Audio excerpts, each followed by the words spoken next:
134. On the peak of Hungshan Mountain, there was a small temple without a golden inscribed plaque. Outside the temple was a towering old cypress tree, verdant and ancient. The inside and outside of the small temple were brightly lit with lanterns. Outside the temple, there were dozens of men and women who looked like servants and maids.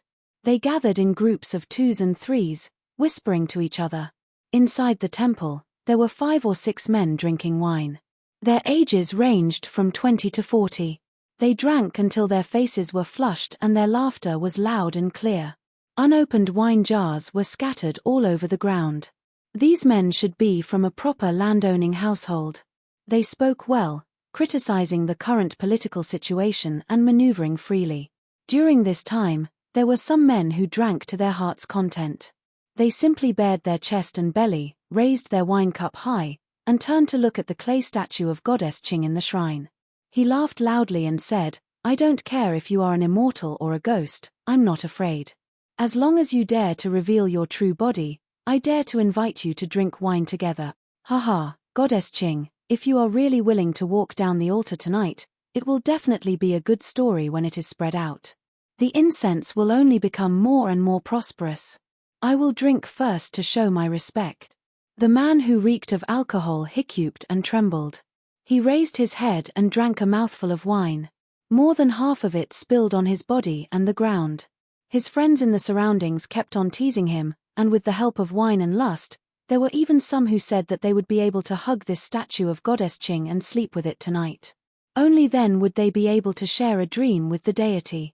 Only then would this be a truly beautiful story. These disrespectful words elicited even more joyous laughter. A sigh came from the small temple, so quiet that it could not be heard. A gentle breeze blew. Everyone was drinking wine, so they did not notice anything unusual. Halfway up the mountain, Chen Pinggan, who was practicing the sword furnace, was moved. He lowered his head and saw someone on the ground carrying a tree branch. It was the remnant of the Lu family named Xie. Chen Pinggan was about to leave the tree branch when he saw the young girl raise her head and smile sweetly. She shook the tree branch and said with a natural and gentle voice, "You don't have to come down. We can chat up here." The girl began to run briskly.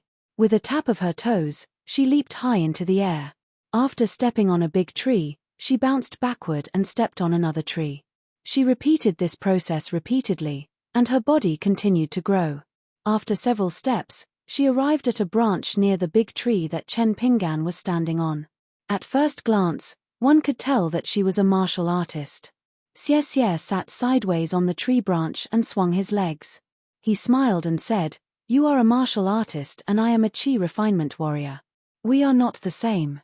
In the eyes of the arrogant qi cultivators, people who practice martial arts are those who do not have the talent for cultivation.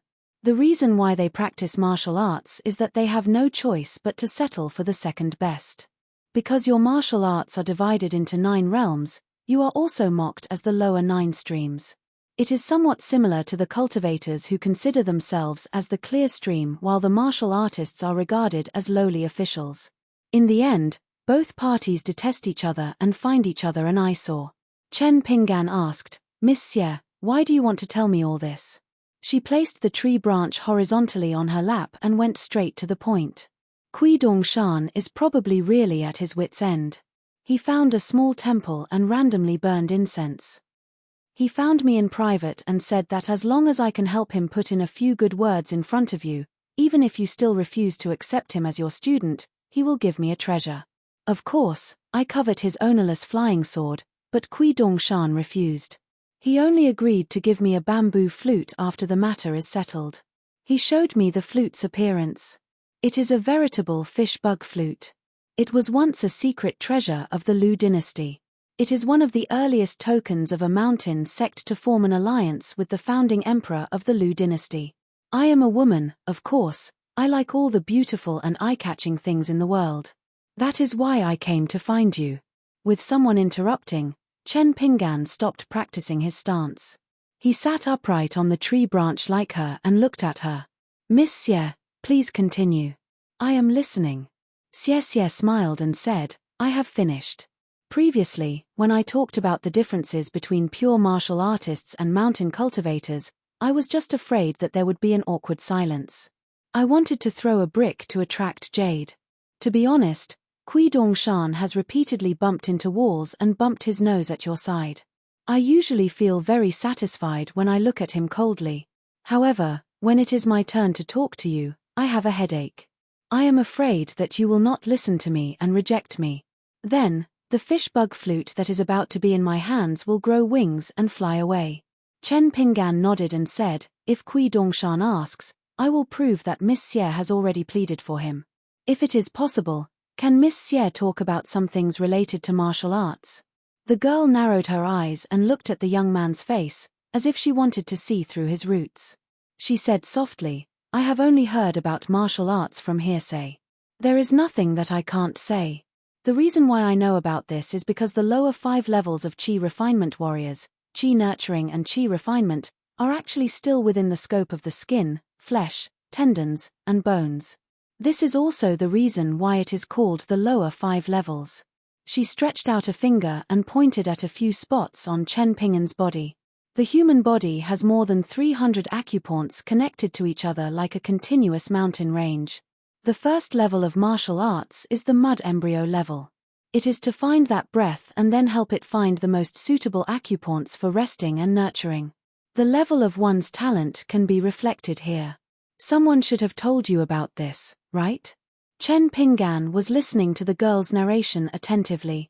After hearing her question, he replied, I have roughly heard about this before, but I don't mind hearing it a few more times. So, Miss Xie, please continue. You don't have to care if I have heard about it before. The girl subconsciously patted the tree branch gently and raised her chin slightly, looking at a place higher than Chen Pinggan. The so-called martial arts genius, firstly, can find that breath at an extremely young age. Secondly, the acupoints chosen by it are not some remote locations, but some key acupoints. They have an innate advantage. Just like some people occupy a small hill in the wilderness, or a mass grave that no one cares about. Some people occupy the Red Candle Town, which is the key point of land and water, and some people directly occupy the capital of Dali. These 3 scenes are naturally different. Thirdly, there are differences in the thickness, and length of the breath itself. Otherwise, even if your Qi residence is located in the capital of Dali, but you don't have the ability to tap into your potential, it is meaningless. Can you understand this description? Chen Pinggan said, I can still understand.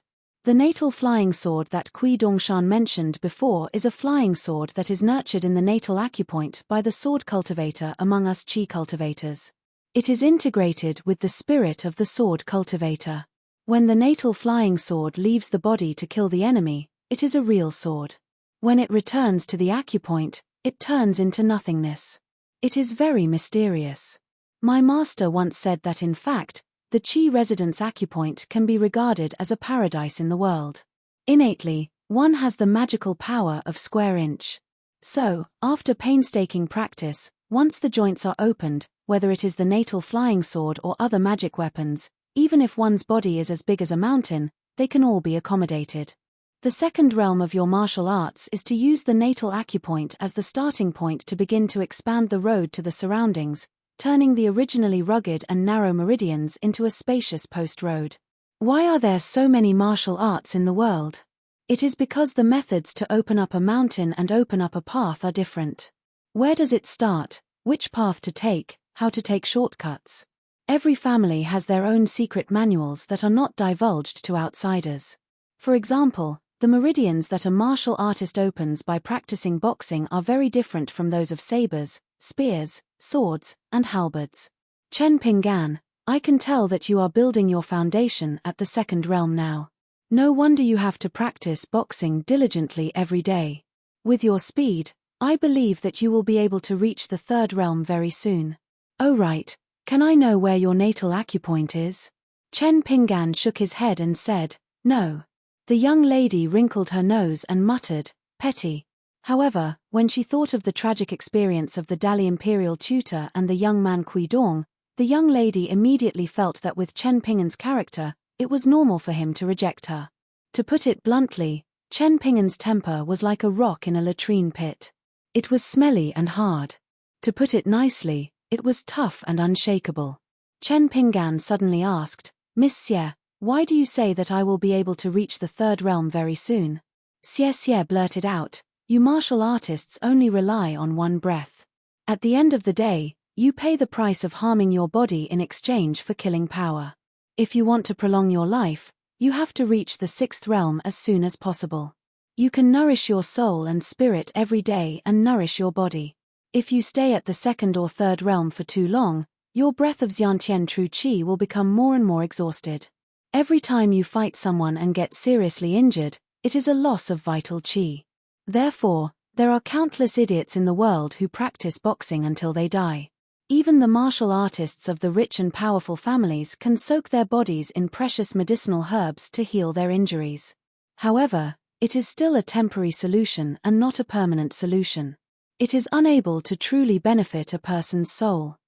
Although your martial arts are not high and you cannot achieve immortality, once you reach the peak of martial arts and reach the ninth realm, or even the legendary peak, the 10th realm, it is not difficult to live for 100 or 200 years. Chen Ping'an retorted, "That is not entirely correct. Those with good talent can strive for speed. For those with poor talent like me, the more anxious they are, the more likely they will make mistakes. It is better to take one step at a time and not make a single mistake. Then, every step will be useful. Besides, I don't practice martial arts to pursue those high realms. It is just to strengthen my body." Chen Ping'an changed his words when he was about to say them. Actually, to be more precise, Chen Ping'an was using boxing to preserve his life. After the longevity bridge was destroyed by Cai Qinqian's vicious methods in secret, other than the obstruction of his path of cultivation, Chen Ping'an's body did not feel good either. After the battle at Chiduan Mountain, he suffered serious damage. The little lifespan that he had gained with great difficulty was wiped out. Fortunately, on the way to the south, Chen Ping'an had accumulated some assets by relying on a large number of walking and standing stances every day. He could already clearly feel the improvement in his body. A body that was like a run-down house with air leaking from all sides could still be mended. The young girl smiled and said, "The speed of progress in martial arts varies from person to person. If you feel that it is better to fight steadily and surely, I think there is no problem." As a qi refinement warrior, she did not know much about martial arts. Most of the time, she was used to applying cultivation to martial arts. Although her horizons were higher than Zhu He's, she was definitely not as accurate and thorough as Zhu He, who was a level 5 martial artist. Moreover, Zhu He was personally praised by the Li family's elder ancestor of Fortune Street as a wise teacher. His evaluation was far above that of a famous teacher. This was enough to show how impressive Zhu He was. However, Zhu He was limited by the Li family's background in a small town. Like most martial artists at the foot of the mountain, he firmly believed that a level 9 martial artist had reached the end of the road. Therefore, he hailed level 9 as the end of the road. In reality, there was still level 10 above level 9. The difference of one level between level 9 and level 9 was huge. It was even bigger than the difference between level 6 and level 9. Martial arts were not related to Tao. Even if one's physical body was tempered to be stronger than the Vajra of Buddhism, it was still very difficult for one to achieve great results. At the very least, one's short lifespan was a real and huge bottleneck. It was precisely because of this that in the eyes of qi refinement warriors, martial artists were people who did not have the talent for cultivation. They had no choice but to settle for the second best. As martial arts were divided into 9 levels, they were mocked as the lower 9 streams. Cultivators were the clear stream while martial artists were the petty officials. Both parties hated each other and felt that they were an eyesore. If martial arts were not related to Tao, even if one's physical body was tempered to be stronger than the Vajra of Buddhism, it was still very difficult for one to achieve great results. One would be old and frail after 100 years. At the very most, one would live for 200 years and still be an insignificant skeleton.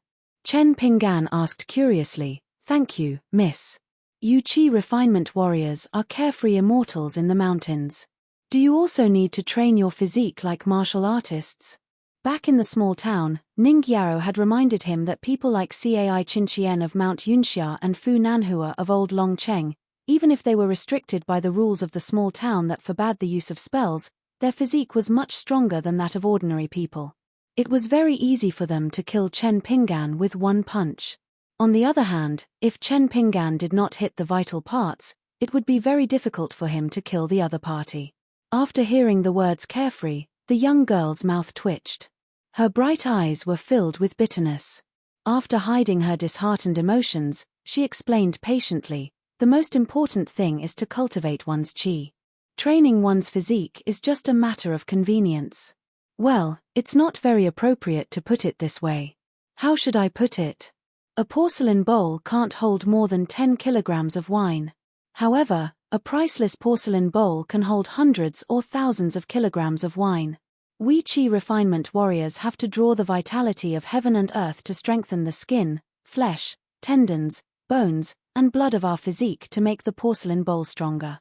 If the skin of a qi refinement warrior is too delicate and weak, it will definitely spoil the important matter of longevity. After saying these, the young girl did not have the mood to continue the conversation. She became silent. Under the moonlight, she turned her head to look at the scenery outside of Mount Heng. Chen Pinggan did not disturb the young girl's thoughts. Chen Pinggan, who was not very knowledgeable, of course could not say the words deep conversation. However, of course, he understood this principle. Therefore, Chen Pinggan would never divulge a word to outsiders about the scene of the acupoints in his body and the flow of qi. He was even more tight-lipped about the 18 stops sword aura that Alliance had imparted to him. In fact, the flow of qi activity that was like a fire dragon swimming in his body had changed its previous hesitant state. It finally chose 2 qi residences as its resting place, one above and one below.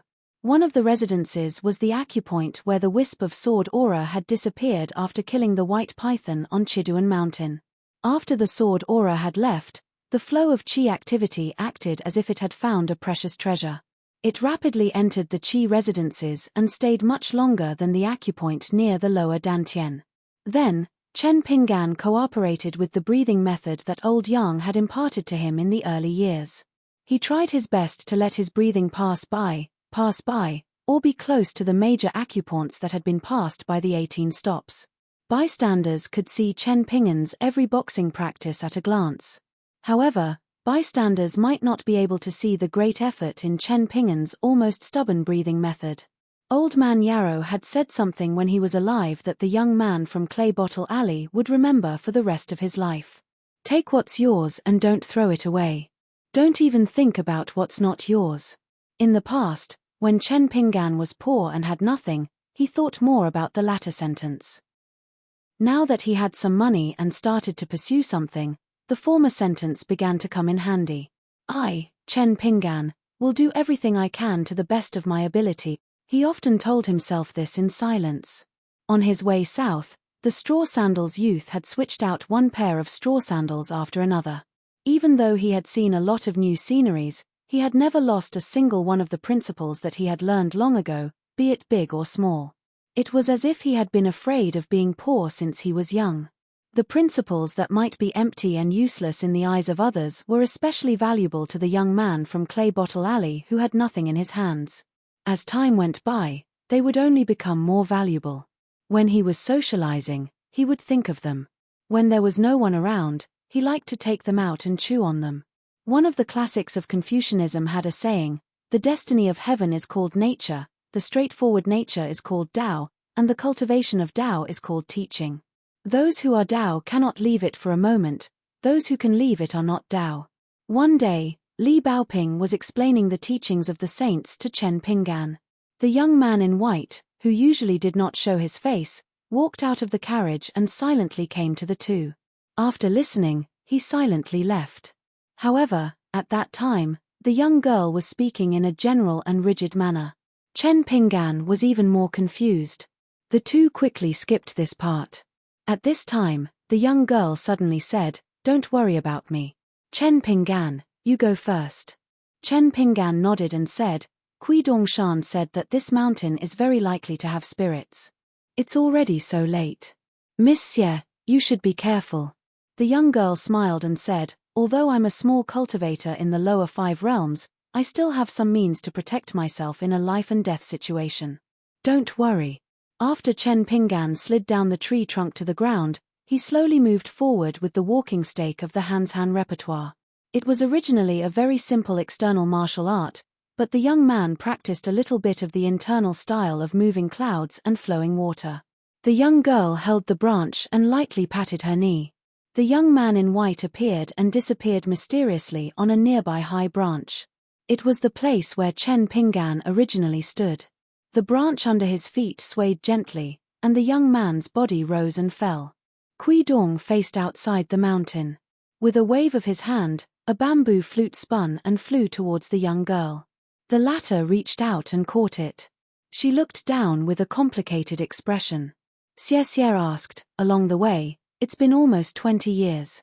If even the imperial tutor can't see through Chen Pinggan's nature, according to your instructions, you let me chat with Chen Pinggan. You allowed me to say whatever I thought of. But what can we talk about?" The white-clothed youngster looked into the distance and said softly, "When Chen Pinggan sees me, his entire essence, qi, and spirit will instinctively shrink. It's like a pass. When he sees the warning of the smoke signal, he has to go into seclusion. Usually, when he interacts with Li Baoping and the other two, he will reveal some of his true feelings. But it's not enough. He needs someone to talk to him about some important things." Xie probed, "Where is the bottom line that the imperial tutor wants to determine Chen Pinggan?" The young man did not answer the question. His face was full of pain. "The old man imprinted some words on my spirit. For the time being, I only know that they will magnify a certain emotion of mine. It seems natural, but when I look back, it's really frightening. If it wasn't for old Yang reminding me, I might still feel that it's natural." The young girl laughed. "You want the imperial tutor to learn to treat people with sincerity?" Kui Dong did not turn his head. With a cold face, he said, "Little girl, I advise you not to make sarcastic remarks. My patience has a bottom line. I can't do anything to Chen Pinggan. Otherwise, he would have died 100 times already. As for a little guy like you who can only go with the flow, a pitiful worm with no one to mark your grave. If I really want to crush you now, it's just a matter of a kick." The young girl was silent. Kui Dong put one hand behind his back and twisted his wrist with the other. "Yu Lu is much smarter and more likable than you." The young girl did not dare to speak carelessly anymore. Maybe it was because the journey was too smooth, and the words and actions of this young Dali imperial tutor beside her were too absurd. That was why she looked down on him without realizing it. The young man's eyes were lost. He muttered to himself, "Tao is high, Buddhism is far, and the rules are great. They can be said to be the foundation of each sect. How can the rest of the 100 schools compete with these 3? How can they establish a sect? Is there really no chance at all? Do you really want me to learn from Qi Jing Chun, to forcibly rely on my knowledge and experience to become independent from the old man's door of knowledge? But the problem is that I did that in the past. I even thought that I found the right path. But old man, you killed me with a slap. What do you want me to do? Tell me." The young man could not help but cry again. At this moment, when the young girl saw this scene, she did not find it funny at all. Instead, she wished that she was deaf and could not hear anything. The young man turned his head with tears flowing down his face. He smiled, "Little girl. Z, you owe me a life again. Remember, you have to pay me back in the future." When Chen Pinggan returned to the leather tent, he felt a headache coming on.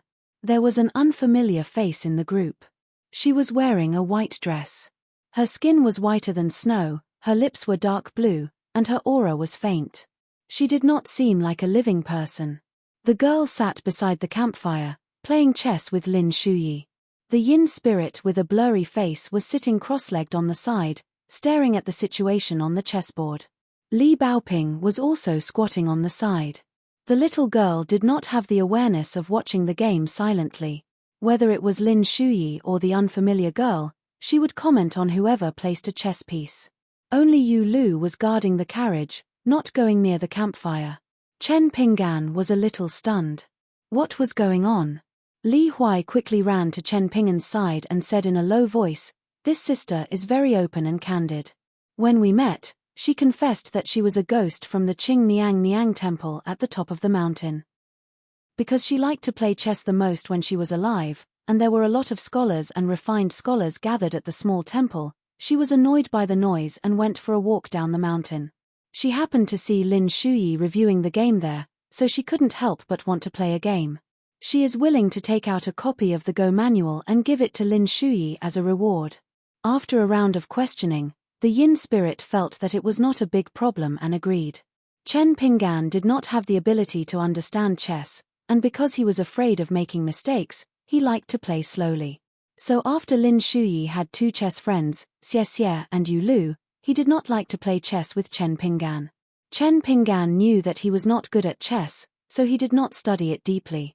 On the other hand, Lin Shuyi often played chess alone when he was resting. He was so lonely that he looked like an old monk. At first glance, one could tell that he was influenced by his family. Chen Ping'an walked to the campfire and did not get close to the chess game. He added a handful of firewood. However, even Lin Shuyi, who was playing chess, raised his head to look at Chen Ping'an. The cold young man's face was apologetic.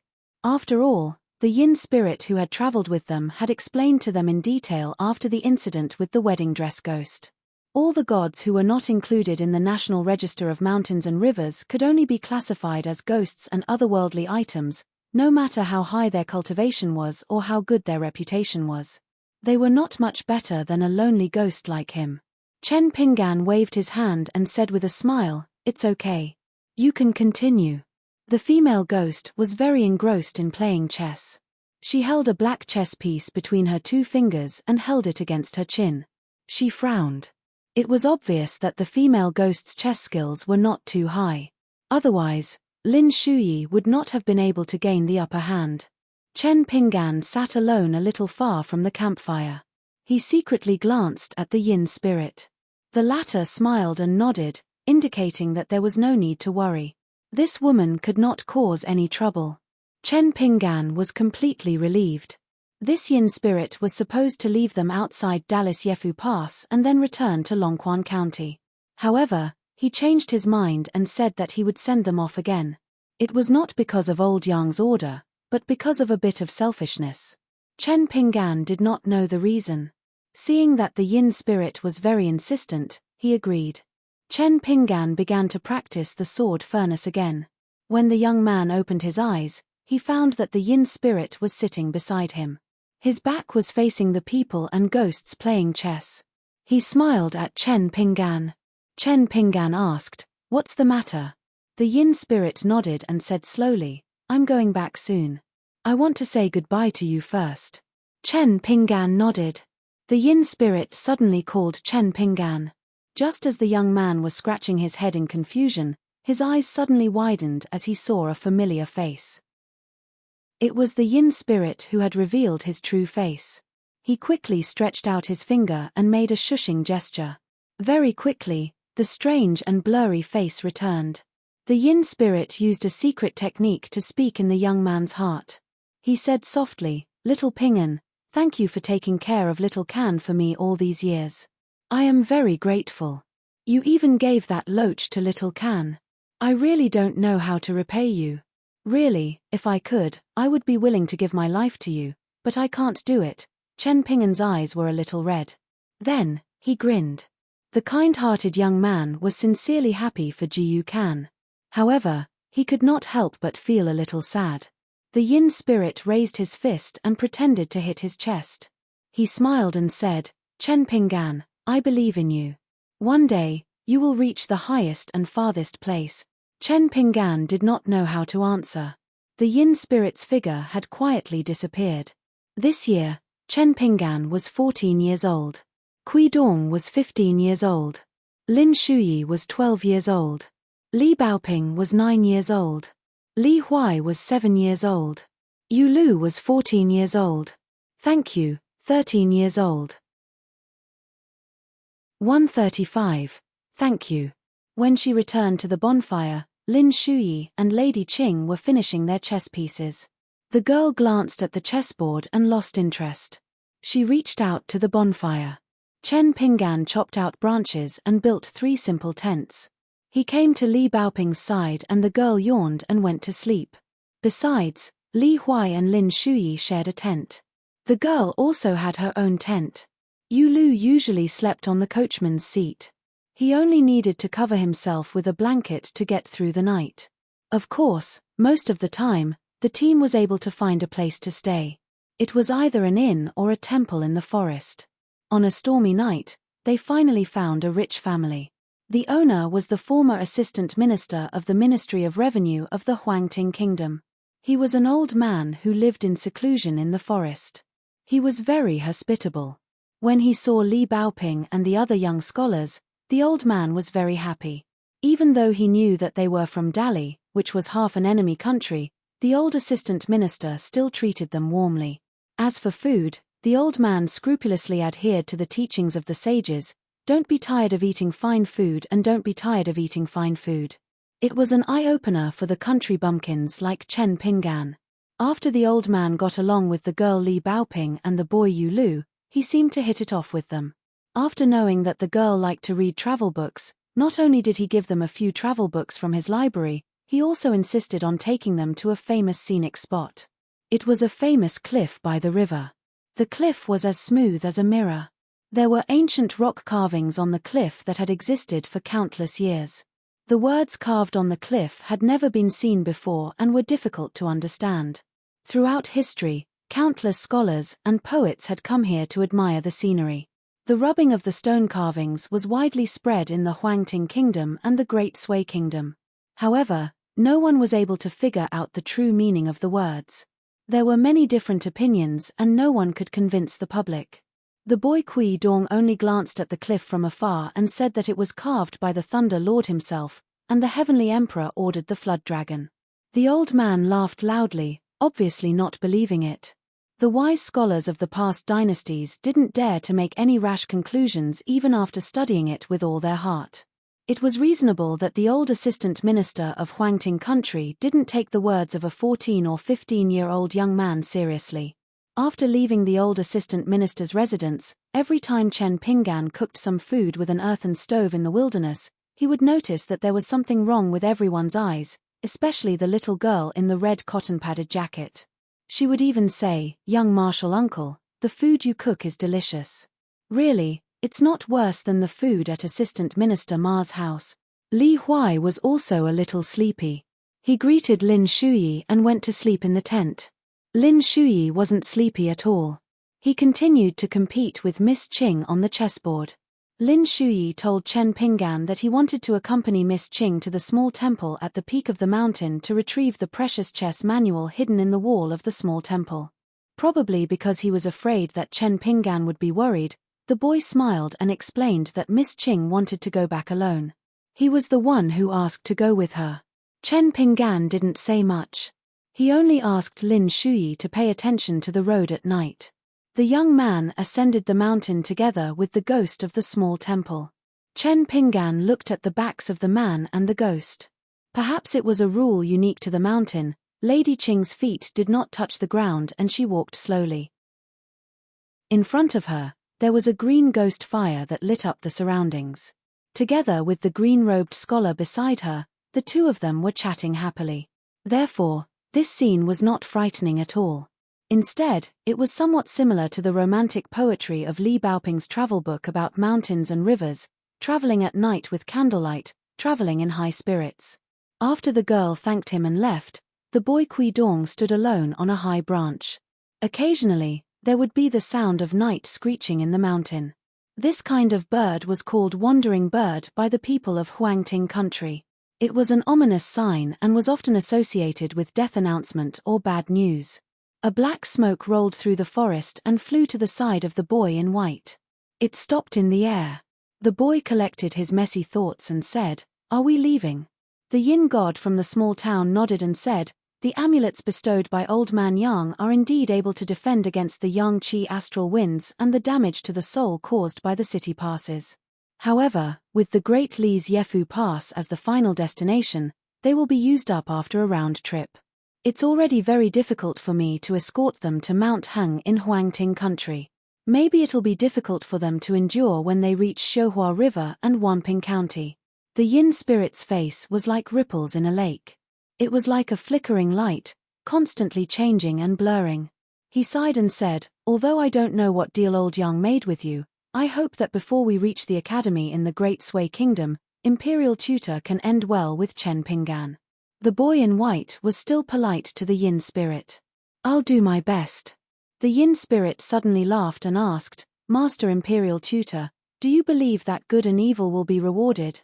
The boy Kui Dong shook his head and said, "I've never believed it. If you want to persuade me to do good deeds, then let me give you a piece of advice. Instead of worrying about whether or not I will protect your benefactor Chen Pinggan, you should worry about whether or not your wife and child will be manipulated by Liu Zhimao, the true cultivator of the river severing immortal of the Book Lake, who is far away from you." The yin spirit sighed and said helplessly, "Even a person's strength is limited, let alone an otherworldly item like me." Kui Dong laughed and said, "There's no dead end in the Great Tao. It's just a matter of difficulty. Gathering yin to become a ghost and yang to become a god has nothing to do with whether you're human or not. It's not like you don't have a chance to become a god. Just think about those mountain spirits. Their path of cultivation is truly bumpy." The yin spirit laughed hoarsely and said, "That's true." The yin spirit was silent for a long time, but it still had no intention of returning to Dali. The boy Kui Dong asked, "What, do you have something to say? I know that other than repaying a debt of gratitude, you also have high hopes for Chen Pinggan. But you definitely don't know that I've had high hopes for this boy since the beginning. It's just that this involves the inside story of the Great Tao, so I can't tell you in detail.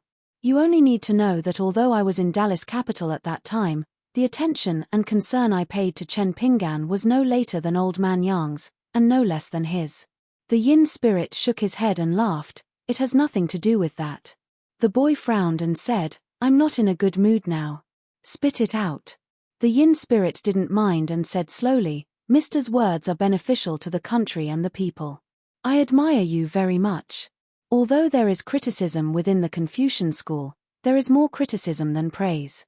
But when I was alive, I firmly believed that what will happen thousands of years later can only be left to the future generations to fend for themselves. It is not as important as using knowledge to benefit the common people and to obtain peace and prosperity." The boy in white was a little surprised and raised his eyebrows. He couldn't help but turn around and ask, "I didn't expect you to support my knowledge?" The yin spirit made an unexpected move. He actually imitated the Confucian students when they were facing their predecessors and bowed respectfully. He lowered his head and said loudly, "This bow of mine is not to the Imperial Tutor of Dali. I respect Mr. Kui Dong for not only writing moral essays." It was only when the yin spirit was hundreds of miles away that the boy in white slowly came back to his senses. His face was filled with sorrow and joy. Finally, the boy in white took a step forward. The branches under his feet bent even more. He shook his sleeves and put his hands behind his back. There was no longer any trace of dejection on his face. The boy had a majestic aura. When Lin Shuyi returned, his face was ashen. He held a yellowed ancient book in his hand and sat by the campfire. Chen Pinggan asked, "What's wrong?" Lin Shuyi gritted his teeth and said, "A group of cultured scum. These scholars from the Yellow Court Kingdom. It's one thing to drink in a small temple, but they actually did such rude things. Shameless and uncultured. If I were Lady Qing, I would have kicked these disgusting fellows out of the mountain." Chen Pinggan asked, "No matter what happened, Lady Qing didn't do anything, right?" Lin Shuyi nodded. Chen Pinggan said, "Then do as the Romans do." Lin Shuyi raised his head, somewhat puzzled. When the boy in a daze saw that familiar dark face, Lin Shuyi couldn't help but calm down. He sighed and said softly, "I understand, AP Pap." 136. Once the night was exposed, the night watch was indispensable. Before the pillow relay in Red Candle Town, Chen Pinggan was the night watch. As a fifth realm martial artist, Zhu He had a strong physique and could stay up all night, so he was in charge of the night watch. Now that Zhu He had left, Lin Shuyi was the night watch, and Chen Pinggan was the night watch. They tried their best to keep the bonfire burning to prevent any accidents from happening. Chen Pinggan wasn't a stranger to this. Watching the kill fire was an extremely important task. Chen Pinggan had been a kill worker's apprentice for many years. Although Old Man Yarrow didn't consider his talent to be good and wasn't willing to teach him his secret skill of making porcelain, Chen Pinggan was still able to do the other hard tasks without making any mistakes. Thus, Chen Pinggan was all too familiar with the competition of patience and perseverance.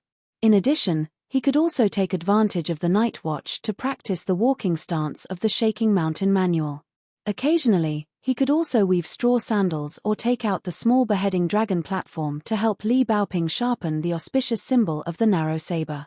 As the erection of the sword furnace gradually entered a state of perfection, the fire dragon of Qi in his body finally chose the two Qi residences as its resting place. Every time Chen Pinggan formed a seal with his two fingers to form the sword furnace, his mind would slowly sink into a profound state of being half asleep and half awake.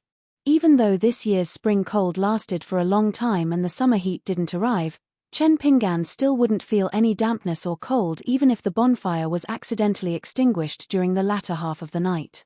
Every time he put away the sword furnace and stood up to stretch his muscles and bones, his entire body would feel warm. He didn't feel the slightest bit of fatigue during the day. Tonight, Chen Pinggan continued to sit cross-legged beside the bonfire, diligently practicing the sword furnace. The qi in his body quickly followed the qi residences in his dantian, like a carp going against the current, and rushed towards the dragon gate. Then, it would stop for a while at the acupoint where the sword qi had left, just like a traveler resting in a hostel or a climber taking a breath halfway up the mountain. After that, it would continue to charge in one go, circling around the back of the neck and finally rushing straight to the forehead. After Chen Pinggan opened his eyes, he spat out a mouthful of turbid qi. He stood up and lightly jumped a few times before quickly turning his head to look. He saw Yu Lu walk down from the carriage and slowly walk over, holding some dry branches in his arms. He squatted beside the bonfire and learned from Chen Pinggan how to build the furnace. He carefully added firewood instead of throwing it away casually. The fire gradually grew bigger. Yu Lu reached out to the bonfire and gently rubbed his hands. He turned his head and smiled. Chen Pinggan, can I participate in the night watch in the future? If you want to practice this fist technique, it is best not to be distracted. My body is actually still okay, I believe you can also see that. So if you are willing to trust me, you can hand over the 4 hours before dawn to me. Chen Pinggan shook his head and said, Yu Lu, I appreciate your good intentions, but for now, I do not need you to be on the night watch. Yu Lu knew the meaning behind Chen Pinggan's words. He still did not feel at ease putting everyone's safety on Yu Lu. The tall teenager did not get angry out of embarrassment. He nodded and said, if there is a need, you can tell me. I also want to do something for everyone, or else I will feel guilty. Chen Pinggan looked at the face under the light of the fire. It was sharp and clear, and his eyes were bright. One could clearly feel his good intentions. Chen Pinggan smiled and said, okay. Yu Lu said casually, according to the time, it is already summer, but the weather is still like late spring. Chen Pinggan agreed and said, this year is a bit strange. Yu Lu chatted for a while and then stood up to leave. Chen Pinggan watched the tall teenager leave. According to Lin Shuyi's private opinion, Yu Lu's chess play did not seem to have a lot of killing power, and there was never a stroke of genius, but in fact, it was much more powerful than the young girl's bold moves and bloody moves. Chen Pinggan had long noticed that Yu Lu was very careful in his work. Lin Shuyi said that Yu Lu's work was even more stable than the most experienced official in the yamen. Chen Pinggan had a deep understanding of this. For example, he had only seen him make straw sandals once or twice, but Yu Lu could quickly make them himself. The shoes on his feet were the result of Yu Lu's own work. Another example was whenever Chen Pinggan was fishing, Yu Lu would often stand to the side and watch silently. He watched when Chen Pinggan cast the hook, how to cast the rod, how to raise the rod, how to walk the fish when he caught a big fish, how to keep the fish's head above the water, how to carefully move the head of the fish away from the hook when the big fish first saw the light, and so on. Later on, when Chen Pinggan had something to do, Yu Lu would ask if he could give it a try. After taking the fishing rod from Chen Pingan, Yu Lu, who had never had any fishing experience, ended up with a pretty good catch. Chen Pingan did not say anything about all this. He only saw it in his eyes and remembered it in his heart. He felt that if this tall teenager, whose real name he did not even know, was a good person, then he must be very good. If he was a bad person, then Chen Pingan could not imagine. The night passed uneventfully. Other than the gradually dwindling bonfire beside Chen Pingan, in the carriage far away, a lamp had been lit early on. It was bright for the whole night. Chen Pingan did not know what kind of book the white-clothed teenager was reading. The sky was just beginning to brighten. Chen Pingan began to hold his breath and concentrate. He came to the place halfway up Hungshan where the view was the widest. As the sun rose from the east, he began to practice boxing. Li Baoping and Lin Shuyi gradually joined in. Only Li Huai, who did not settle down, practiced for a while and then ran away. Yu Lu and Xie were not surprised by this. Today, the white-clothed teenager lifted the curtain and stood on the carriage, watching them practice boxing methodically. In the beginning, he would snort at it and would not watch it anymore after a sidelong glance. However, as time went by, the time this young imperial tutor watched from afar became longer and longer. After the group finished their breakfast, they began to walk along the mountain path to the top of the mountain. They passed by the Green Lady Temple that was recorded in the local county records and the old cypress tree that was dependent on the small temple. If one were to only look at the size of the shade and not to mention the depth of the opportunity, it was already comparable to the locust tree in the heavenly cave of Longzhu. Lin Shuyi originally thought that Chen Pingan would continue their journey. However, he did not expect that Chen Pingan would go to the temple to have a look and then call him, Li Baoping, and Li Huai in. It turned out that the small temple was in a mess and the smell of alcohol filled the air. Li Huai raised his head and looked at the clay statue standing on the altar. No matter how he looked at it, it did not look like the ghost girl who played chess with Lin Shuyi last night. Lin Shuyi had the most interaction with the Yin god and knew a lot of inside information. He explained it to Li Huai, saying that the people in many places were grateful to the gods who had shown up and protected them. The golden statue that enjoyed the incense was often distorted and not even similar to the real appearance. However, this would not affect the incense that was offered to the gods. After spending half an hour to clean up the small temple, Chen Pingan and the others continued their journey. Before leaving, Lin Shuyi stood alone near the praying mat at the foot of the altar.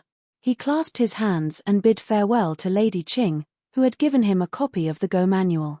At the same time, the young man in white led Yu Lu over the threshold of the door. Kui Dong looked around and then walked to the front of the altar. He looked at the small incense burner that was covered in ashes. It was an ordinary copper burner. Perhaps it had been through hundreds of years of precipitation. The surface of the copper burner was shining brightly. The incense that burned to the end of the burner was densely packed together. It could be seen that this small temple, even if it was not included in the Huangting country's National Register of Mountains and Rivers, strictly speaking, it was a forbidden temple. With the size of the small temple, it could be said that it was flourishing with incense. The young man in white suddenly said, "Yu Lu, when you see a temple, you should pray. This is a good deed that ties you with the mountains and rivers." Although Yu Lu did not understand the reason, he still bowed his head and prayed 3 times. The young woman, Xie, stood outside the door with the bamboo flute tied to her waist. After leaving the boundary of Hungshan, the group came to a county city in Huangting country. Chen Pingan and the rest had seen the majestic scenery of Yefu Pass before. In addition, the Red Candle Town, where the 3 rivers converged, was prosperous enough. Now, they were mentally prepared for the tall cities and big towns in the outside world. However, Li Huai was still a little restrained. He even secretly hid the painted puppet that he always carried in his hand back into the small book box. Chen Pingan and the rest's residence records were from Longquan County of the Dali dynasty. The procedures to enter the city were particularly smooth and fast. Although the upper state of Huangting country was the Gao family of the Great Sui Kingdom and not the Song clan, the Dali dynasty had annexed the vast territory of the entire northern part of the continent, and the trend of going south was a foregone conclusion. In recent years, Huangting country had always been preferential to the Dali scholars who went out to study. They were just short of worshipping them as living bodhisattvas passing by. After all, the land of Huangting country might one day become a state of the Dali dynasty. As the overlord of the northern territory of the Aquarius continent in the past, not only were the mountains and rivers destroyed, even the royal family members were all demoted to convicts and pariahs. The bloody lesson of the past was still vivid in their minds. Before entering the city, Chen Pingan carefully asked the local people about the scenic spots inside and outside the city. Because Chen Pingan hoped that Li Baoping and the rest could see as many famous mountains, rivers, Taoist temples, and ancient city ruins as possible on the premise of ensuring their safety during this study trip, instead of just looking at flowers. So in the end, when they finally arrived at the Academy of the Great Sui Kingdom, they actually did not see anything. They only ate in the wind, slept in the dew, and hurried along. For example, this time, they were going to visit the Xing Wang Temple, which was known as the oldest temple in Huangting country. The murals there depicted the scene of the 18 levels of hell. It was said that it could make people feel as if they were there. It was extremely famous. The group asked for directions and walked along a wide street toward the Xing Wang Temple.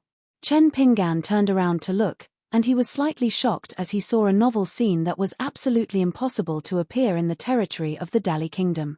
He saw a group of young men and women with dignified appearances.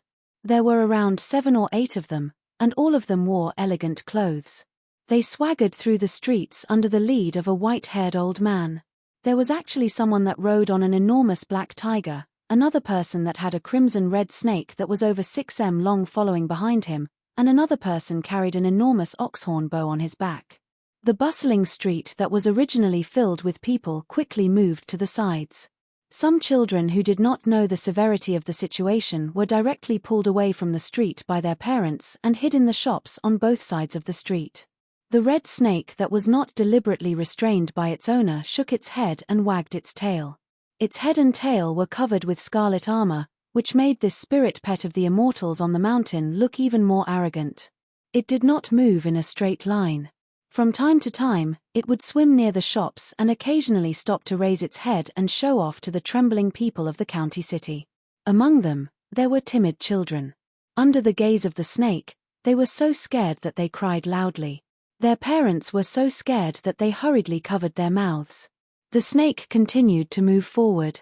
Suddenly, it swung its tail and smashed into the face of the man who had just breathed a sigh of relief. The man spun a few times in the air and fell heavily to the ground. After vomiting a mouthful of blood, he struggled to get up and fled with his wife and children, whose faces were as white as snow. Chen Pingan, who was standing in the distance, saw the passers-by around him. Some were gloating, some were trembling, and some were amazed. However, no one felt that there was anything wrong with the way that the beast hurt people. Lin Shuyi took out the talisman from his sleeve and stood beside Chen Pingan. Li Baoping and Li Hui stood close to the shops. Under the control of the coachman, Yu Lu, the white-clothed youth's carriage also deviated from the original path and stopped near the side of the road. The group of immortal masters in the eyes of the people at the foot of the mountain of Huangting country quickly came to the side of Chen Pingan's group. The old man's lips moved slightly, and then all the young people looked over together. Their eyes were full of provocation and curiosity. However, the owner of that red-tailed snake finally let out a soft shout and called that rampaging beast to his side. It was obvious that the elders in charge of this trip down the mountain had already reminded them not to be too rude and unreasonable when they met people of the same sect at the foot of the mountain. When the old man brushed past Chen Pingan and the others, he smiled with the demeanor of an expert, nodding his head at the young Chen Pingan. The two sides separated peacefully and did not interfere with each other's business.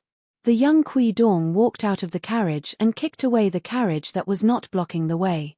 He jumped off the carriage and said indifferently with a voice that Chen Pingan could hear, "Except for Dali, everyone is like this." After Chen Pingan saw that the group of people had left, the officials with sabers came out to maintain order. In fact, it was just a formality. Chen Pingan asked, "Is the government not going to do anything?" Kui Dong smiled and said, "Either they don't want to do anything, or they don't dare to do anything, or They can't wait to do something for the immortal masters on the mountain. Chen Pinggan turned to look at Li Baoping and Li Huai and said softly, "Let's continue." Kui Dong no longer sat in the carriage. He was sandwiched between the four people and the carriage, slowly moving forward. The young man was dressed in white and had a cinnabar mark between his eyebrows. His sleeves fluttered in the wind, and he looked like an immortal. 137, *****, near the city god temple, there were many good men and women on the street who came here to burn incense. On both sides of the street, there were many stalls selling specialty food and children's toys. Chen Pinggan bought Li Baoping and Li Huai a stick of sugar-coated haws each. Then the two children began to compete to see whose stick of sugar-coated haws was bigger. Reality proved that Li Huai's luck was a bit better. He had a total of 6 sugar-coated haws, winning against Li Baoping 4 times. Then Li Huai began to jump around happily, raising the stick of sugar-coated haws high up and running in circles around Chen Pinggan and Lin Shuyi. Li Baoping silently ate the sugar-coated haws, and then quietly stretched out a leg. Li Huai was not paying attention and tripped, falling flat on his face. The stick of sugar-coated haws in his hand rolled out far away. Fortunately, the small green bamboo box was still tied quite tightly. Li Huai sat on the ground and began to cry heart-wrenchingly. The little girl in the red cotton-padded jacket raised her head and deliberately looked left and right. Chen Pinggan, who was both angry and amused, rewarded her with a heavy chestnut. Then he went to help Li Huai, whose legs were swaying, up, and bought another stick of sugar-coated haws for the heartbroken child. Li Huai's tears turned into laughter. He took the clean stick of sugar-coated haws, and then picked up the stick of sugar-coated haws covered in mud. With one stick in each hand, this time he moved a bit further away from Li Baoping, shaking the stick of sugar-coated haws left and right. Li Baoping rolled her eyes and said, "Childish." It was very strange. No matter how much Li Huai was bullied by Li Baoping, he never seemed to bear a grudge against this little girl who was his schoolmate. He was not even angry. At most, he was wronged and grieved by himself. Chen Pinggan and Lin Shuyi could not understand this point. Lin Shuyi could only explain that there was always one thing to overcome another. Li Huai needed Li Baoping to deal with him. The young man Kui Dong had left the group a long time ago, standing alone in front of a sundry stall. Yu Lu wanted to stop and wait, but the white-clothed youth did not appreciate it. He did not even raise his head and waved his hand to signal Yu Lu to follow Chen Pinggan and the others. He then looked left and right, with some disdain, and planned to leave. From beginning to end, he did not say a single word. The stall owner was a young man with a lazy expression. Originally, there were customers who burned incense and passed by the stall to ask about the price, but he did not respond, so the business became more and more quiet. Now that he saw the white-clothed youth's wealthy aura, he knew that he was a son of a first-class wealthy family in the prefecture city. Especially when he saw that the youth did not show any signs of being moved, his expression immediately changed. He stood up from the stool in a panic, lowered his head and bent his waist, and said that these 10 or so old objects were all heirlooms passed down by his family's ancestors. They should have at least 200 or 300 years of history. It was just that his family had encountered a great disaster and urgently needed money. Otherwise, he would not have taken them out even if he was beaten to death. At first glance, the young man's body had been hollowed out by wine and women. Seeing that the youth did not speak no matter how he moved his lips and tongue, the young man sat back down on the stool. He did not have the guts to force a sale. There were a bunch of old masters and young masters from wealthy families in the prefecture city. Which one of them would not be able to drown him with just a spit of saliva? Furthermore, he heard that immortal masters from the mountains would come and go almost every year. Every time, they would open their doors to a grand ceremony. The ceremony was even more exaggerated than during festivals. The sound of firecrackers would shake the sky, and everyone in the prefecture city would want to know that an immortal had entered their house. The young man Kui Dong suddenly asked, "Is 10 taels of silver enough to pack all the items on the table together?" The young man shook his head vigorously and said with a sullen face, "Young master, I am really not asking for too much. These ancestral treasures are really good things that have been passed down from generation to generation in my family. It is clearly recorded in my family's genealogy that my ancestor was the young master of the crown prince of the later Shu auspicious Qing dynasty. Even if it were to be sold for 70 or 80 taels of silver, it would not be excessive, right? The young man's face was flushed red. He picked up a half-inch long colored glaze figurine. Unfortunately, its color was dull and its appearance was not good. The young vendor leaned forward and carefully handed it to the white-clothed youth. Young master, take a good look. If you have good eyesight, you can even clearly see its eyebrows and the creases on its lapel. It can be said to be very fine. Taking 10,000 steps back, for such a rare colored glaze item, even if the quality of the glaze itself is not high, selling such a large colored glaze figurine for 3 or 4 taels of silver would not be considered going against your conscience, right? Adding in the other big and small treasures, young master's asking price of 10 taels is really too low. Young master, can you do me a favor and raise the price again? The young man Kui Dong thought for a moment with a straight face, then 11 taels? The young man was almost choked to death by his own words. He was dumbstruck as he looked at the immortal-like white-clothed youth in a daze. Finally, he sighed and said, "Young master, don't tease me." The young man Kui Dong laughed and asked, "Do you know snow-patterned silver?" The young man nodded blankly and said with a bitter smile, "Of course I know. My father's generation was considered rich and developed. On the street next to the city god Temple Street, there are more than 10 shops that were once my family's property." The young man Kui Dong took out an ingot of silver from his sleeve and slapped it on the table, 20 taels of Dali official silver. If converted to the inferior silver of your Huangting country, it should be at least 25 taels. It's more than enough. Is it enough to buy all the junk on this table? The young man had stolen these belongings from his family. He had originally thought that the price would be around 20 taels of silver. Immediately, his face lit up with joy. He hurriedly picked up the ingot and held it tightly in his palm. He secretly weighed it in his hand and then used his fingernails to lightly carve it. There was no mistake, it was an extremely high-quality real silver. Afraid that the young man would go back on his word, after hiding the ingot, he grabbed the corner of the cloth under the table and abruptly lifted it up. In a few moves, he rolled it into a package. The items inside collided with each other and made crackling sounds. After tying it tightly, he pushed it in front of the young man in white and grinned from ear to ear. "This young master, it's all yours." The young man Kui Dong carried the package and jokingly said, "All right." The young man smiled apologetically, "I'm famous for being an honest man in our county. I've always been honest when doing business. Young master, you can rest assured. I guarantee that you'll only profit from this transaction." The young man Kui Dong carried the package in one hand and chased after Chen Pinggan and the others at the Xing Wang temple. He quickened his pace and after approaching the carriage, he casually tossed the package to Chen Pinggan. Then, he came to Chen Pinggan's side and pointed at the eye-catching roof of the Xing Wang temple not far away. He introduced, "This is the largest Xing Wang temple in Huangting country. Legend has it that during the last years of the Western Shu dynasty, it ruled over the Xing Wang temple of several provinces.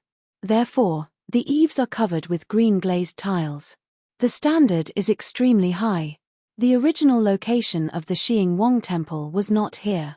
After the change of dynasty, the Hong family took control of the country and moved to the current location. Actually, the original location of the Xing Wang temple was a pretty good place. There's an old well and it's a spiritual spring. Now, it's been transformed into an inn by a mountain gate in Huangting country. It's specially used to receive cultivators and wealthy people from all levels of society. The spiritual energy emitted from the spiritual spring is beneficial to cultivation. This place is a rare opportunity for cultivators." Chen Pinggan asked, "Is it expensive?" Kui Dong thought for a moment, "To you, it's extremely expensive." Chen Pinggan glanced at Lin Shuyi who was staring at the ridge beast on the Xing Wang temple and asked softly, "How expensive is it?" Kui Dong smiled, "1 night per person, at least 100 taels of silver. The courtyard room closest to the well will probably cost more than double." As the imperial tutor of Dali, Kui Dong was in control of a portion of the dynasty's spy system. It was specially targeted at the mountain powers of Dali and the surrounding countries. For example, the inside story of Huangting country and the history of the Xingwang temple were must-read intelligence reports.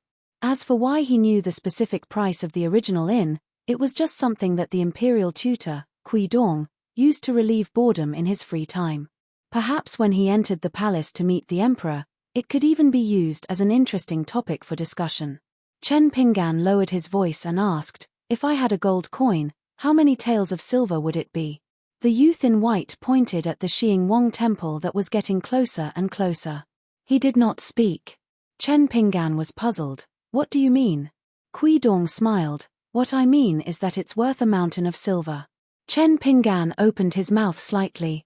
He looked at the vast Xingwang temple and stealthily adjusted the basket on his back. When the youth in straw sandals realized that he was carrying a mountain of silver, he suddenly felt that it was a bit heavy. Kui Shi took note of this detail, but remained calm and collected. Chen Pinggan hesitated for a long time. Before entering the Xingwang temple, he stopped and asked, "Kui Dongshan, can I borrow some silver from you?" The youth in white seemed to have been waiting for Chen Pinggan to say this. He kept his hands in his sleeves and nodded with a smile. "Of course you can. You can think of me as a treasure boy. If you want money, I have money. If you want treasures, I have treasures. There's only things that you can't think of, there's nothing that you can't get." Chen Pinggan made up his mind and slowly said, "Then we'll stay in that inn tonight. After that, no matter how long we stay, all expenses will be paid by you. After that, you can report to me a sum. You can decide on the interest. When we return to Longquan County in the future, I'll pay you back with interest. Is that okay?" Kui Dong pulled out his sleeve and waved his hand. "Forget about the interest. When the time comes, just pay me back the capital. Making things convenient for others is making things convenient for yourself." Right at this moment, Li Huai, who was holding half a stick of candied haws, suddenly squatted down and stared at the youth in white's boots with his eyes wide open. It turned out that there was a small snow-white grasshopper standing on top of Kui Dong's boots. After being stared at by Li Huai, the strange grasshopper that originally wanted to climb up the robe immediately became stiff and motionless. Li Huai looked at the little thing and his curiosity was piqued. He was about to stretch out his hand to catch it. The silver-white grasshopper was frightened and did not dare to continue playing dead. It immediately jumped up nimbly and its front claws hooked onto the fine threads of Kui Dong's outer robe. It quickly ran and quickly arrived at Kui Dong's waist. With a final jump, it hung under Kui Dong's sleeve and slightly swayed. The youth in white smiled as usual. He twisted his right wrist and grabbed the grasshopper with 2 fingers. He lightly held it in his palm and stuffed it into his left sleeve. An even more amazing scene appeared. The lively snow-white grasshopper in the youth's palm melted like snow and instantly turned into a silver ingot. However, the silver ingot could even wiggle. After hiding the silver ingot or grasshopper in his sleeve, the youth in white looked around. Yu Lu and Xie Xie, the 2 young men and women from the Lu dynasty, looked calm. However, Chen Pinggan and the little bumpkins from Liju Cave Heaven were each more shocked than the other. Kui Dong obviously did not want to say anything more. He turned to Yu Lu and said, "You and Miss Xie go and buy some incense. We will need it when we enter the city god temple later. It's best to buy an incense tube while you're at it. Of course, don't forget to buy a simple and elegant one. Otherwise, I won't pay for the incense tube."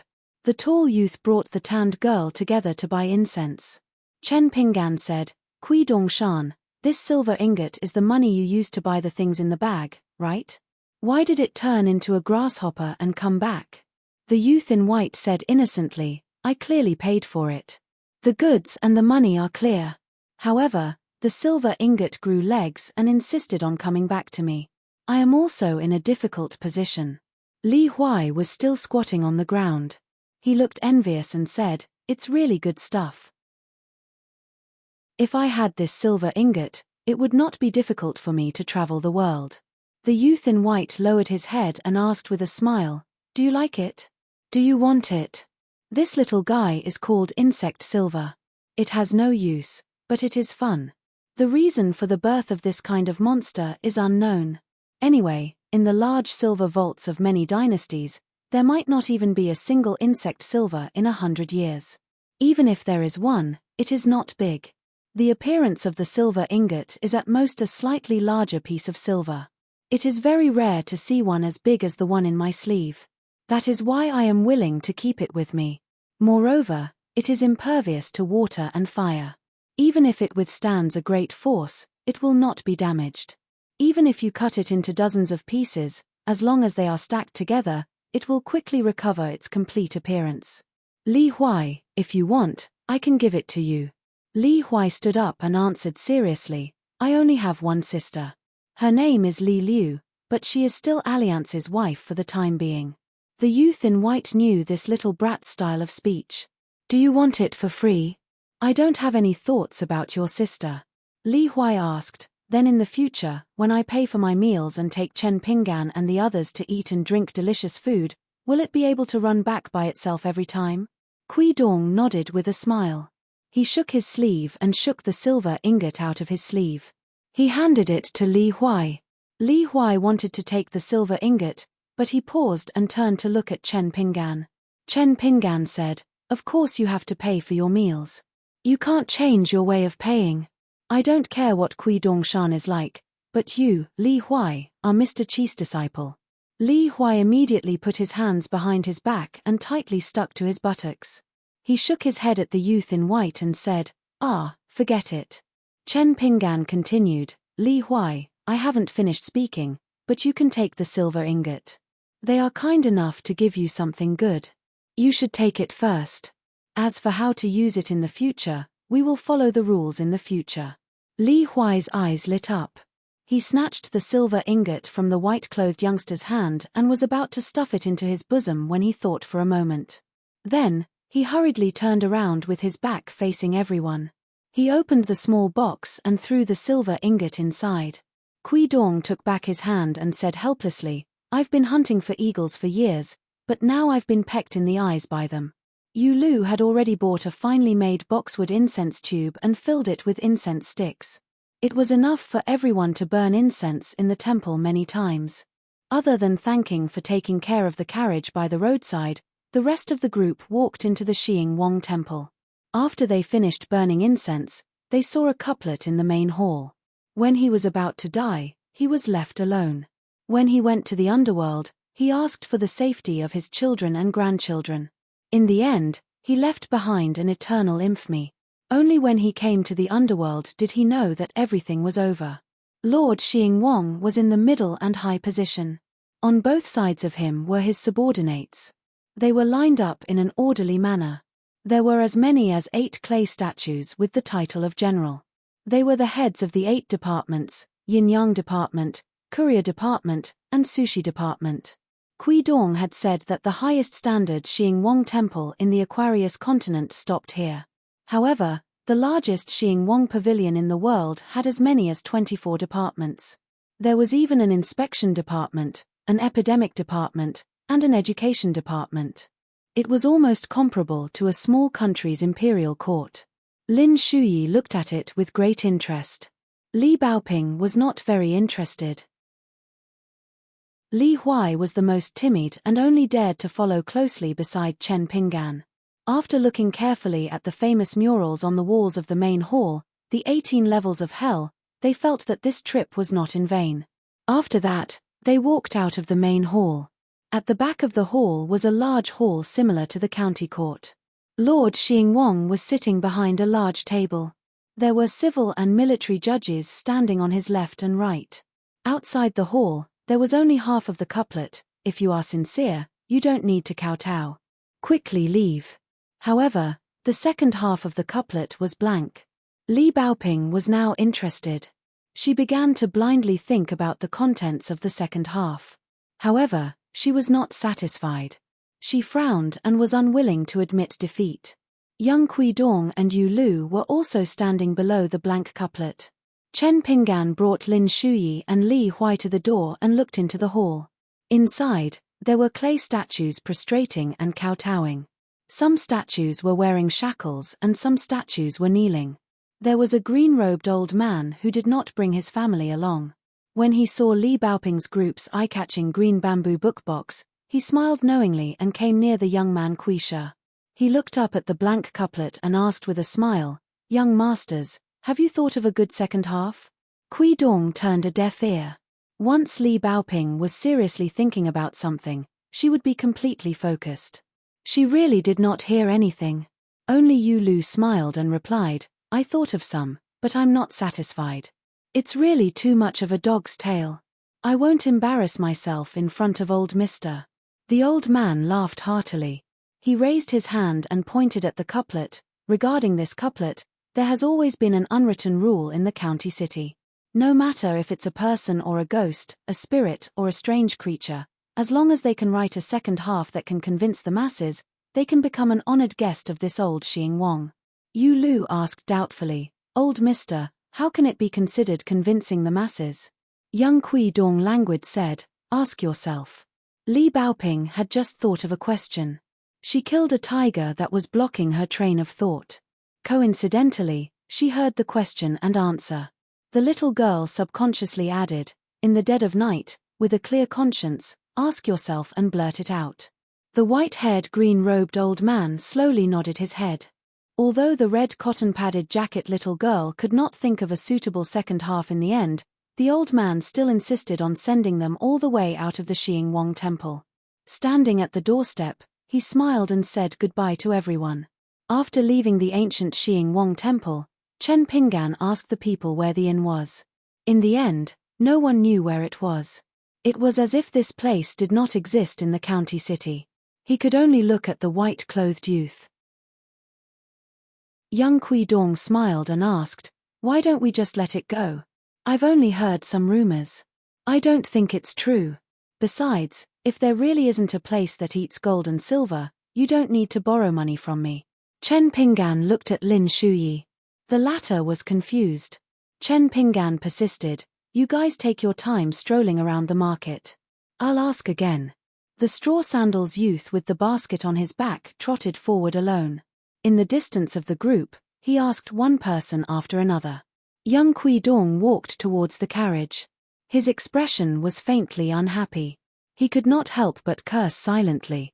"Even if you, Chen Pinggan, have a mountain of gold and silver on your back, you're still spending money like water. In the end, you're still working for someone else. Do you need to be so attentive?" When the white-clothed youth bent over to lift the curtain of the carriage, he turned his head to look at Lin Shuyi, who was still in the dark. The youth with a gloomy expression suddenly felt a little jealous at this moment. 138. In the end, Chen Pinggan only asked about the old site of the city god temple. No one had heard of the inn that Kui Dong mentioned. This county was a big city in the north of Huangting country. To reach the old city god temple, one had to walk through almost half of the county. When everyone followed the last person's directions, it was already close to dusk. They only found a high vermilion wall. After spending a long time, they finally found an inconspicuous entrance with great difficulty. It was barely enough for 2 carriages to pass through. The deeper they walked, the more it gave people a feeling of being in a different world. Between the cracks of the green brick road under their feet, a faint mist was emitted from time to time. It drifted into the high walls on both sides and leisurely gathered. It was like a clear spring slowly flowing on the wall. There was a faint sound of flowing water. When the young man Kui Dong saw that Chen Pinggan and the others were suspicious, he explained, "This alley is one of the signboards of this inn. It's called Flowing Clouds and Flowing Water Alley. Next, after entering the mansion's gate, you should be able to see a bright moon shadow wall immediately. This is because there are spirits of unknown origin residing in the shadow wall. Their forms are indefinite, but they generally correspond with the moon. Their moods are all revealed on the shadow wall. However, the truly valuable shadow wall has to be the combination of the sun and the moon. If by any chance it can add some celestial phenomena, I'm afraid that the immortal mansion with the word sect in it will give up their face and madly snatch it." At the end of the alley was a large gate. On the gate, there were 2 tall and big painted door gods. They were even taller than young men. They were mighty and awe-inspiring. They were burly and wore golden armor. One of them was holding a sword while riding a tiger. The other was holding a blade while riding a dragon. The two door gods glared at the alley. Because they were carved from wood and not the paper of ordinary people, they gave people a strong sense of oppression that was about to come out. Li Huai secretly swallowed his saliva. He felt that it would be more comfortable to sleep on the mountain. The gate slowly opened. A beautiful woman with a pair of peach blossom eyes swayed her waist as she stepped over the threshold. Behind her, there were two young girls with twin hair buns. Each of them had a long sword in a green scabbard hanging from their waists. They did not follow the woman to the group of guests but stood at the gate. The beautiful woman curtsied elegantly. "I'm Liu Jiahui. My name is Jiaqing and Hui from Flower. It's really difficult for my name to be elegant. Honored guests, please call me Jiahui. Honored guests, are you going to stay in our autumn read-in? Do you have a prior reservation?" As the woman spoke, her gaze was fixed on the young man in white, who made everyone's eyes light up. The beautiful woman and the beautiful young man looked at each other. Although the beautiful woman and the beautiful man looked. And the two maidservants were clearly angry. Within the county city, who would dare to be so disrespectful to his wife? Even the county governor, who was a high-ranking official of a region, would always treat the madam with respect if he met her on an excursion or when burning incense. He would politely call her Madam Liu or Second Master. If he had a request and needed the help of Autumn Read-In, he would respectfully address her as Immortal Master Liu. The beautiful woman quickly glanced at the indifferent Lin Shuyi from the corner of her eyes. She did not notice anything strange. She continued to look at the young man in white clothes and asked softly, "Young master, do you think there's something wrong between me and the Autumn Read-In? You only feel disappointed after arriving here. Is it because you don't live up to your name?" Kui Dong was a little impatient. He pointed at the young man in straw sandals beside him. "You're worshipping the wrong bodhisattva. The one in charge of money is this person." The woman was surprised. She quickly curtsied to Chen Pingan alone as an apology. Without waiting for the woman to speak, Chen Pingan looked at the gate. After retracting his gaze, he took a deep breath and made up his mind. "We have a lot of people. Are there enough rooms?" The woman smiled sweetly. "Enough. How can it not be enough? Although the triennial sacrificial ceremony of the water deity temple is coming soon, and immortal masters from all over the world will come to support the county governor, and the business of the autumn read-in is not bad, my humble abode is honored by the presence of so many distinguished guests. Even if I have to vacate my little courtyard and temporarily move to another inn, I will never dare to disappoint my distinguished guests." In the end, Chen Pingan asked for a large courtyard called Clear Dew. It was located closest to the old well of the old city god. It was considered the heavenly courtyard of Autumn Read-In. The reason why it was empty until now was because the price was too high. It was not based on the number of people. In any case, it was 2,000 taels of silver a day. There was no lack of cultivators who had obtained the identity of Qi refinement warriors. However, when it came to cultivation, if one did not know how to calculate carefully, did not have a strong family background and backing, or did not have the means to make a lot of money every day, they would be extremely short on money. They were completely different from the immortal masters who were as rich as the commoners imagined them to be. The old well of Autumn Read-In was indeed the source of the spring overflowing with spiritual energy. However, to Qi refinement warriors, paying 2,000 taels of silver a day for this was definitely not a good deal. Therefore, this courtyard was mostly used by the rich and powerful to entertain the big shots of the official circles and the heroes of the pugilistic world. Madame Liu personally led this group of people. Message: already subscribed, book_67088L. Mobile version of reading website. 139. The night gradually deepened. Outside the main entrance of the Autumn Read-In, the sound of hoofbeats could be heard. Madame Liu stood alone outside the door with two tiger-shaped gold ornaments hanging from her waist. A carriage stopped outside the door and a middle-aged man dressed in a green scholar's robe walked down. He was not angry but he was dignified. He faintly revealed the demeanor of a scholarly general. However, the man looked tired at the moment. When he saw the beautiful woman, he smiled. I've made you wait. Let's go in and talk. The woman's expression was neither cold nor warm as she turned to lead the way. The man glanced at the tiger-shaped token on her waist and frowned. Do you need to be so nervous? The woman sneered and said, My place is just a small inn. It can't be compared to Your Excellency's county governor's residence. 2 days ago, someone tore down my signboard, so I can only swallow my anger. Now, the culprit has brought a large group of disciples and grand disciples to stay at my place. I can only pinch my nose obediently and serve these immortal masters with a smile. All of this is due to the governor's good governance. The man slightly increased his voice. All right, Yahweh, I know you're angry. However, I'm not much better now. For this ceremony of worshipping the water deity temple, I've been busy from dawn until now. My throat and eyes are burning. The reason why I'm resting here and not returning to the governor's official residence is because I want a moment of peace. I'm not here to listen to your complaints. The beautiful woman's eyes were filled with hidden bitterness, but she knew when to advance and retreat.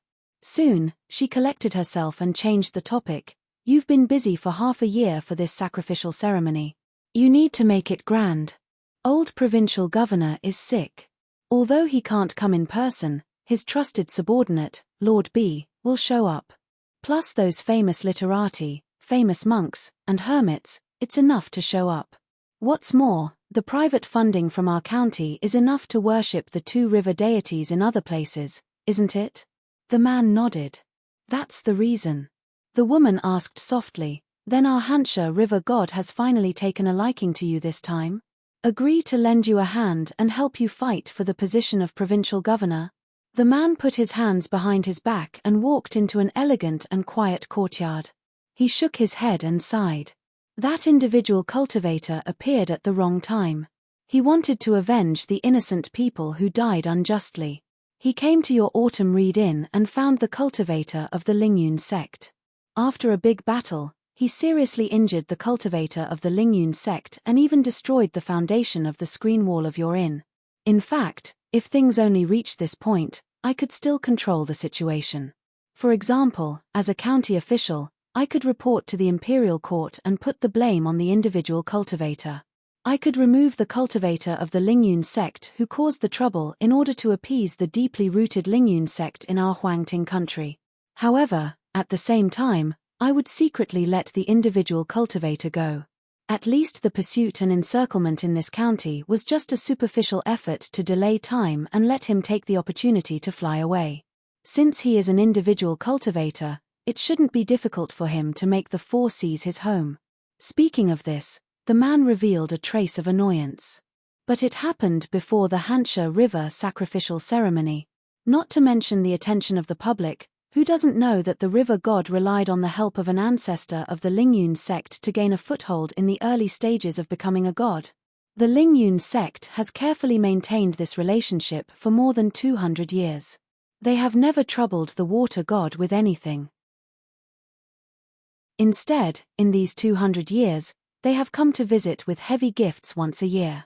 Other than the calamity of the sect, they have never stopped. So, who do you think the water god will side with this storm that has shaken the county? The woman looked at the county governor who was constantly pacing in circles and unwilling to sit down. She handed over a cup of hot tea and joked, My county governor, Sai, can you sit down and talk? If you continue to walk like this, I will be dizzy. After the green-robed man sat down, he laughed at himself and said, I found out about the hidden location of that rogue cultivator 3 days ago.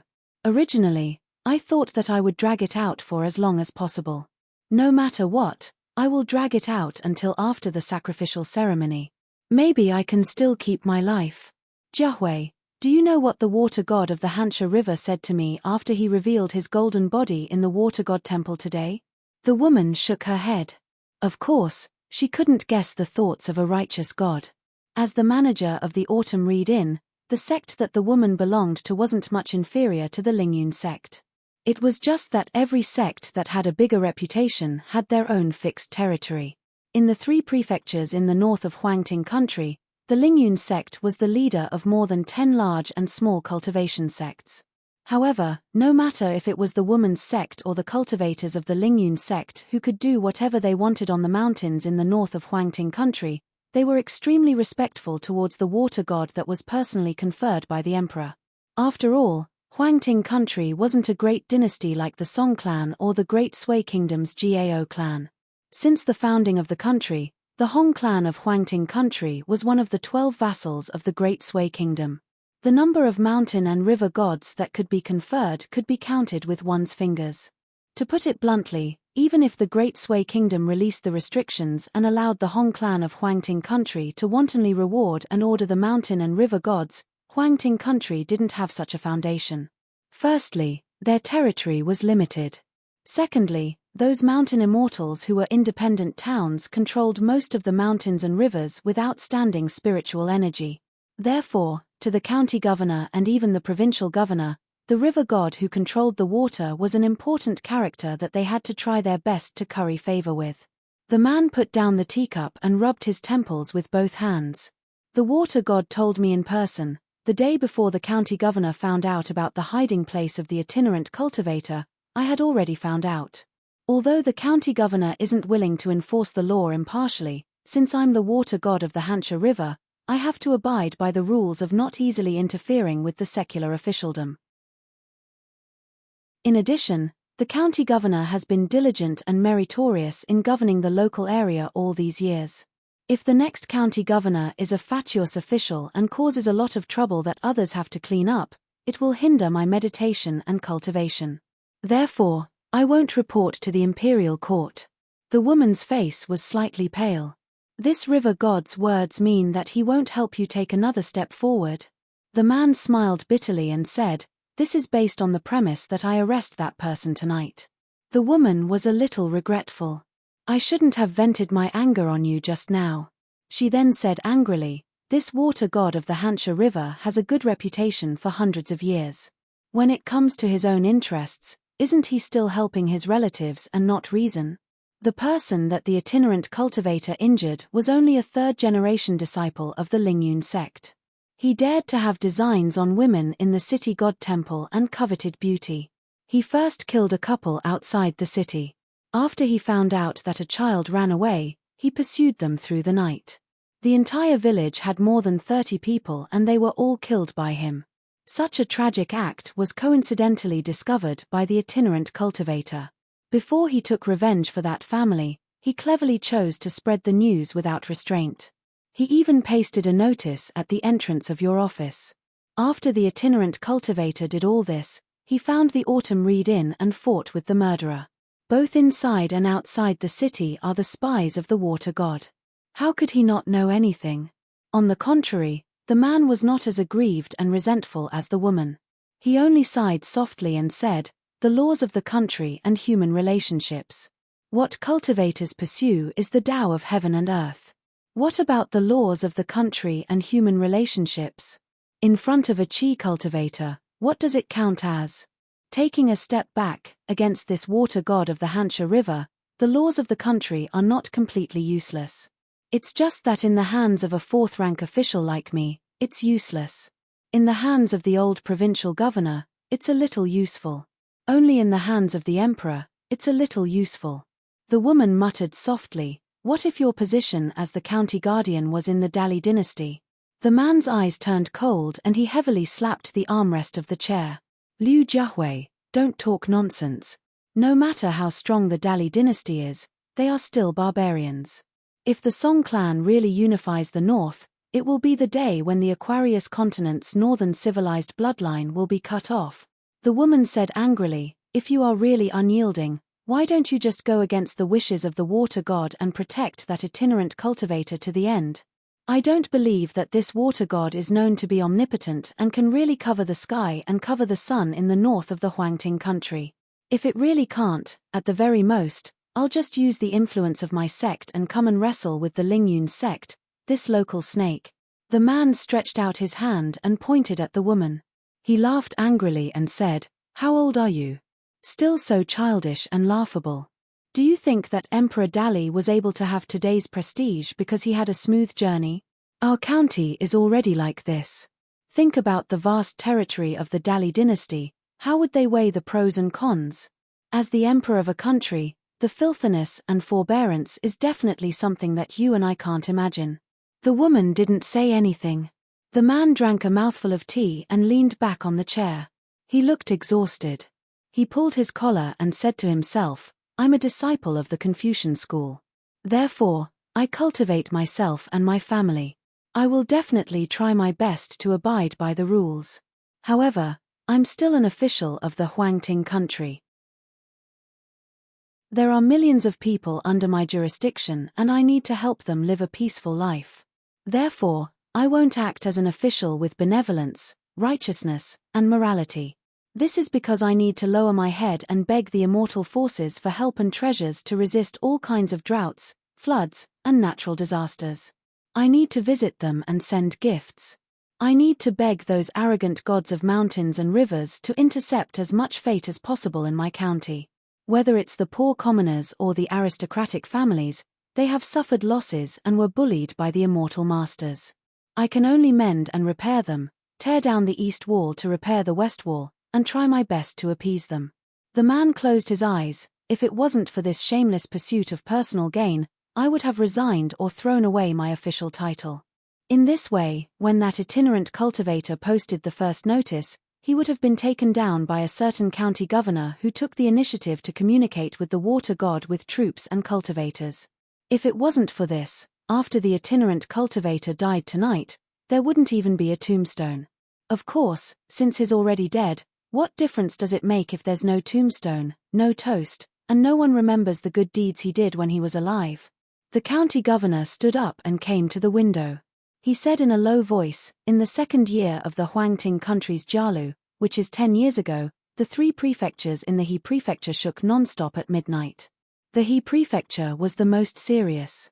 The thatched cottages, city walls, and ancestral temples all collapsed. More than 60,000 people died. In the following month, it shook every few days until the end of the year. All the rivers in the northern part of the Hansha River were turbulent. Almost 100 people drowned in my county alone. In the 4th year of the Jialu, the Maroju in the south had a strange phenomenon of moving mountains. In the 8th year of the Jialu, the Hung prefecture in the southwest had a net of water and countless boats were moored. On the night of the Mid-Autumn Festival, a huge fire suddenly broke out. The fire spread for a long distance. More than 1,000 boats and more than 10,000 people's corpses were burned to ashes. The man's expression was mournful. His lips moved slightly. Are these natural disasters really natural disasters? The common people don't know the truth, but I do.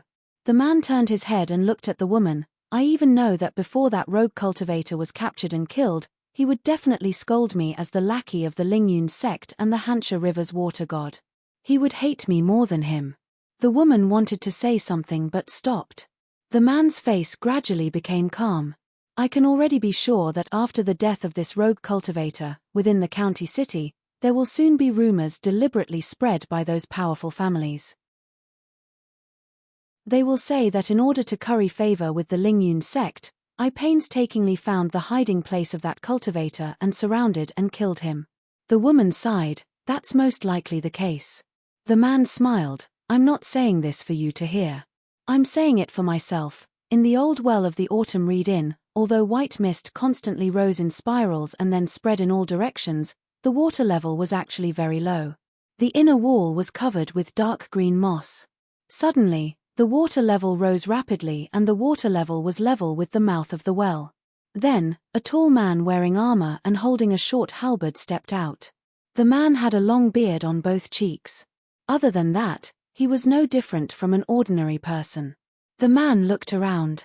As for the youth who was meditating in the pavilion, he didn't pay any attention to him.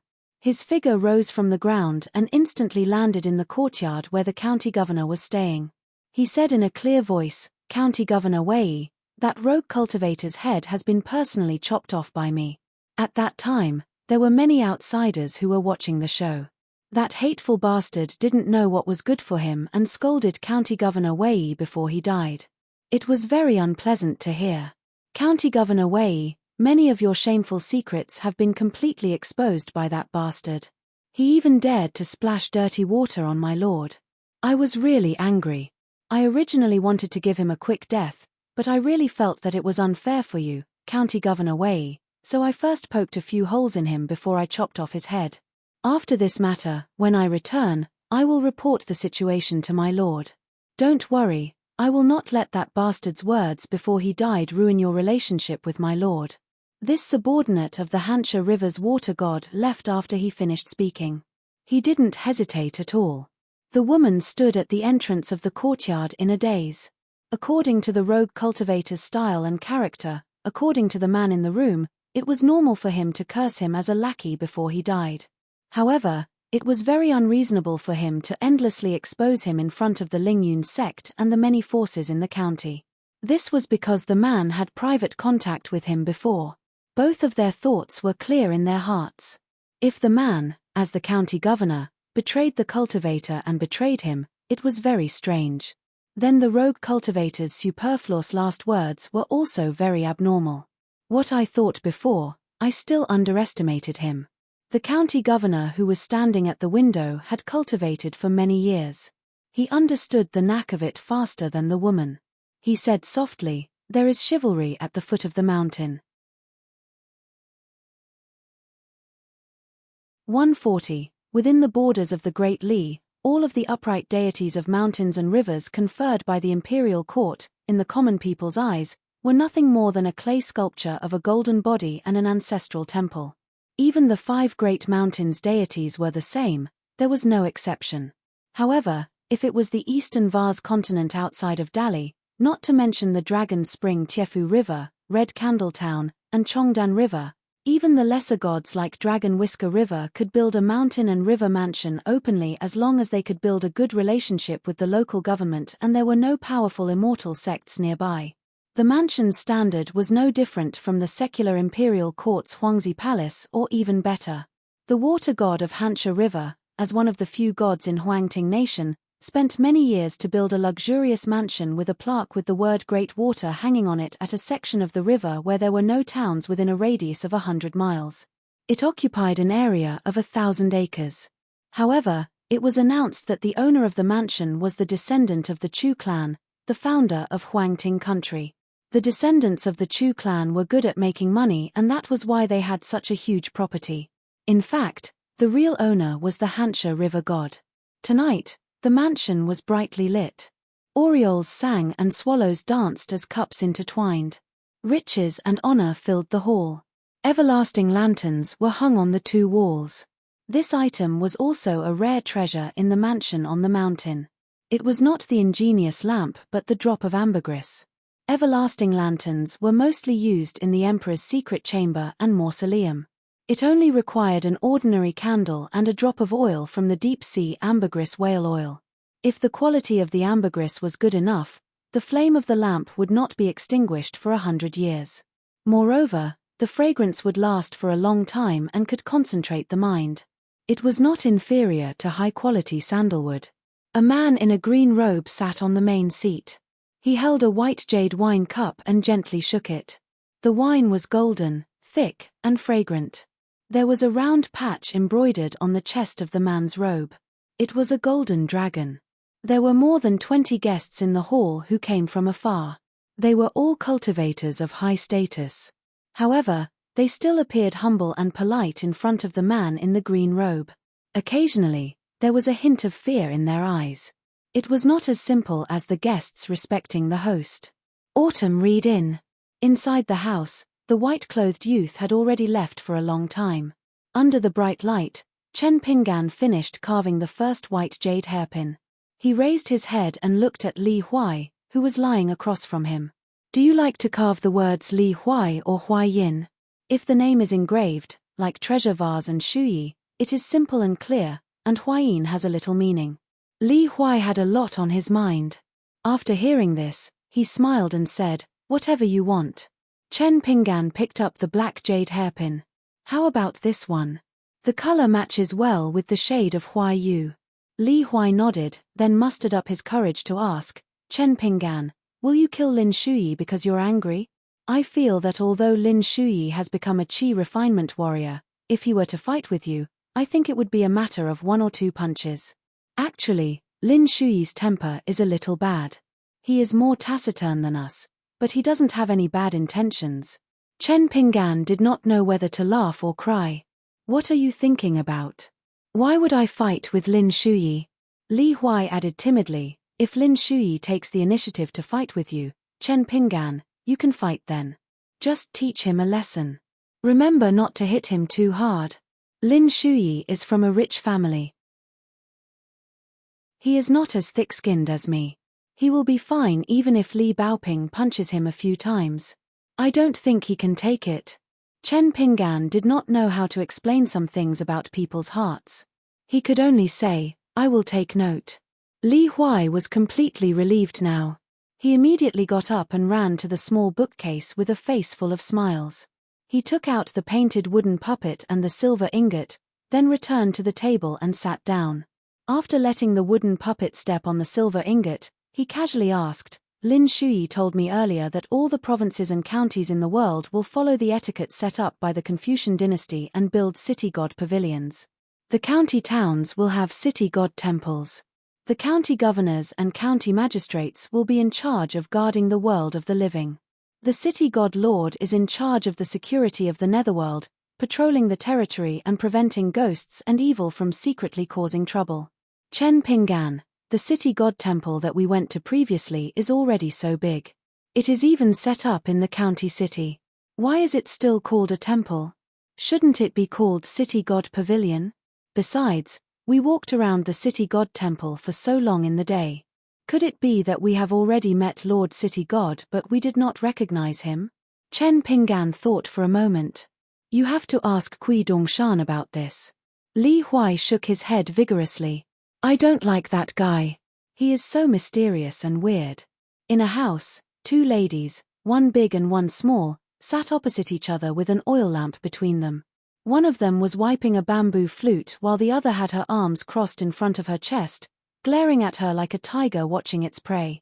The red cotton-padded jacket said, Thank you. You like to snore at night. I sleep in my own tent at night. I am so far away from you but I can still hear you. The tanned girl looked up and smiled. Sorry, I don't snore when I sleep. Li Baoping raised her eyebrows. How do you know that you don't snore when you sleep? Thank you used the pad of his finger to gently stroke the bamboo flute, deliberately imitating the action of the red cotton-padded jacket girl raising her eyebrows. Because I am a chi refinement warrior. In your eyes, I am an immortal on the mountain. Li Baoping raised her chin high and asked, Then do you have a small bookcase? Thank you was speechless. In the end, the young lady returned victorious. She took out a stack of books from the bookcase and began to read by the light at night. It was her favorite travel book about mountains and rivers. It was about strange mountains and rivers, mountain spirits and ghosts, and about scholars and fox immortals. The young lady was engrossed in reading. Sometimes she frowned, sometimes she was enlightened, sometimes she was excited, and sometimes she was in a daze. Thank you saw all of this in his eyes. Subconsciously, he stretched out a finger and gently tickled the edge of his cheek. Lin Shuyi sat in the small pavilion with his eyes closed. He was meditating and concentrating. He breathed in and out, carefully feeling the water flow between heaven and earth. The big waves washed the sand, extracting the essence and removing the impurities. He collected the essence of the water vapor that seemed to be floating around the well bit by bit and absorbed them into his aperture acupoints. Even though there was quite a bit of commotion coming from the old well, the young man still remained indifferent. Fortunately, the demons that floated out of the well were clearly not targeting Lin Shuyi, so the two sides did not interfere with each other. Lin Shuyi had taken a fancy to a Taoist secret manual on the cultivation of the Five Thunders spell at a glance on the Chiduan mountain. It involved the specific cultivation of the 5 lower realms. There were only some general descriptions. However, in the hands of Lin Shuyi, who was good at calculation and deduction, the effect was amazing. Soon, Lin Shuyi felt that several qi dwellings in his body were bulging.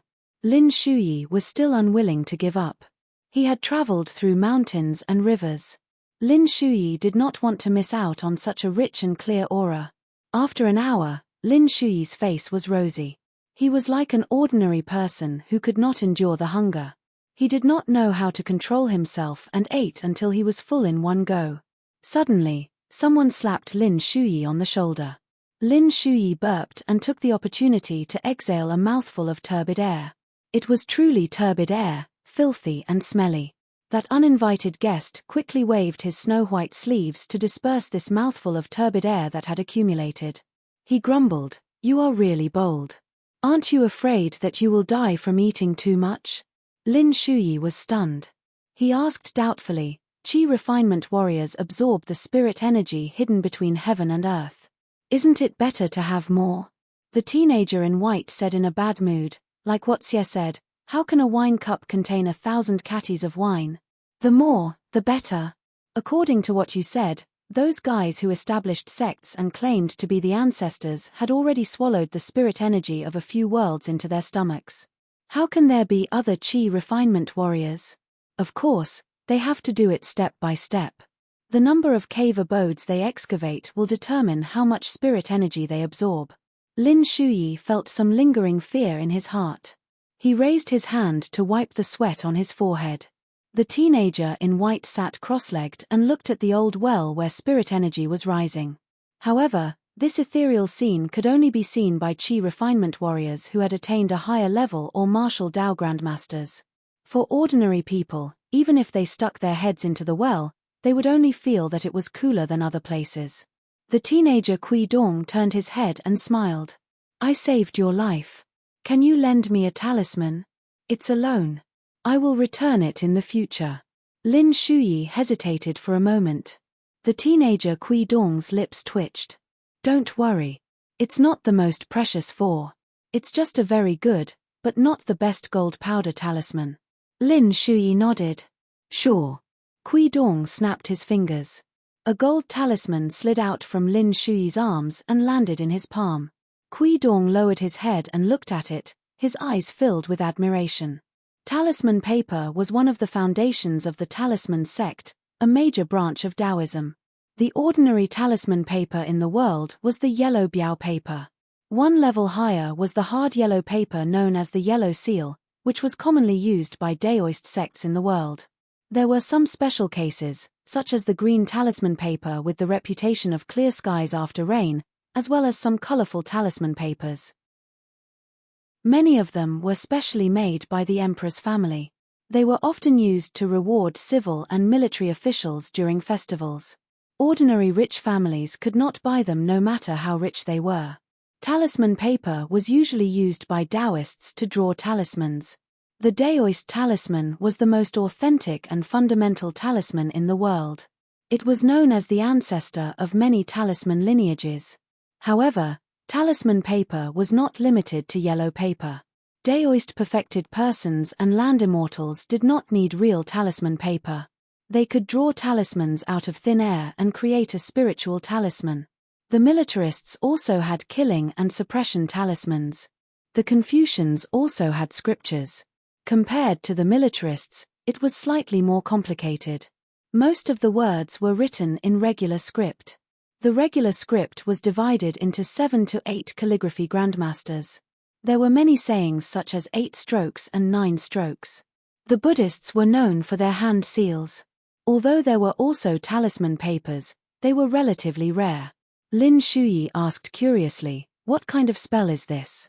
Kui Dong carefully kept the gold talisman paper in his sleeve and said casually, "You will understand when you reach the middle 5 states. By then, Qi refinement warriors can condense their thoughts into heartstrings. The level of their cultivation and the depth of their cultivation will determine the number and thickness of the heartstrings. This is the so-called telekinesis." Lin Shuyi was now at the peak of the 3rd state of Qi refinement warrior. Within a few months, he had reached the peak of the 3rd state of Qi refinement warrior.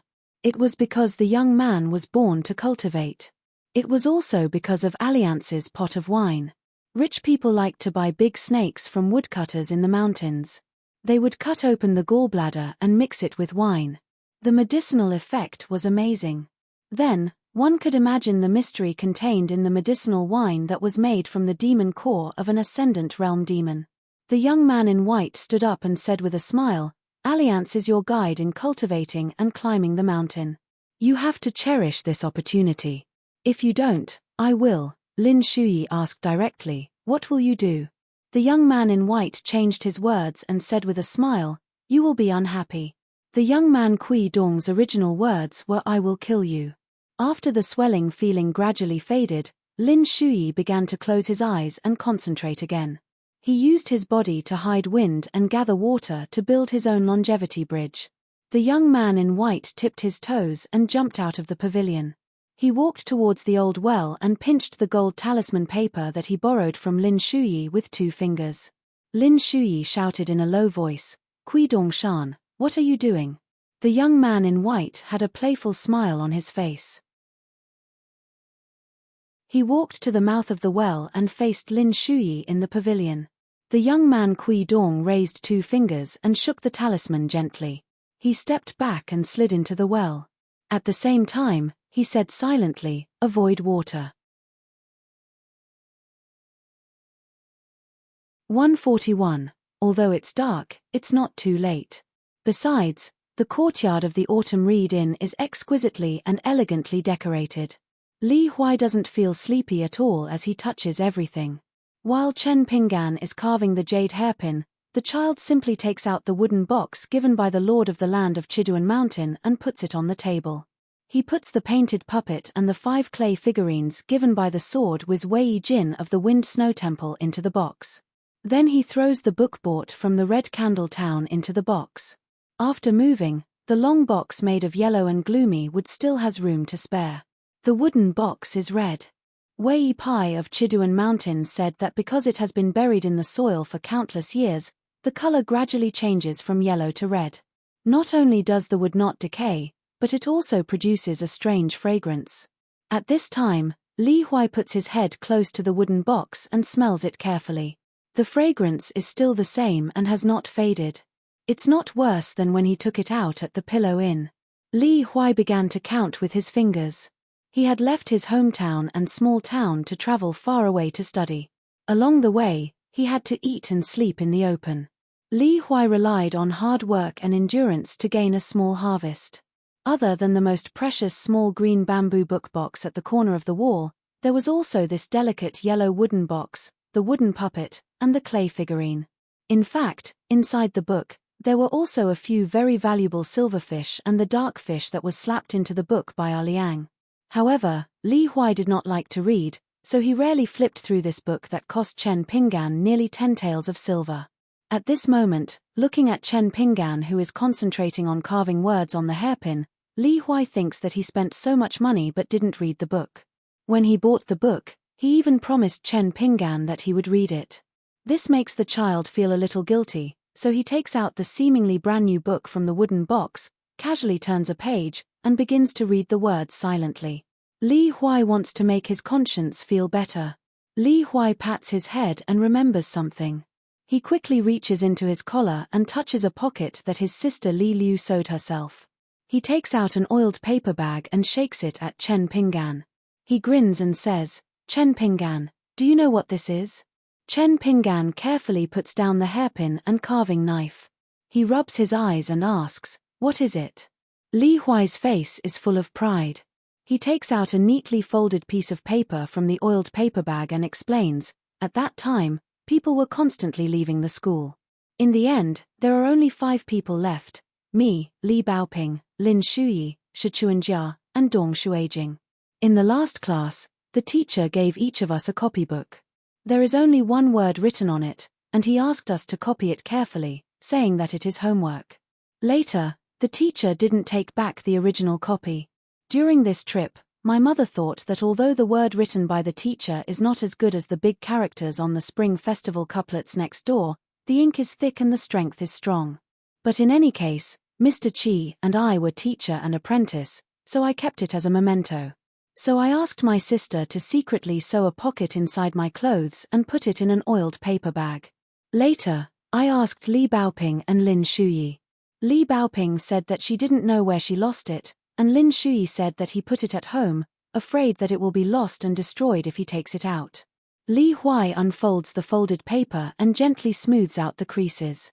He sees the small Qi copybook, square and palm-sized. Li Huai stares at the word for a moment, then raises his head and says seriously, Chen Pinggan, this Qi copybook is for you.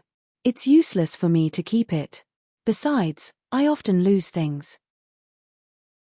Chen Pinggan shakes his head and says with a smile, if you are afraid of losing it, I can temporarily keep it for you before we arrive at the Academy of the Great Sui Kingdom. But since this is the homework given to you by Mr. Qi, then as Mr. Qi's student and apprentice, you should treasure it well. Even if Mr. Qi is gone and you don't have to copy it, just like what your mother said, keep the copybook for yourself. It's a memento. Li Huai nods, puts the copybook between the pages, closes it, and throws it into the wooden box. Unbeknownst to them, the 3 moose fish and the green nether fish that were hidden in different pages of the book had all left the original words in the book. Through the gaps between the words, they swam rapidly and finally entered the Qi word sticker. They were truly like fish in water, extremely cheerful. Compared to Li Huai's bumper harvest along the way, Lin Shuyi is actually not bad. He has a large pile of ancient talisman of different grades and materials. One of them is a painting of more than 100 kinds of mountain spirits and ghosts, which was given by the blind old Taoist. Because Chen Pinggan gave the lad a very good snake gallstone, the old Taoist took out this painting, which is claimed to be the ancestral treasure of his sect. Chen Pinggan then gives it to Lin Shuyi. As for Li Baoping, he has the auspicious symbol of the famous saber and the silver blade strengthening gourd. There are not many things, only 2, but they are immortal treasures coveted by the world's cultivators. Only Chen Pinggan, who put in the most effort, seems to only have that slightly withered pale golden lotus seed in the end.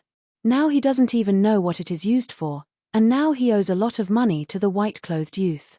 Li Huai leans on the table and repeats the old tune, Lin Shuyi's family is very rich, but the identity of the illegitimate child is very awkward, so this guy's mind may be more sensitive.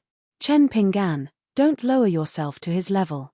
Chen Pinggan nods, I'll talk to him later, then everything will be fine. Li Huai says for no reason, good people and honest people are always at a disadvantage. My father is like this, and so are you. Chen Pinggan, don't be a good person in the future. Think more for yourself in the future, you don't have to tolerate everything. Otherwise, you won't do anything, but Li Baoping, who recognizes you as young martial uncle, will die of anger first. At the mention of Li Baoping, Chen Pinggan can't help but ask with a smile, Baoping always bullies you, why don't you fight back? Li Huai blurts out with a look of righteousness, I don't dare, I can't beat her. Chen Pinggan laughs, the tiredness of painstakingly carving words is suddenly swept away. Li Huai looks at Chen Pinggan who laughs happily, the child also laughs happily, because in his impression, Chen Pinggan doesn't laugh like this. Usually, no matter what Chen Pinggan does or says, he is always restrained and reserved, afraid that he will say or do something wrong. Li Huai immediately thinks of his father, he seems to be like this too, his mouth is pursed, even if he is happy, his eyebrows are drooping, indicating that he is not very happy. Li Huai hesitates for a moment, but still decides to tell Chen Pinggan some of the things that are hidden in the bottom of his heart. The child, who has his head on the table, stretches his neck, lowers his voice, and asks mysteriously, do you know why I always give in to Li Baoping? Chen Pinggan jokes, you like her? Li Huai rolls his eyes, how is that possible, I'm still so young. Besides, I'm not Lin Shuyi and Dong Shuijing, those 2 perverts. Every time my sister comes to school to help me bring things, those 2 guys stare at me until their eyeballs fall to the ground. Especially Dong Shuijing, every time he finds an excuse to go to my house to play, when my sister isn't home, he is sick. Every time my sister comes home, Dong Shuijing is like he was injected with chicken blood, he can't wait to fill 2 big water tanks in my house. My mother likes Dong Shuijing more, she thinks that he is honest, just like my father. My sister probably likes Lin Shuyi more, he is gentle and cultured, more like a scholar. After saying bad things about Lin Shuyi and Dong Shuijing, Li Huai's face turns gloomy, back to the main topic. In school, everyone laughs at my father, they say that my father is the most useless man in town, that he married into the family, he is useless, he doesn't do his job, he lives off a woman, he is even more useless, stupid, and stupid. Dragons give birth to dragons, Phoenixes give birth to phoenixes. A rat's son only knows how to dig holes, so his son, which is me, is the most useless in school. Every time in the teacher's exam, I am at the bottom. Li Huai grins and smiles. Li Baoping's family background is the best in school, but including Lin Shuyi, she doesn't play with anyone. Every day she is like a gust of wind, flying around. She is always the last to come to class, and the first to disappear after class. Although she thinks I am noisy and likes to beat me for no reason, she never laughs at my father. But she never laughed at my father. There was one time when my father came to the school to look for me. Everyone despised him. Only Li Baoping was willing to lead the way for my father. She even called him Uncle Li, which made my father happy for many days. Every time someone deliberately makes fun of my father in front of me, Li Baoping will always stop them. She won't let them say bad things about my father. Chen Pinggan sighed with emotion. So that's how it is. By the way, Li Huai, do you have a person you hate the most? Li Huai stares blankly. No, every time I come home, I eat a delicious fat chicken leg, and listen to my mother scold my father and sister with trivial things. All my unhappiness is gone. Chen Pinggan directly twists the wick of the lamp with his finger to make the light brighter. He smiles. You are awesome. Li Huai is puzzled. What's so awesome about me? Li Baoping was such a wild girl. She liked to climb trees when she was very young, and then she would shout fly, fly, fly, and then she would fall to the ground with a plop. She never cried, she stood up by herself, and finally limped back home. She was afraid that the elders at home would notice that she was not walking properly, so she would deliberately delay coming home until very late. Even she, who is not afraid of anything, thinks that you are the most awesome person in the world. Chen Pinggan picks up the carving knife again. When you grow up, you will know why you are awesome. Li Huai does not understand. Looking at the hairpins, he becomes more and more envious. When will you give us the hairpins? Chen Pinggan stops carving. When we arrive at the Great Sui Kingdom Academy. Li Huai asks, then why did you give it to Lin Shuyi? I can see that you like it very much. Chen Pinggan holds up a jade hairpin. Using the light, he carefully stares at the fine lines on the hairpin. I am afraid that I can't hold the good stuff. You are not outsiders, so I don't feel bad about giving it to you. Li Huai touched on his sore spot and asked tentatively, don't you feel any heartache about spending 2,000 taels of silver a night? Chen Pinggan puts down the jade hairpin and the carving knife, put them back in the box, and said with a straight face, I have to go out for a walk and enjoy the scenery. Just take it as earning back a few taels of silver. Li Huai turns his head and looks at Chen Pinggan's back, secretly laughing. Li Huai waits for Chen Pinggan to close the door, then silently tells himself that in the future, he must give the best thing to Chen Pinggan. Because this guy has walked through so many mountains and rivers. He has only accompanied the timid me to a place far away to pee and shit, and then stood not far away to talk to me. Chen Pinggan doesn't dare to wander around. He goes to the pavilion and sees Lin Shuyi sitting there as expected. He doesn't dare to disturb the mountain immortal who stood out first in the team. He looks at him from a distance for a while. When he is about to turn around and leave, he sees Lin Shuyi standing up and waving at him. Chen Pinggan walks into the pavilion. Compared to the handsome young man before entering the autumn read-in, the current Lin Shuyi seems to be more elegant. Lin Shuyi picks a topic that is not awkward. That Kui Dongshan borrowed a talisman from me, broke the rules of the inn, walked out of this pavilion, jumped into the old well and disappeared. Chen Pinggan whispers, whether Kui Dongshan is dead or alive, I don't care, and I won't care. Lin Shuyi holds back for a long time, then turns to look at the well. About staying at the autumn read-in, I know you have good intentions, but you should have told me in advance. Chen Pinggan nods, I will in the future. Lin Shuyi turns his head and carefully looks at the straw sandals youth's face and eyes. That's it? Chen Pinggan asks back, otherwise? Lin Shuyi says self-deprecatingly, I thought you would reason with me, or be straightforward, roll up your sleeves and beat me up. I was actually prepared to not fight back. Chen Pinggan shakes his head and doesn't speak.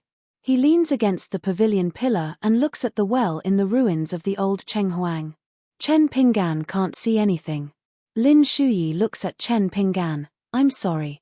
Chen Pinggan smiles and waves his hand. He sits cross-legged, then stares at the old well without blinking. Lin Shuyi feels relieved, then asks, "What are you doing?"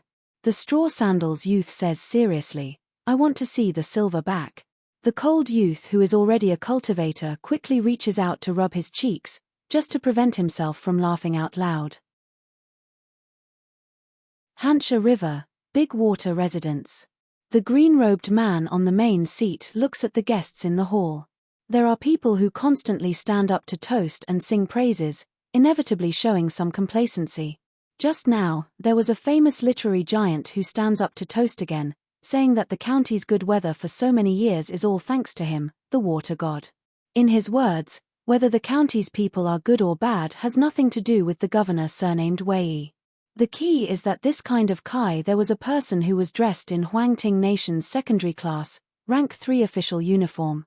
He stood up without hesitation and offered a toast to the literary tycoon. His mouth was full of praises. As a secondary class, rank 3 high official, the person with the highest rank in this sacrificial ceremony, when facing him who was sitting high up in the main seat, he still kept on calling him Lord Water God. Once one becomes a god who enjoys the incense, his name and family when he was alive are all hidden. As for those who can meet the gods, it is a taboo. Normally, they need to pay attention to this point and won't mention the name. The term master is a more reliable term of address. As for why it is so, there are different opinions. One of the most convincing is that among the 3 direct disciples of the Daoist ancestor, one of them likes to call his master as master. The Daoist ancestor happily accepts it, so it has been passed down to this day. The green-robed man slowly retracted his gaze. There are 4 confidants sitting on the left and right sides of the hall. They have followed him on expeditions. The longest one is more than 300 years, the shortest one is more than 100 years. Before one of them transforms into a human, his original body is a bright red carp. He is brothers with a carp spirit in Dali Chongdan River and they have a close relationship. However, this carp spirit has a mission at this moment, so his position is empty. One of them is a water snake that cultivated into a spirit. He uses a pair of iron maces, which is a celestial relic that he obtained by accident. Every time he fights with others, he likes to use the iron maces to smash his opponent's head. He likes to devour young boys and girls, but he is restrained by the green-robed man. He occasionally goes out to look for food, so he does not dare to be too unscrupulous. There is another one who was born as a water-blocking toad. He has the best talent, but he is lazy by nature. His realm is the lowest, but he is gifted. He will easily swallow a large amount of river water at the fork of a large river. As long as it is not in his mouth, he can keep drinking water and will never burst his stomach. Therefore, no one dares to humiliate him. He is highly regarded by the green-robed man. Once, there were 2 river gods who joined hands to rebel. They gathered many forces and tried to overthrow the green-robed man's position. This capable general of the Hansha River god was ordered to sneak ashore and sneak into the source of a river. Then, he revealed his true body. His body was the size of a mountain and he swallowed the source of the river. He forced the river god to surrender without a fight, causing the other river god to be isolated and helpless. In the end, the green-robed man destroyed the temple and the golden body. All the fragments sank to the bottom of the Hansha River, never to be reincarnated. The last one is somewhat out of place. He has a beautiful beard and scholarly clothes. He is gentle and refined. If not for his dark face, which is different from the living people of the Yang realm, he would look like a middle-aged scholar from a scholarly family. Hansha River is 800 miles long. It passes through 3 prefectures and 8 counties. Therefore, the northern part of Huangting country needs to rely on the nourishment of this river.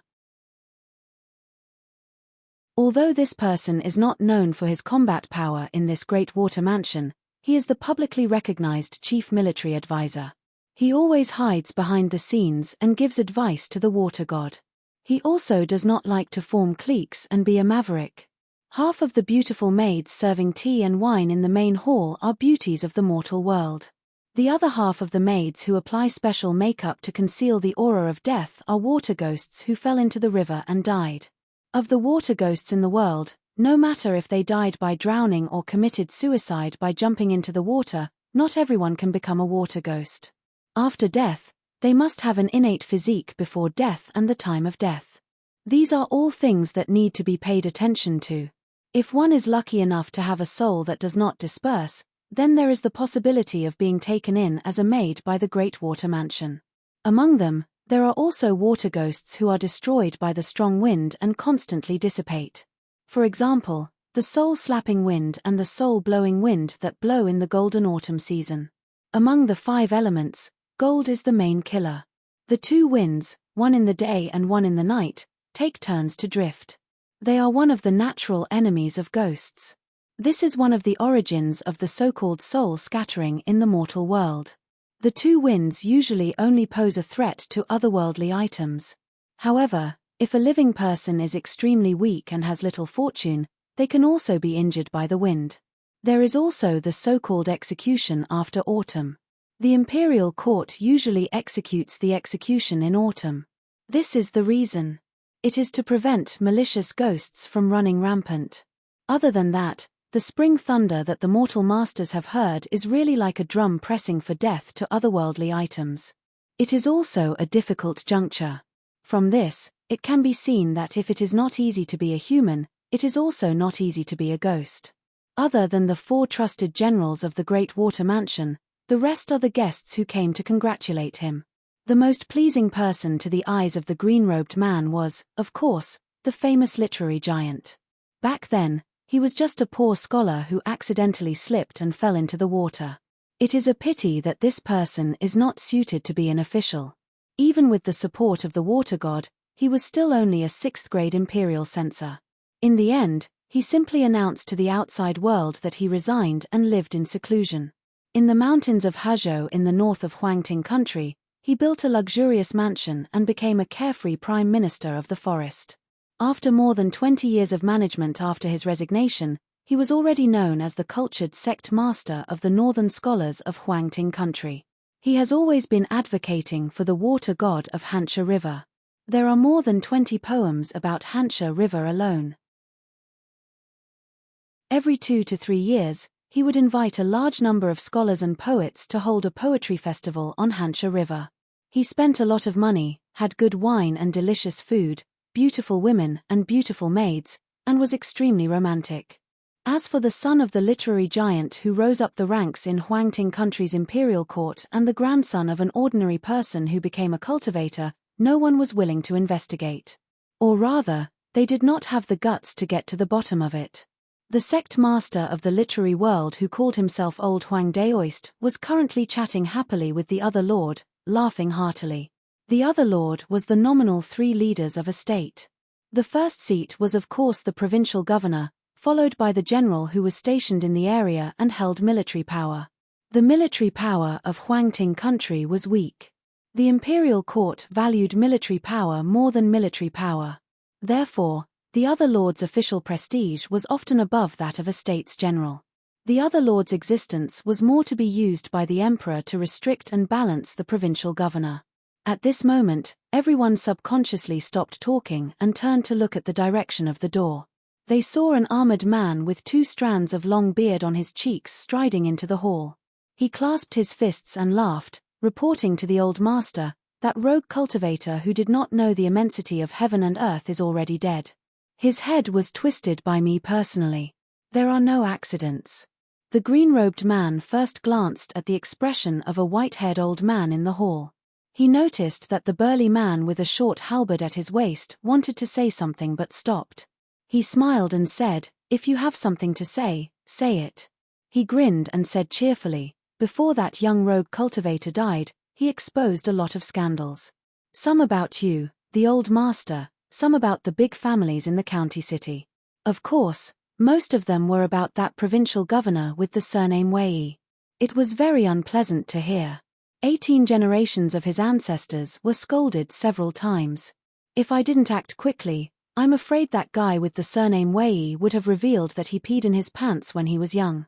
If there are no accidents, the whole county city will be in a storm tomorrow." The green-robed man was obviously surprised. "Oh!" The burly carp spirit was about to speak when the green-robed man waved his hand, indicating that he should quickly return to his seat and not talk nonsense. The burly carp spirit could only sit down obediently. He glanced at the scholar-like man. The latter smiled and nodded, indicating that he should not be impatient. Only then did the burly carp spirit relax and eat large pieces of meat and drink large bowls of wine. Hearing the news of the rogue cultivator's sudden death in the county city, there was a young man with a sickly face in the hall. He immediately could not hide his hearty smile and frequently poured wine to his heart's content. In the county city, the provincial governor with the surname Wei was depressed. The young rogue cultivator died without an intact corpse. The guests in the Great Water Mansion were all happy. The contrast was stark. The green-robed man suddenly raised his head and looked at the door. This Hansha Jiang Zhongshan's eyes were gloomy. There was a handsome young man in white standing quietly outside the door. He was patting his sleeves and flicking off some water droplets. Finally, the young man stepped over the tall threshold, looked around, and said with a mischievous smile, "Not a human, not a ghost, not a god. Strange, very strange, very strange."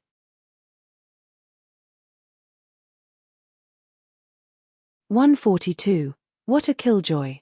The sudden appearance of the young man in white was really untimely. The guests were all quick-witted people. They quickly sized up the green-robed man's ugly expression and understood in their hearts. Then, they turned their heads to look at the young man's eyes and were very playful. In the northern boundary of Huangting country, it was difficult to distinguish between mountains and rivers. Who didn't give face to the golden name of the Great Water Manor? There was actually someone who dared to cause trouble at the Hansha River God's place. Moreover, he swaggered into the territory of the Great Water Manor. Was he tired of living? Sitting at the top of the weak scholar's seat, the feminine man who cultivated the body of a water snake raised his orchid fingers and slowly raised a wine cup to face the uninvited guest. The man's eyes were burning hot. He had a handsome face and young boys and girls. They were always his favorite. However, he couldn't help but feel pity in his heart. The young man in front of him was most likely dead. He didn't dare to take the young man back to the manor to enjoy. He could only hope that the young man in front of him was a dead end. He had disgraced the water god and he didn't dare to take the young man back to the manor to enjoy. He could only hope that the young man in front of him would be moved away and become the supper tonight.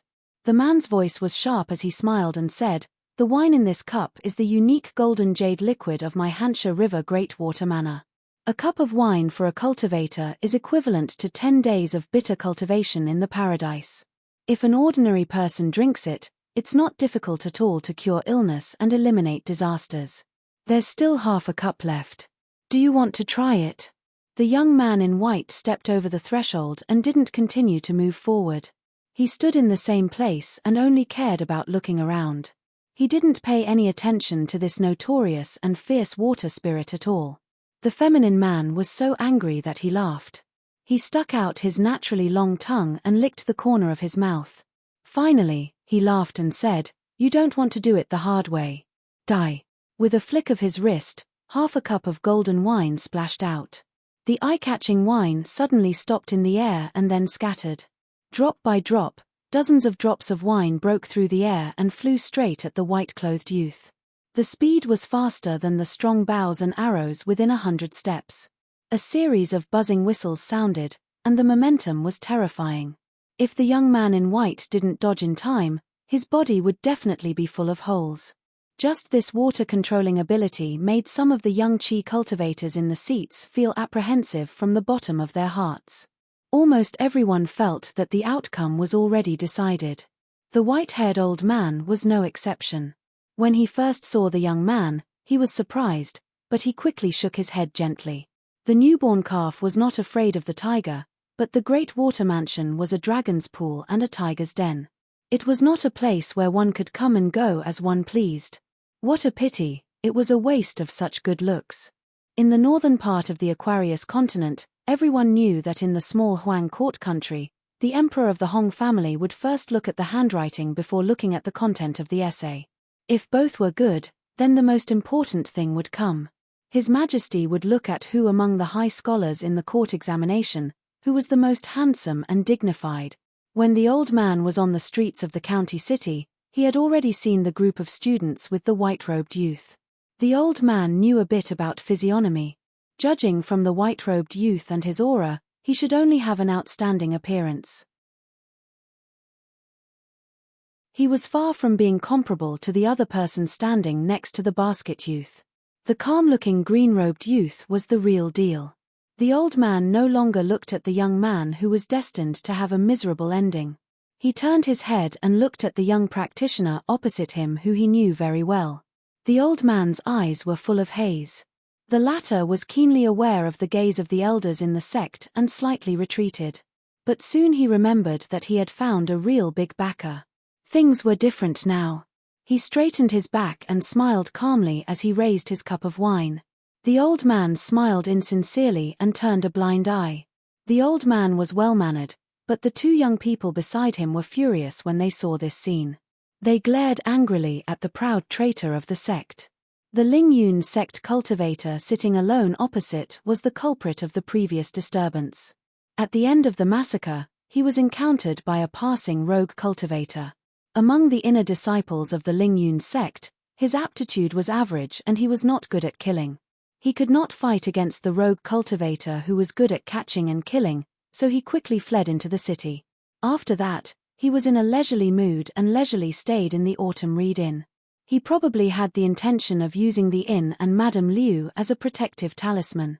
After his whereabouts were discovered by the rogue cultivator, this rogue cultivator who acted righteously, even if he had to take the risk of being regarded as an enemy by the Autumn Reed Inn, still insisted on breaking in and fighting with the righteous cultivator of the Spirit Charm sect.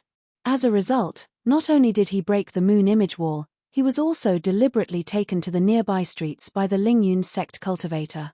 The latter threw out magic weapons and spells, injuring more than 20 innocent people. Since then, it gave the rich families of the county city an excuse to put pressure on the government. The rogue cultivator was identified as the one who started the fight, so they killed him first. As for the hidden reason, since he was dead, no one said anything. Even if there were some rumors, it was just wind from an empty cave. Those rogue cultivators who did not want to be recorded by the government had always been disliked by the countries. They did not dare to be treated as a rat crossing the street, but they all hoped to stay away from them and not cause trouble in their own country's territory. Once these rootless duckweeds had a conflict with the local snake, as long as it was not a dragon crossing the river with an exceedingly high cultivation base, the local government and Jianghu forces would definitely choose to side with their acquaintances. To a large extent, this was equivalent to the young rogue cultivator who had betrayed his sect. At this moment, when he saw the senior of his sect that he had originally respected, he did not appreciate it. The young rogue cultivator smiled slightly, raised his head and drank more than half of the cup of wine. After wiping the corner of his mouth, he lowered his head and smiled happily. Even if I cultivated bitterly in the Ling Yun sect for 100 years, I still have no hope of entering the middle 5 states. Now that I have been favored by the water god, there is hope for the great Tao. Therefore, from the first time I saw the military advisor, I had decided to set up my own sect. This is a once-in-a-lifetime opportunity that can only be encountered by chance. Why do I still care about the useless reputation of my sect? Can it be eaten? Even if it can be eaten, so what? I have never been able to eat a large portion. It is just the leftovers from you guys. This young rogue cultivator burped and laughed to himself. No one saw the helplessness in this person's eyes. He slowly picked up a piece of delicious fish and glanced at the military advisor of the Great Water Manor from the corner of his eyes. The young rogue cultivator murmured, "If one doesn't look out for himself, the heavens and the earth will destroy him. Moreover, such a great opportunity is placed in front of me. I am just a small rogue cultivator of the lower 5 states. How many lives do I have to reject the gift of the water god?" The white-haired old man opposite him was the grand elder of the outer sect of the Ling Yun sect. The Ling Yun sect was divided into the inner and outer sect. The old man was in charge of the outer sect. In fact, many of the secular affairs of the inner sect were handed over to this person. This time, it was the old man who led the team down the mountain to participate in the worship ceremony of the Hansha River god. The main purpose was to help a few direct disciples to sharpen their minds and to roughly understand the customs of the world below the mountain. He also used this opportunity to contact other forces. It would be best if he could form some good karma. Tonight, the two young rogue cultivators who followed the old man to participate in the banquet were both young talents of the Lingyun sect. Behind one of them was a giant crimson-red snake that was curled up into a ball.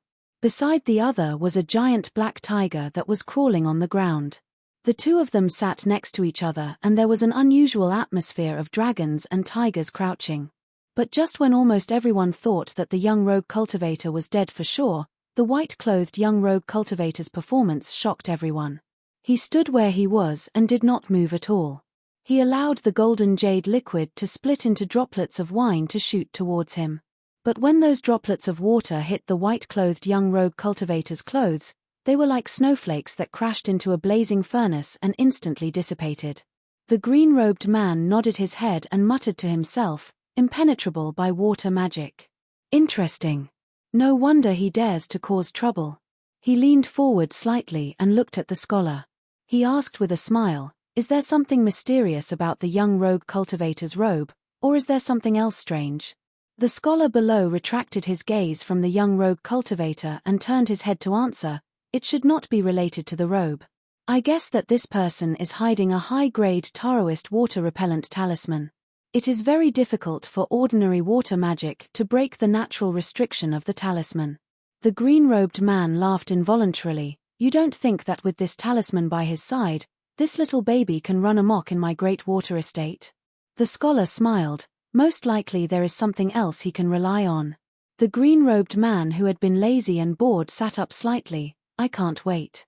Then he smiled and ordered the water snake spirit. There was not the slightest bit of blame in his words. You have made a fool of yourself. You are allowed to fight, but you are not allowed to use that pair of iron maces, so as to avoid the scene of heads exploding.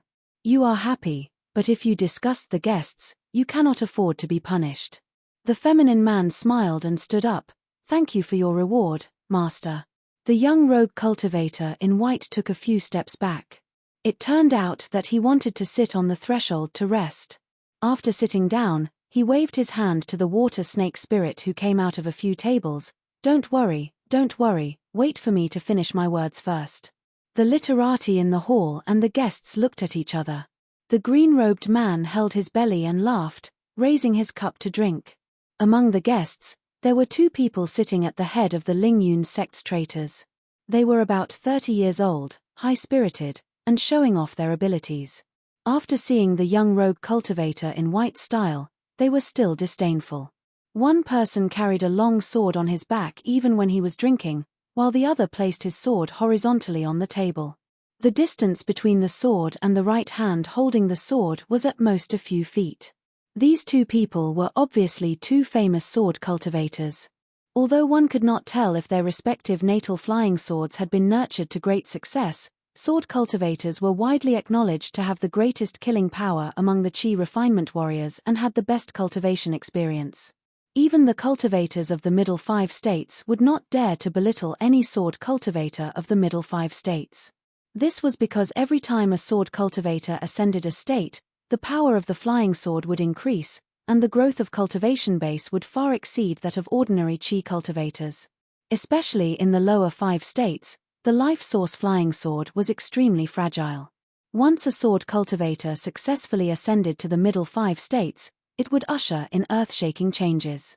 Every sword cultivator who had ascended to the middle 5 states or had the potential to do so, especially the young sword cultivators, would be the distinguished guests of various forces.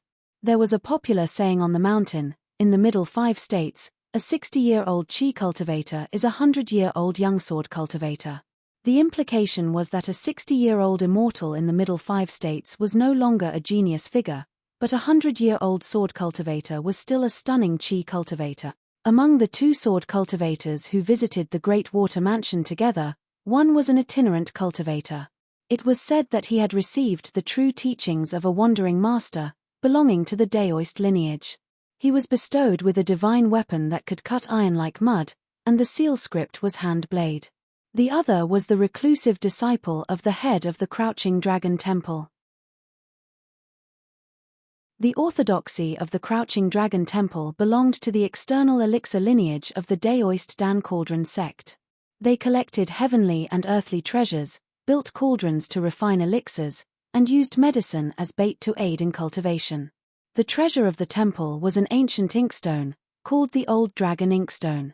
It was one of the 10 famous inkstones of the Vase continent. At the edge of the inkstone, there was a small and old skinny dragon, sleeping and snoring softly. It was said that the ancient Shu country was a place where dragons lurked everywhere, stirring up trouble. There were legends of immortals slaying the evil dragons and dragons everywhere. It was said that this small old dragon sleeping on the inkstone was an ancient seed that escaped the calamity. As for the young sword cultivator who laid his sword on the table, as the disciple of the Crouching Dragon Temple, he came here to represent his sect and secretly discuss with the Hansha River god, who had connections in the imperial court, to upgrade the Crouching Dragon Temple from a temple to a palace. It was not easy for a Daoist sect to obtain a palace as the sect suffix. It was like a country's monarch bestowing the title of true sovereign. There was a limit to the number of true sovereigns, and it would not become a disaster. It was not that the monarch could have as many true sovereigns as he wanted, and it was not that any random Daoist who gained the monarch's recognition could obtain this special title. The Daoist sects of the Vase continent would send people to investigate and determine if that true sovereign had the qualifications to be the country's true sovereign. The young man in white who had been behaving strangely from beginning to end coughed, sat on the doorstep and said loudly, "I came here today to teach you how to be a human, En, and also teach you how to be a god and a ghost. Sigh, I'm a little tired." The young man had just started talking, but his face was full of listlessness. He was the first to feel bored, to the extent that he said the last 3 sentences weakly. To be a human, to have a breath of noble spirit, to be a man of indomitable spirit. To be a god, since I fought for that incense, I want to benefit the common people. Even if the path of Shun has collapsed, I want to prove that the incense will not cease, and my path will not be lonely. To be a ghost, the heavens and earth do not want me to live, but I want to achieve immortality amidst the astral winds and spring thunder. Originally, there was a bit of chewiness in his words, but when it came out from the young man in white's mouth, it completely changed its flavor, and seemed very harmless. Yin. The young man in white sighed, curled his lips, and said to himself, "Big Brother Alliance, you can say these words, but I really can't." The young man in white sighed again and stood up again. "Forget it, I'm not playing anymore, I'll do my own business." Then he turned his head to look at a place where there was no one, and said, "What bullshit ability, you dare to learn how to be chivalrous? Do you really think you are Alliance? Now look, your soul is gone, and the light is flickering. If you didn't meet me, who is proficient in the divine soul technique, you don't even know where you are now. You can't see the sun tomorrow, and you still have to see whether your ancestral grave will emit green smoke. Why bother?" After the young man in whites but left the threshold, he stretched out his hand and pointed at all the people in front of him. "To be honest, in my eyes, all of you are ants." There was complete silence. The young man asked, "You don't believe me?" A moment later, the wine cup in the man in green's hand shattered with a bang. In the whole great water mansion, only this river god saw that behind the young man in white, there seemed to be a saint statue several feet high, whose noble spirit filled the world. The statue stood on the altar, overlooking all the ants under its feet. The man in green's lips trembled. The 11th floor? Or the 12th floor?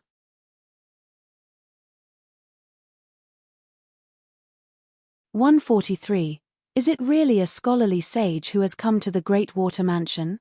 And this scholarly sage is not an ordinary master of the academy." The green-robed man sitting on the main seat gritted his teeth so hard that they almost broke.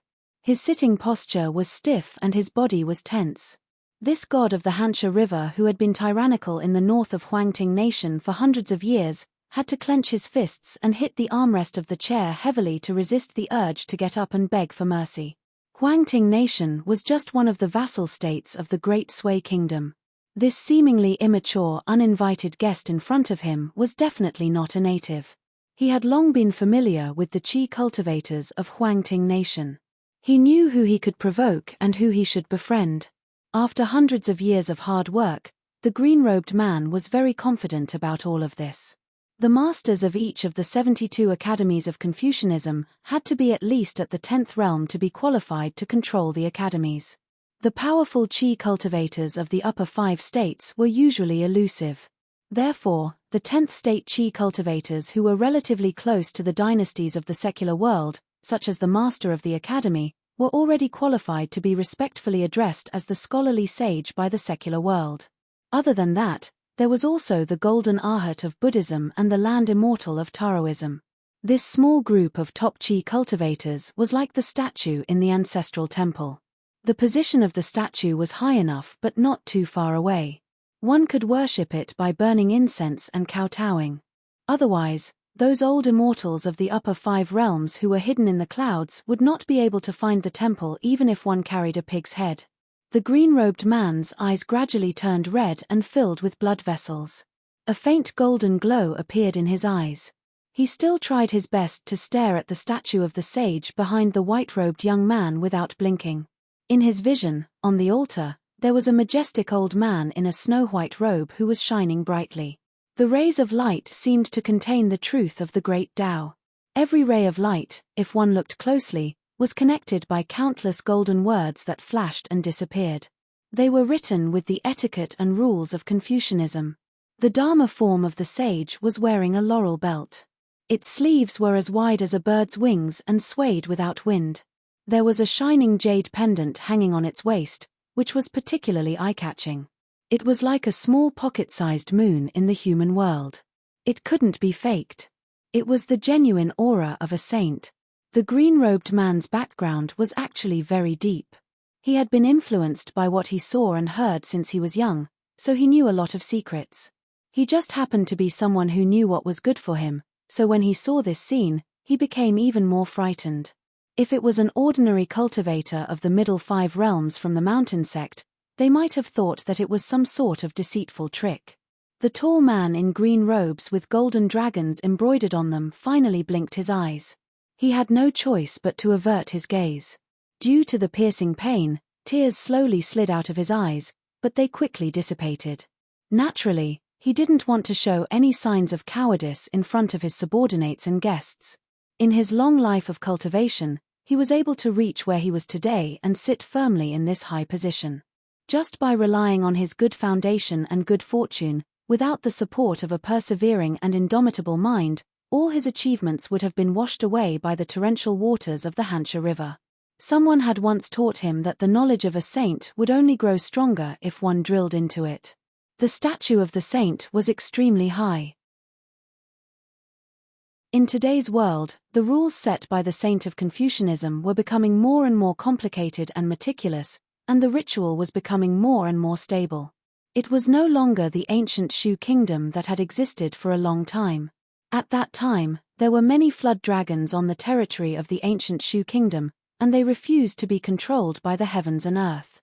It was said that only the ancient sword immortals with astonishing killing power liked to come here to sharpen their swords. They used their swords to overturn the river and water, and they were proud of killing the flood dragons. Wasn't Qi Jingchun dead? The saint who was now in charge of the Pearl Grotto Heaven should be the military Ruanju who had broken away from the Wind Snow Temple. Then who exactly was he? It seemed that those who were kind would not come here with good intentions. No matter what, even if the Heavenly King came to his territory, there was no reason for him to stretch out his neck to be killed. The green-robed man forcibly dispelled the haze in his heart.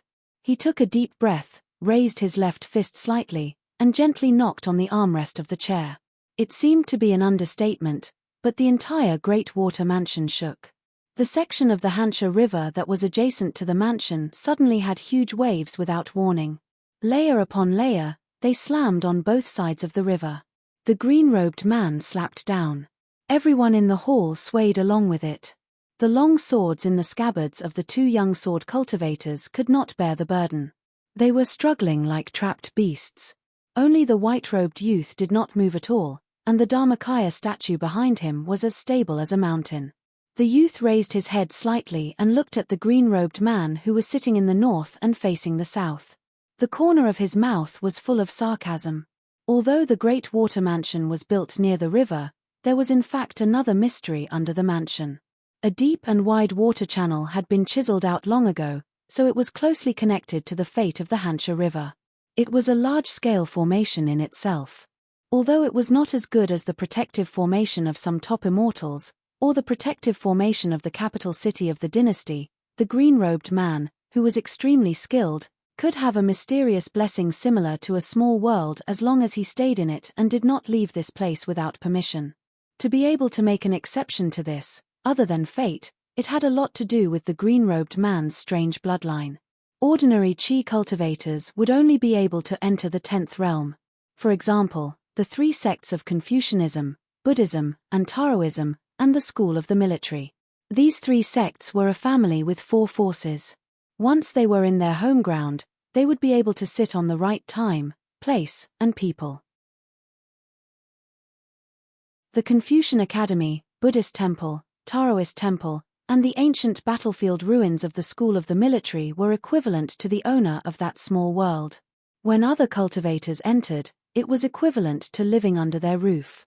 They had no choice but to follow the rules of the owner. The hall was so silent that one could hear a pin drop. The atmosphere was strange. This Hansha River god was able to see the strange phenomenon at the entrance, but the rest of the people were kept in the dark. They were all confused. Why was it that after the white-clothed youth spoke such arrogant words, our Lord Water God began to stare blankly? Could it be that the handsome youth who did not know the immensity of heaven and earth was actually born in a rich immortal clan that had good relations with the great water mansion for generations? Was that why he dared to be so arrogant? Although the feminine man had already walked out of the few tables that were filled with delicacies and wine, he should have captured the youth. However, he stopped at this moment. If one did not have a discerning eye, how could he work under the green-robed man? This water snake spirit who had always been cunning and sly had already realized that the situation was not normal. As the owner, the green-robed man still refused to speak. Previously when he slammed the chair, although the momentum was great and it seemed to be a warning, it seemed to be a bluff. The white-robed youth still stood at the same spot, with a look of come and beat me if you have the ability. This set off the strange situation of the great water mansion. The green-robed man finally opened his mouth and smiled. "You are a guest. May I ask what advice you have?" He quietly attracted part of the river's momentum that was contained in the Hansha River and shook the chi dynamic of the entire mansion. He tried to use this to test the actual situation of the idol. After all, seeing is believing. If he did not personally verify it, he would have to lower his head to an outsider in his own home. The arrogant green-robed man would never do that. Once the idol had the slightest fluctuation, the green-robed man did not mind personally smashing the youth's head. If he dared to play tricks in the great water mansion and deceive him, what else could it be other than courting death? It was a pity that the idol was as immovable as a mountain. This shocked him and he quickly restrained all his wishful thinking. On the path of cultivation, it was true that one should advance bravely and vigorously against the current. It was even more true that one would become braver after encountering a strong enemy. However, it did not mean that cultivators were inflexible, stubborn, and did not know how to be flexible. The white-robed youth had one hand behind his back and the other clenched fist on his abdomen. He still had an arrogant look that deserved a beating. He twitched the corner of his mouth and sneered, "You have already attacked once. Now, it should be my turn, right?" The green-robed man's expression turned ugly. That water snake spirit really could not stand this youth's face. He strode forward with his back facing his master, the water god. The feminine man raised an arm and flew over with an iron mace. He said in a shrill voice, "I can't stand it, I can't stand it. Even if master punishes me heavily after this subordinate will still beat this kid's head until it explodes. Then, I will collect his brain matter and mix it with the golden jade liquid in the wine cup. Then, the saying of bejeweled nectar will be complete." The green-robed man's expression was gloomy. "Ching, do not be rude to the guest. Quickly return to your seat." The feminine man holding the iron mace did not listen to the order. Instead, He quickened his pace. "Master, don't be so kind. An evil guest has come to visit and doesn't know etiquette. Let this subordinate teach this kid how to be an honored guest of our great water mansion." After the water god of the Hansha River spoke out to stop him, the water snake spirit knew his master's true intentions. If he really did not want him to offend the honored guest, with his master's seemingly restrained but actually violent temperament, he would have already kicked him out of the door with a wave of his sleeve. Why would he deliberately say those empty words of courtesy? The water snake spirit thought that his luck tonight was not bad. That stupid carp had snatched away the first merit. However, if he could give face to his master in front of everyone, with his master's usual generous temper in front of outsiders, he would not be able to run away with a jar of the great water mansion's specialty, the golden jade liquid.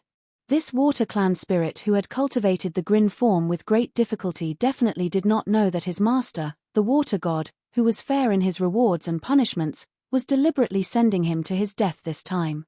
Just so that he could try his best to reasonably probe the situation once again. At this moment, all the guests were filled with curiosity and anticipation. The previous exchange of blows that was like a cloud of fog made people unable to raise their interest. Even if the white-robed youth was just an embroidered pillow and did not have any backup plans, it was not bad to see the scene of the general under the water god's command. Piled up soil into a mountain, the wind and rain rise. From beginning to end, the white-clothed youth did not even bother to look at the water snake spirit.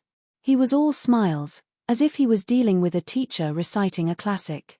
He appeared very lazy and casual. However, after saying this inexplicable sentence, the youth's expression suddenly became solemn. He changed from a frivolous and dissolute young master to an extreme pedantic scholar in an instant. His entire body emitted an aura of righteousness that inspired reverence. In the end, the youth raised his foot and stomped down heavily. He shouted, "Accumulated water into an abyss, the flood dragon is born." The Dharma idol behind the white-robed youth raised its foot high and stomped down quickly. At this moment, the green-robed man could not move. He found it difficult to breathe. His face was filled with fear. His throat moved slightly. He wanted to beg for mercy, but he could not say a single word. It was as if he had met his natural enemy. No matter how deep one's cultivation was or how high one's realm was, once one encountered it, one would not have the ability to fight back. One could only obediently wait for death. The incomparably dignified and solemn words, "The flood dragon is born," were like spring thunder that exploded in the green-robed man's ears over and over again. Above the lake in his heart, it was pointed directly at his heart, stirring up waves that could not be controlled. The golden dragon on the green-robed man's chest seemed to have been given a finishing touch by an immortal. It actually became a living creature and began to rapidly spin and swim. The green-robed man's green robe was like a green lake. However, the golden dragon's frenzied rampage did not have the leisure of a flood dragon swimming in water. There was only madness and pain. As the golden flood dragon that was half an arm's length rampaged around, its originally bright golden luster gradually dimmed. Furthermore, there were constantly golden threads that peeled off from the green-robed man's body like fine feathers. They fell to the ground and turned into ashes. The white-robed youth smiled as he took a step forward. Then, he raised his foot again. "A tiny pond worm dares to test me time and time again. You tried to test me twice before. Then, I will stomp your Hansha River into 3 sections. Let's see how you will control the 16 rivers in the future." Just as the youth was about to stomp on the ground for the second time, the chair under the green-robed man's buttocks shattered with a bang, turning into fine powder. This insufferably arrogant Hansha River god staggered up. One of his hands tightly clutched the golden flood dragon on his chest, preventing it from continuing to rampage around like a headless fly. His other hand was raised high and slapped down with great difficulty. The corner of his mouth was full of blood. He said in a hoarse voice, disobeying orders and offending an esteemed guest, "Death is not to be regretted." There was a bang. The head of the water snake spirit exploded just like that. After the corpse fell to the ground, it returned to its true form. It was a slender, multicolored water snake. The sound of the immortal's relic, iron mace, falling to the ground was especially crisp and ear-piercing in the empty hall. The white-robed youth's feet were less than half an inch from the ground. The green-robed man did not bother to wipe the corner of his mouth. He stood up straight and was about to bow down and apologize. The white-robed youth, who had stopped stomping, had a glint in his eyes. He slowly retracted his foot. But in an instant, the youth chanted again, "The flood dragon is born." He stomped on the ground. Clean and efficient. The divine statue naturally followed suit and stomped on the ground. The white-robed youth's foot stepped on the green brick floor of the Great Water Manor. And when the statue behind him stomped down, it would be stepping on the providence of the Hampshire River. The green-robed man's 5 fingers that were clutching the golden flood dragon had already pierced into the skin of his chest. Even though he was in excruciating pain, he was still unwilling to let go. This was where the dawn of his Tao was. It was the condensation of his willpower and the crux of his heart. He could not let go even if he died. The white-robed youth loosened his tightly clenched fists and shook his sleeves. His movements were incomparably elegant. He slowly walked forward and circled around the pitiful corpse of the water snake spirit. He raised his head and looked at the main seat. He raised his foot and stepped on the iron mace, causing the immortal weapon to roll around on the ground. He chuckled, "Master Water God, are you very surprised?" Blood flowed out of his 7 orifices. The green-robed man with a miserable expression stabilized his swaying body. He tilted his head and spat out a mouthful of blood. Then, he lowered his head and glanced at the dark golden flood dragon that was wailing non-stop in front of his chest. After slowly raising his head, the water god, who had not personally killed an enemy for almost 200 years, muttered with a dazed gaze, "Perfected immortal, can't you let me off?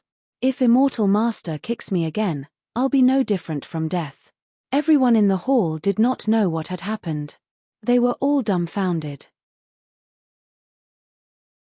In their eyes, the righteous god of the river water, who was almost invincible, was being toyed with by someone. The white-robed youth began to look around in boredom again. His gaze stopped on the scholar in a Confucian robe. The latter immediately bowed and did not even dare to straighten his back for a long time. As expected of a scholar. He knew how to judge the situation and be humble. The youth looked at the fatty who was really a river-blocking toad. The latter knelt on the ground without a word and kowtowed with all his might. He shouted loudly, "Greetings, perfected immortal." Only the burly armored carp demon widened his eyes and looked straight at the white-robed youth. The white-robed youth did not wait for the green-robed man to berate his subordinate. He had already taken the lead and said with a smile, "Kill him. I'll count to 3. 3, 1. Although the white-robed youth was deliberately playing tricks and was obviously going to kick him again. He had learned this from a certain someone. Unexpectedly, the green-robed man was even more decisive. The number 1 general under him was killed just like that. In the blink of an eye, he was standing behind the carp demon. Only his hand, which was holding the carp demon's heart, extended from his back to his chest. He slowly withdrew his bloody arm and pressed on the head of the burly man who had died with his eyes wide open. With a gentle push, he pushed the corpse away. The heart quickly turned into a red pill the size of a goose egg. The green-robed man threw it into his mouth and swallowed it quickly. The white-robed youth was still a man of his words. He resentfully retracted his foot. He smiled and looked at the elder and 2 children of the Lingyun sect. "Do you recognize me?" The outer sect elder of the Lingyun sect hurriedly got up and bowed his head. "We were blind before. Please forgive us, Immortal Master. May I be so bold as to invite Immortal Master to our Lingyun sect as a guest?" Without waiting for the white-haired elder to finish speaking, the youth began to give orders again. "Then dig out your eyeballs." The next moment, a pair of eyeballs appeared in the green-robed man's hand. The elder held his face with both hands. Blood constantly seeped out from between his fingers. The elder actually bit his lips with all his might to prevent himself from screaming. The white-robed youth glanced sideways at the 2 pale youths of the Lingyun sect. "You 2 brats are lucky. This is Huangting country and not Dali territory." The 2 young cultivators with bright futures heaved a sigh of relief. However, the youth said again, "But your luck is also bad. From the sect master to the elders of the Lingyun sect, almost all of them are one-track-minded idiots. They are determined to be loyal to the Huangting country's Hong clan. So you two can die together. The green-robed man hesitated for the first time. The youth placed his hands behind his back and sneered. Your Great Water Estate set this trap not only to test whether the local governor is smart enough, but also because you already have a conclusion in your heart. The Lingyun sect is inextricably linked to the Huangting country's Hong clan emperor. They are like grasshoppers on a rope.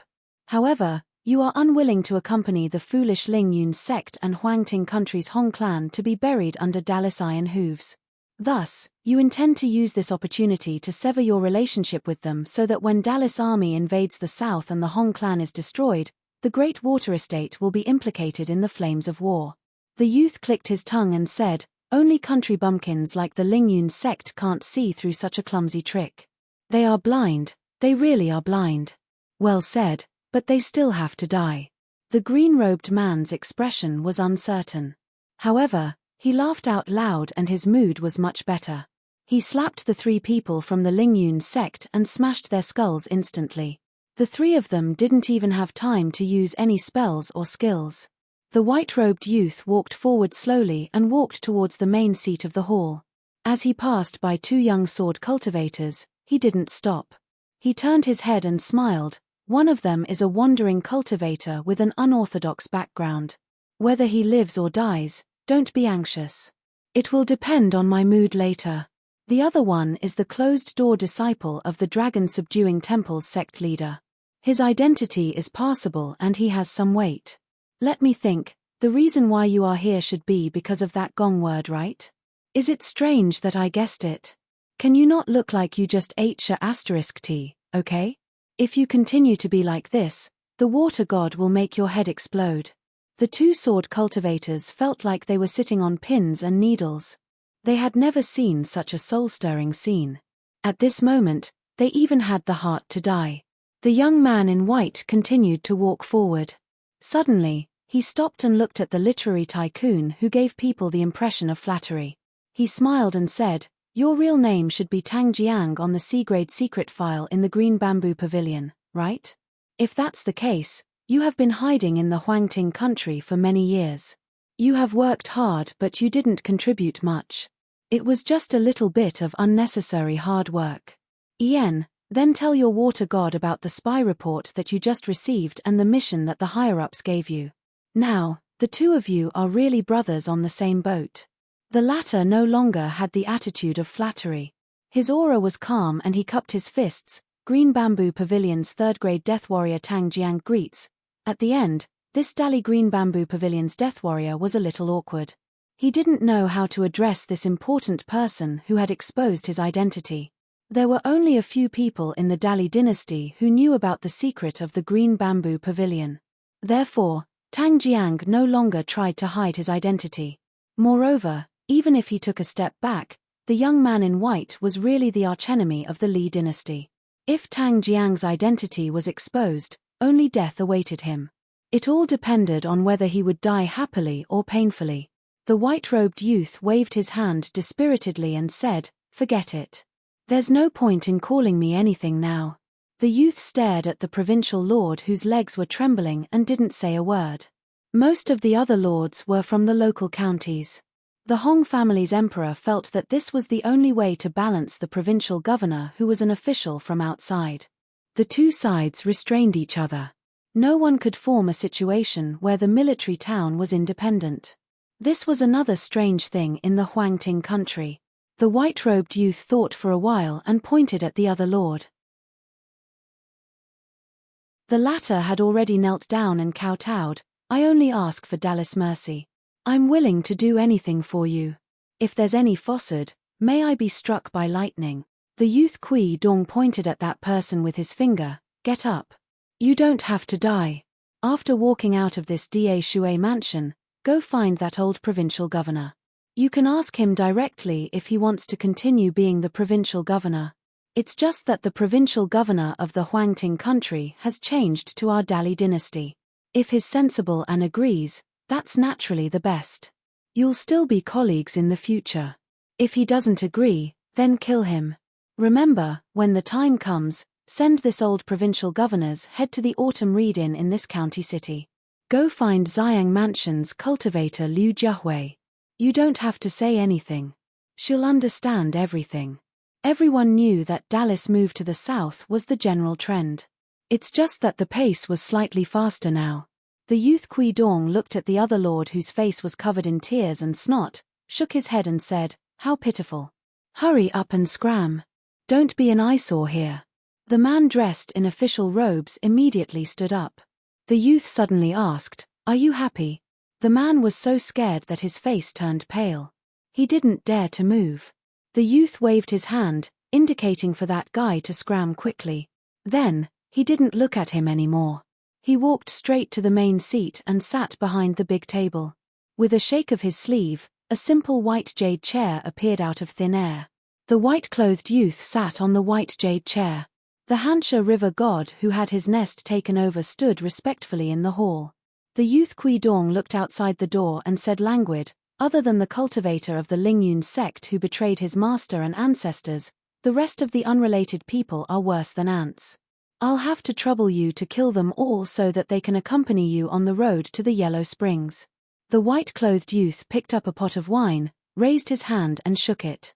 "That's right. Do you want to drink a cup of golden jade liquid before you go on your way?" Someone in the hall finally cursed loudly. Some people were so scared that they fell to the ground.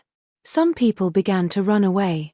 The youth Kui Dong began to raise his head and drink the wine. He held the wine pot with one hand. His other hand clenched tightly. There was a piercing pain in his palm. Time after time, the whip hit his soul. The youth allowed the wine to pour. After all, he still had the talisman that was resistant to water. The wine rolled down his white clothes to the ground, like the tilted lotus leaves in the rain. The youth Kui Dong gently threw the wine pot forward and leaned back on the white jade chair. After raising his head, his face was a little distorted. He muttered in his heart, "Old man, stinky scholar, old thing, even if my soul is separated, I'm still Kui Dong. If you have the ability, just kill me. Who said that human nature is evil? Isn't it you?" He turned his neck as if he was talking to someone, just like when he first appeared outside the door. "Are you disappointed that I didn't kill your enemy? You thought that I was going to seek justice for you. You didn't expect that I was even more evil than them. Are you even more disappointed?" The white-clothed youth did not wait for the soul to give him a reply. He waved his sleeve and completely dispersed the remaining soul. Ever since he appeared at the post road at Yefu Pass at the border of Dali, how could he accompany a group of children to play? There was a massacre in the hall. The white-clothed youth quietly placed the hand that was in pain on his abdomen, while his other hand covered his mouth and yawned. It was easy to change mountains and rivers, but it was difficult to change one's nature.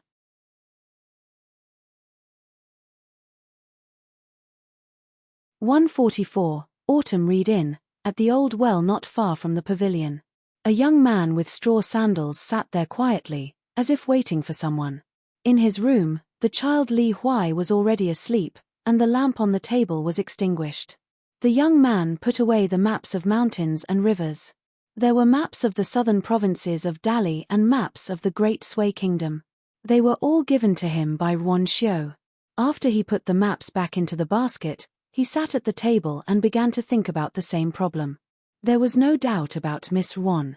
However, the young man with the mole between his eyebrows and the magistrate of the Yamen, Wu Yuan, had appeared together at the blacksmith shop. And these maps, according to Miss Ruan's unintentional words, were generously given by the Yamen. His group went south and met outside Yefu Pass. The two groups met and entered Huangting together.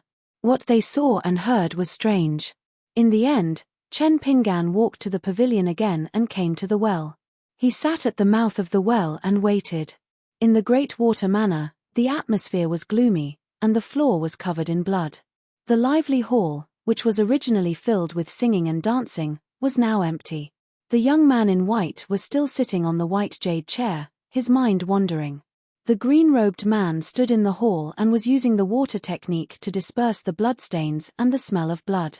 The young maidservants of the Great Water Manor, whether they were drowning ghosts or living people, were all dealt with by the green-robed man. If the ruler did not keep it a secret, he would lose his officials. If the matter was not kept a secret, he would lose his chastity. The green-robed man shook the 18 rivers in the northern part of Huangting and forged this small country into a solid bucket. He obviously understood this principle. Among the 2 trusted aides, the military advisor of the Great Water Manor, the scholar in a scholar's robe, sat upright. He neither drank nor ate meat, like a lifeless clay Buddha. The bloated river-blocking toad had a dispirited expression. He sat in his seat obediently, as if he was frightened by today's tragedy. Dallas Green Bamboo Pavilion, Tang Jiang, sat in his original position. He held chopsticks in one hand and a cup in the other, eating the dishes that were gradually cooling down with relish. How many years has it been since he was so happy? If he continued to bend his waist for a few more years, he would be completely used to being someone's lackey. Perhaps, even if Great Li's cavalry crushed Huangting Kingdom's territory, he would not know how to be a proper person anymore, right?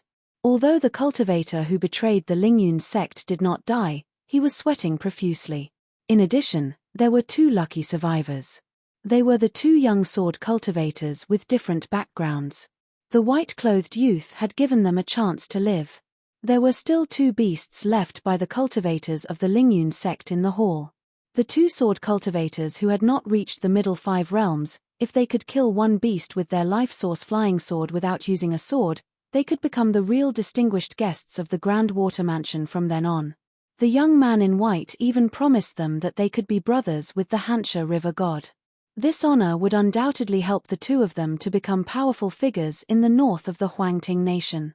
Especially the Qi cultivator from the Crouching Dragon Temple. Previously, he was only one of the beloved disciples of the sect leader.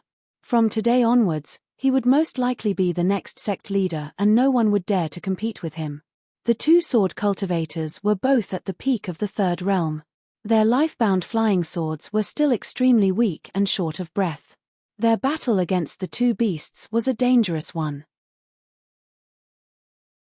It could only be considered a Pyrrhic victory.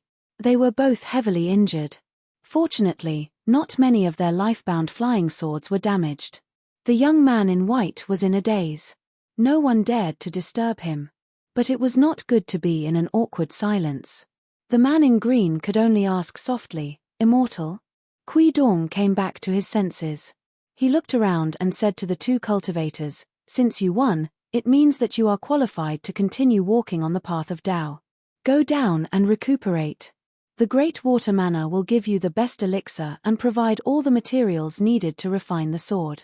As for the unorthodox cultivator, you can be a consecrator in the Great Water Manor. As for the cultivator from the Crouching Dragon Temple, when you go back, tell your greedy and lecherous master that the Crouching Dragon Temple will be upgraded. From the prefectural and provincial officials to the Hansha River Mansion, as well as a few court elders, they will all help. Just wait for the good news at home." The 2 of them were overjoyed and gratefully took their leave. Kui Dong turned to Tang Jiang and said, "When you go back, don't do anything unnecessary. You and the rest of the spies and men of sacrifice can continue to lie low." Tang Jiang quickly got up and accepted the order. When he was about to leave, he heard the young man in white said angrily, "Don't you know how to steal some of the remaining golden jade liquid from the Great Water Manor?" Tang Jiang was a little hesitant. Kui Dong said impatiently, "Just take it that Dali owes you. It'll be a waste if you don't take it."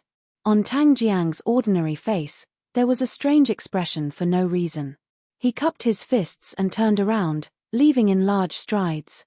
After crossing the threshold, he turned his back to the young man in white on the main seat. The young man cupped his fists high up, his shoulders high. He didn't dare to turn around. Looking into the distance with red eyes, he said in a clear voice, "Sir, the Great Li has never owed Tang Jiang anything. Even if I can only watch my Dali prosper from afar, the power of the country flourishing, this feeling is more than 1,000 times better than the golden jade liquid." The young man laughed and scolded, "Oh, this skill of flattery is really good. It's a pity that I don't buy it." Scram, scram, scram. Outside the door, the man from the Great Li dynasty, who was no longer young, laughed loudly in a foreign land like the wind under his feet. Kui Dong looked at the empty hall and said, "My surname is Kui. I come from the capital of Dali." The fat man who was the real river-blocking toad was at a loss. The green-robed man was slightly stunned. The otherworldly ghost-like scholar quickly got up and bowed respectfully, "Greetings to Sir Imperial Tutor." The green-robed man was shocked and said with admiration, "So it's Dali Imperial Tutor who came to my humble home." The river-blocking toad, who was slow to react, once again prostrated itself on the ground and continued to kowtow. Thud, thud, thud, it was filled with sincerity. Kui Dong asked, "Does that county chief Wei have a hidden background? Is it possible that he will become a roadblock in the future?" The green-robed man shook his head and said, "That Wei Li is only from a cold family in the south of Huangting. He doesn't have a big backer in the government. Otherwise, he wouldn't have pretended to be polite to me in my county. He could only rely on his scholarly spirit to flatter the Great Water Palace." Kui Dong held his chin with one hand and tapped the chair with the other. He said slowly, "When Dali annexed the northern countries, they paid attention to an irresistible force and killed those who didn't surrender.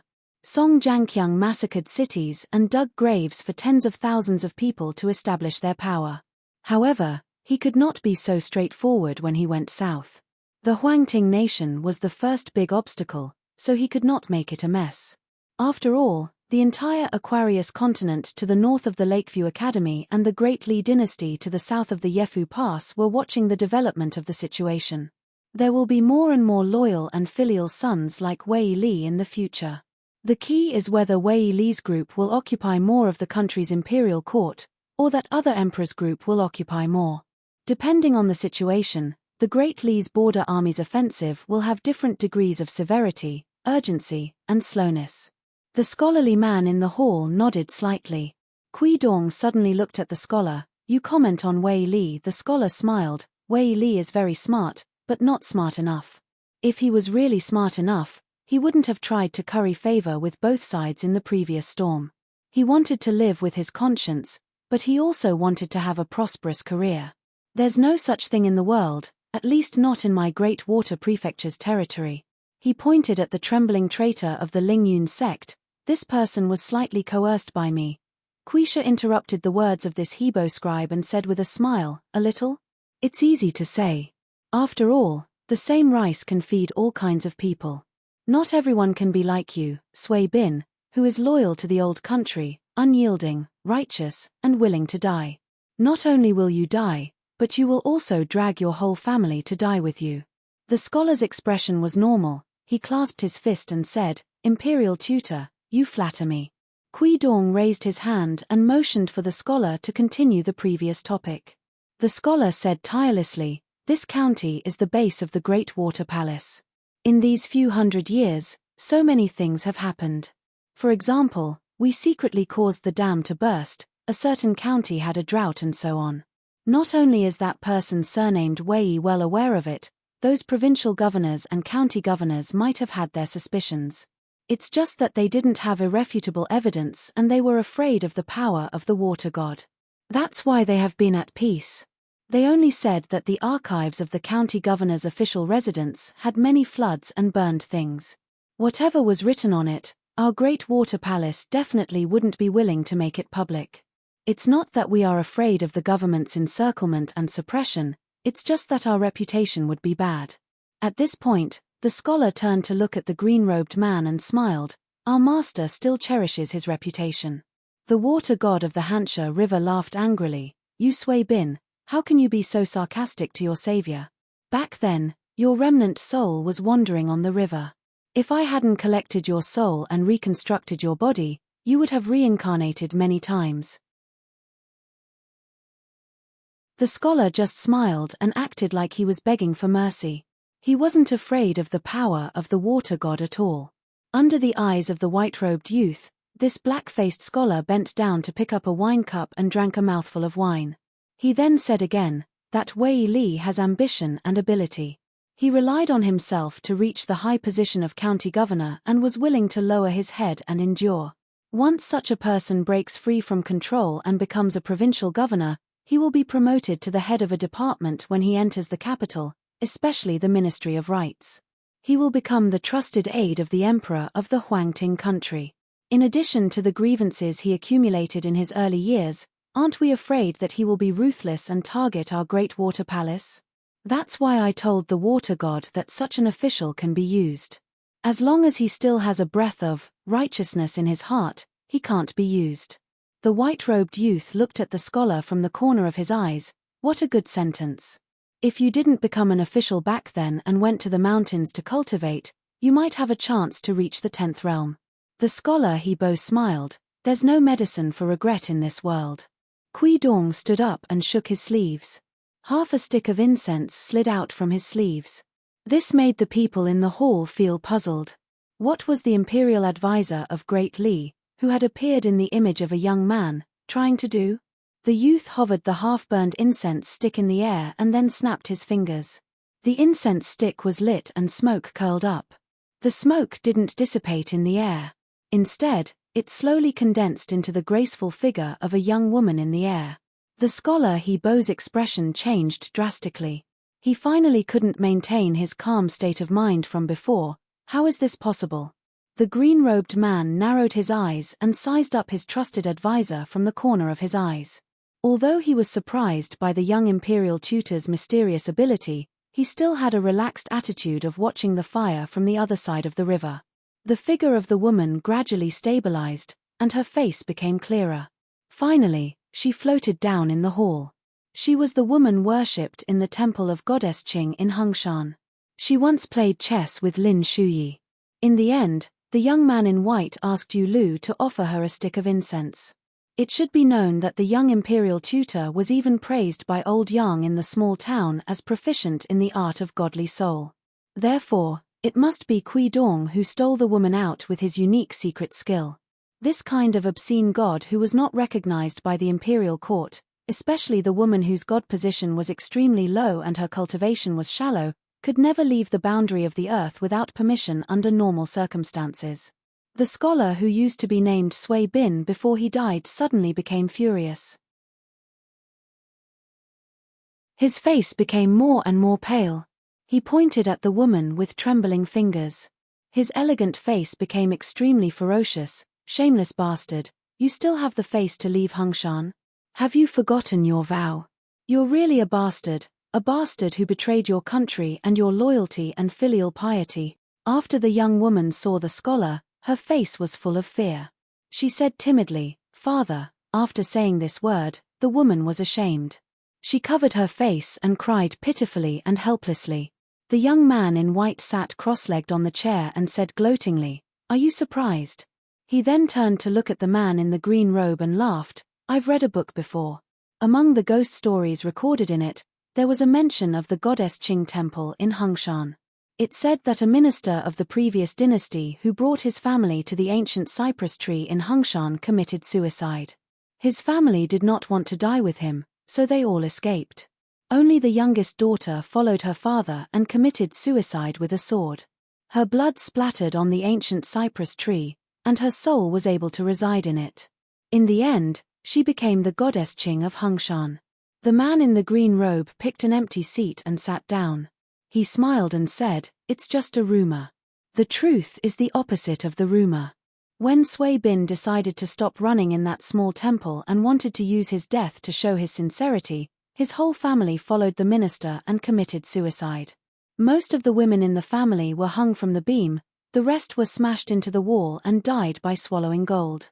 Only the youngest daughter did not want to die. She ran out of the small temple and was caught by Sui Bin. She was stabbed to death under the ancient cypress tree.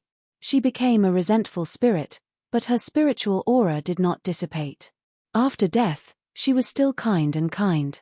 The man in the green robe drank a mouthful of wine. Later, her father became a ghost under my command. Later, under my recommendation, he became the Hebo of a river near Hengshan. I don't know if it was because Sui Bin felt guilty or something else, but the resentful spirit who was about to be destroyed by the strong wind and the scorching sun, with Sui Bin's help, found someone to build a clay statue of a golden body. That's how she managed to survive until today. The young man in white was amazed. The Hebo Sui Bin was even angrier. You are worse than a beast. I, Sui Bin, have been honest and upright all my life. My Sui family has been upright for 300 years. How can there be such an evil creature like you in the end? The young man in white returned to his lazy posture. He looked at the miserable scene of the father and daughter turning against each other and suddenly said, Sui Bin, that's enough. The Hebo scholar was furious. He did not care whether the young man was imperial tutor or not. He retorted, What's wrong with me, Sui Bin, disciplining my daughter? The young man said indifferently, Because I think it's enough. How about this reason? Sui Bin, don't be rude. If you dare to say one more word, I will break your teeth. The man in the green robe begged for mercy for his subordinate for the first time tonight. He stood up again and bowed his head to the young man in white. Please, imperial tutor, don't lower yourself to Sui Bin's level. The young man in white jumped down from the chair and stretched himself. Let's go. If we don't go back now, we will be suspected. He walked around the big table and walked down the stairs. Facing the girl who did not dare to raise her head, the young man folded his sleeves and laughed. Don't listen to your father's nonsense. You are a weak girl at your age. Don't you just want to learn the 4 arts? When you are in love, you hide in your room and think about your lover. That's the right thing to do. What shattering the mountains and rivers? Destroying the country? It's your father who is useless. So it's Sui Bin who is shameless. He even dares to drag you down with him. What are you ashamed of? It's your father who should be so ashamed that he hangs himself. Don't worry. Master Water God will protect you. If your father scolds you, let Master Water God slap him.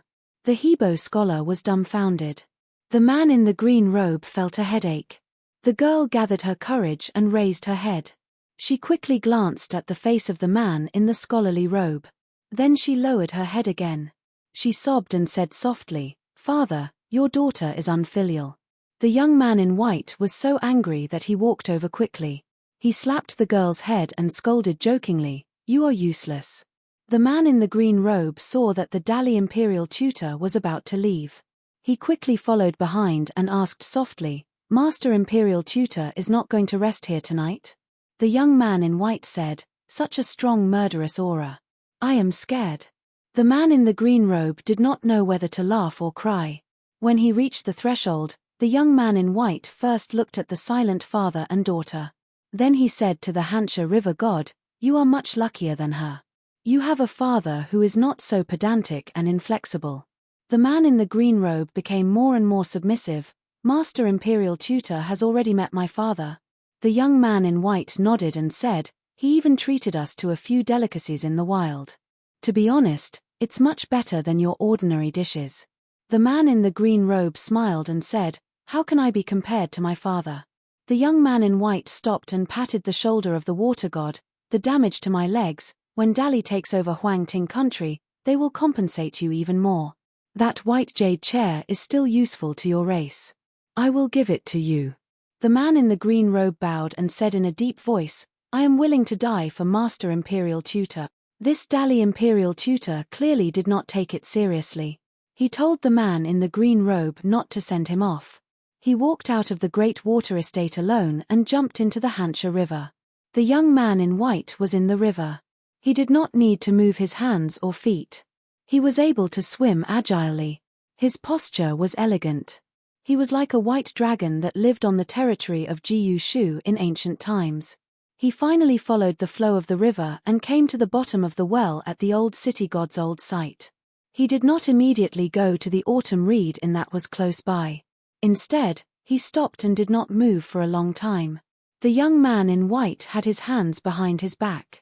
He stood in the well and looked up at the sky. At the mouth of the well, someone suddenly asked, Why are you not coming up? The young man in white smiled and said, I don't dare.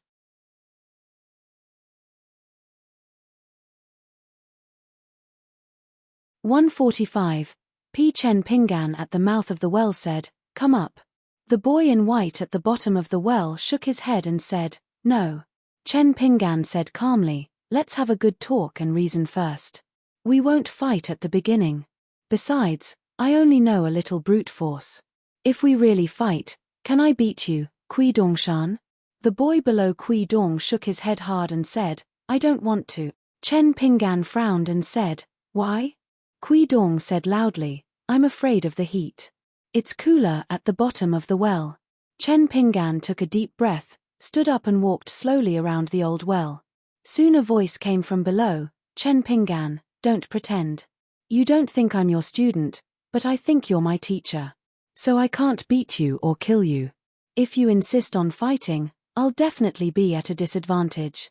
Also, your murderous aura is about to fill this old well. If I still go up and get beaten up, I'm not stupid. The boy in white said with a smile. He stepped on the rippling water and reached out to the inner wall of the old well. The green moss was smooth and cold. Although his words were casual, he was not at ease at all at the moment. It was even more exhausting than pretending to be a master in the big water mansion. Because after coming to the bottom of the well from the bottom of the river, Kui Dong realized for the first time that the boy surnamed Chen Pinggan could really threaten his life. Although he did not know what shocking means Chen Pinggan had hidden, his intuition had always been very accurate. Chen Pinggan was walking in circles, but he didn't want to beat around the bush with that guy. He asked straightforwardly, did you ask County Magistrate Wu Yuan to secretly tamper with the maps from the county Yamen? Kui Dong shouted, hey, hey, hey. Chen Pinggan, what are you talking about? I can't hear you clearly. Chen Pinggan nodded and said, that's right. Kui Dong suddenly became anxious. What? Is there such a logic? Chen Pinggan asked, I only have one question for you.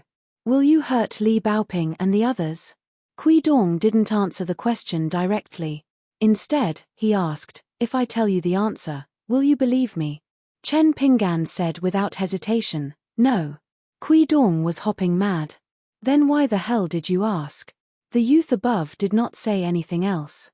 Kui Dong pricked up his ears to listen, but there was no movement. He immediately panicked and felt wronged. His expression was solemn and stirring. He thought to himself, Mother ***, a tiger that has fallen to the plains will be bullied by dogs. If it was tonight at the mansion of Da Shui, I could randomly pick up an ant and throw it in front of you, Chen Pinggan, and you dare to be so arrogant again? However, it was a pity that he was under someone else's roof and had no choice but to lower his head. The young man in white quickly stretched his neck and shouted, Chen Pinggan, young master Chen, brother Chen, grandpa Chen, ancestor Chen. You don't want to be my Mr. no matter what, so I don't care if you don't want to be my Mr. Chen. However, we don't have any grudges against each other. Can you not be so unreasonable? If you don't want to talk about friendship, we can talk about Jianghu ethics. Finally, there was a response from above. I promised Mr. Qi that I would send them safely to the Academy of the Great Sui Kingdom. On the surface of the water at the bottom of the well, the young man in white was completely silent. Beside the well, after these words were spoken, it was totally silent. Chen Pinggan had never trusted the young man in white and was very wary of him. There was no doubt that the man surnamed Kui had ulterior motives from the beginning.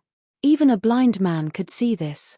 For example, when they stayed at the autumn read in this time, the man surnamed Kui first used the town god temple as a bait and naturally implicated the autumn read in. It seemed that he meant well, but in fact, he used Lin Shuyi's cultivation as bait to make Chen Pinggan take the initiative to ask to find the old town god temple. After leaving Yefu Pass of Dali, the journey was much smoother than the bumps and bruises they had encountered before. Lin Shuyi cultivated in peace. Li Huai was heartless and was still young. Although Li Baoping did not say anything, the father and daughter, Zhu He and Zhu Lu, hurt the little girl a little. Moreover, she was the one who carried books all the way to study. She often thought about some strange questions.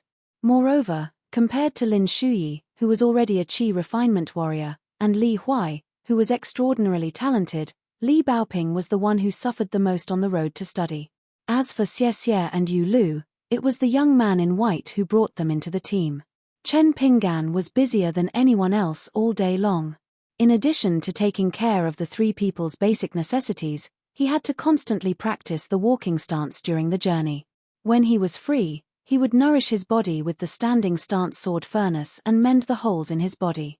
However, Chen Pinggan was busy in the battle on Chiduan Mountain, Zhulu's insidious assassination in the Pillow Inn in Red Candle Town, the dangerous encounter with the ghost in wedding dress, and the long journey in Huangting country. Chen Pinggan never forgot one thing. He was escorting Li Baoping and the other two to the Great Sui Kingdom to study. Tonight at the pavilion, before Lin Shuyi left, he reminded him that what Kui Dongshan wanted from Chen Pinggan might not necessarily be a physical object. It might be something very big and empty that involved the great way of cultivation. Li Baoping also mentioned inadvertently that Kui Dongshan was very good at playing chess. She and Lin Shuyi could only calculate the last few moves at most, but Kui Dongshan could calculate so far ahead that she, Lin Shuyi, Xie Xie, and Yu Lu could not imagine that when playing chess with them, Kui Dongshan might have thought of the middle game or even the ending game when he started. After Lin Shuyi left the pavilion, Chen Pinggan looked at the old well and felt that the knot in his heart was more and more difficult to untie. Chen Pinggan thought about it for a long time, but not only was he unable to figure it out, his mind was in a mess. In the end, he had no choice but to try to put all the complicated things aside and push everything back to the beginning. For example, the small town in his hometown. For example, the first time they met. Then Chen Pinggan thought of an outsider, the county magistrate, Wu Yuan. If there was a county magistrate, there would be a government office. The real source of the big and small maps on him was that government office, not Miss Wan Xiu. After Chen Pinggan returned to the room, he began to spread out the maps. He spent a whole hour looking at them. He still couldn't find the exact truth, but Chen Pinggan vaguely saw a line. This line might not even be 10 feet long even if all the maps were added together. However, such a short distance was enough for Chen Pinggan and the others to walk for so long. Kui Dong raised his hands. "I'm scared of you. I swear to God, okay? I, Kui Dongshan, promise that I won't hurt Li Baoping, Li Huai, and Lin Shuyi." Kui Dongshan. Chen Pinggan hesitated for a moment. "You're serious?" Kui Dong patted his chest so hard that the well could hear it. "Trust me this time." At this moment, a clear voice sounded cheerfully. "Young martial uncle, you're really here." A little girl in a red cotton-padded jacket sprinted to the pavilion. She jumped, her two slender arms swinging in the air. With a thud, her feet landed almost at the same time. She stood straight outside the pavilion. Her body swayed and swayed. Finally, she stood still. There was still some distance between her and the old well. The little girl continued to run. Chen Pinggan opened his mouth and didn't know whether to laugh or cry. He got used to it. He walked quickly to her and asked, "Why can't you sleep?" Li Baoping sighed like an old man. "Well, thank you for snoring in her sleep. It's very noisy." Chen Pinggan smiled and didn't say anything. The little girl immediately said honestly, "All right, I admit that she doesn't snore in her sleep. I woke up from a nightmare." Chen Pinggan turned his head and glanced at the well. After retracting his gaze, he smiled and asked, "What nightmare did you have?" Li Baoping shook her head and said, "I've had dreams almost every day since I was young. But after I wake up, I don't remember what the dream was. I can only remember if it was a good dream or a nightmare." Chen Pinggan pulled her back to the pavilion and sat down. The little girl talked non-stop. "Young martial uncle, we left the town and walked for almost half a year. According to the map, we've already covered more than half of the journey. Time really flies. It's even faster than me running, right? Sigh, if only the Great Sui Kingdom was at the southernmost part of our Aquarius continent. I can also see the scenery of the sea with young martial uncle." "Young martial uncle, you said that the Tiefu River and the Embroidery River are so big. Then how big is the sea?" "I heard from my big brother that there's an old dragon city over there. Looking south from the city, the waves are as high as 10 stories. Don't you think it's scary?" Chen Pinggan smiled and said, "If we walk that far, we'll wear out many pairs of straw sandals. But this time we're going to the Great Sui Kingdom Academy. I heard that once we reach the Great Sui Kingdom, there will be fewer mountain roads. At that time, You won't have to wear straw sandals anymore. You'll have to buy comfortable boots. Li Baoping lowered her head and looked at the thick straw sandals on her feet. She raised her head and grinned. At that time, I'll wear the same boots as young martial uncle. It's just that the size is different. We've agreed on it. Chen Pinggan joked, "What, do you dislike young martial uncle for not wearing boots and continuing to wear straw sandals? You'll embarrass yourself when the time comes." The little girl was surprised and widened her eyes. "Wow, young martial uncle, you can joke with people now." Chen Pinggan was stunned. Li Baoping sat on the bench, swinging her feet in straw sandals. She raised her head and inadvertently found a string of small wind chimes hanging under the eaves. The little girl said for no reason, "Young martial uncle, I always feel that sir is missing us." Chen Pinggan nodded. The little girl leaned her head against the vermilion pillar, closed her eyes, and listened. It was like the last breath of spring wind in the world, blowing the bells under the eaves. Ding dong, ding dong, ding dong. The little girl waited for a long time, but did not hear the second string of wind chimes. She suddenly jumped off the bench and ran away. As she ran, she turned her head and waved. "Young martial uncle, I'm going to sleep first." Chen Pinggan smiled and waved his hand, then returned to the old well. The young man in white stayed where he was. He did not leave from the bottom of the well, nor did he appear at the mouth of the well. The mountain range to the west of Longquan extended. One of the mountains was called Luopa Mountain. A secretary named Fu Yu, as the #1 confidant of County Magistrate Wu Yuan, had a dispute with outsiders in the county. Wu Yuan did not want to cause more trouble at this juncture, and did not want people to make an issue out of it. Thus, she let Fu Yu be in charge of watching the construction of this mountain temple. In fact, he was here to avoid the limelight. In the middle of the night, when there were few stars, this young man from Dallas rich family, who had been reduced to a corrupt official, found a strange person who was building a bamboo house on Luopa Mountain alone. After that person saw Fu Yu, he smiled and asked, "Shouldn't it be that Imperial Tutor Qui's student, County Magistrate Wu, who is looking for me personally?" Fu Yu's expression was indifferent. He went straight to the point and explained, "Wu Yuan is a chess piece that the Empress placed beside her husband, and I am a chess piece that the Imperial Tutor placed beside Longquan's County Magistrate." The handsome appearance, the demeanor of an aristocratic family's son, the indifferent gaze, and finally the cold words. It was completely different from the gentle and refined impression that Fu Yu always gave people in the yamen. After Fu Yu revealed the secret, he stretched out a palm and opened it in front of the other person. That person picked up a black chess piece from Fu Yu's palm and gestured for Fu Yu to sit on a bamboo chair. His face was full of smiles. "I understand. Then, one of us will ask for a sky-high price, and the other will sit on the ground to return the money. Under the bright moon and cool breeze, will we do things like seeking personal gain?" Fu Yu looked at this former divine water country's North Mountain god and nodded. He did not get angry from Wei Pai's mockery. He calmly sat on the small bamboo chair and turned his head to look at the unfinished bamboo house in the night. The bamboo house was not big. It took a long time to build, but it was not even half built. This was because Wei Pai did not spend money to hire the town's strong young men, nor was he willing to talk to the Longquan County Magistrate to borrow a group of loose felons. He did everything himself. This was because only a few mountains, including Luopo Mountain, were not forbidden. The woodcutter villagers could still enter Luopo Mountain to chop firewood. The other mountains had various immortals who had people build mansions. It was in full swing. Every day, the mountains would be covered in dust. Rumor had it that Luopo Mountain had a bottomless cliff cave. Around it, one could see a huge crush mark.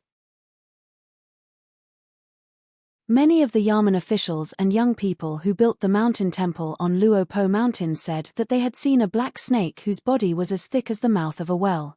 It often went to the stream to drink.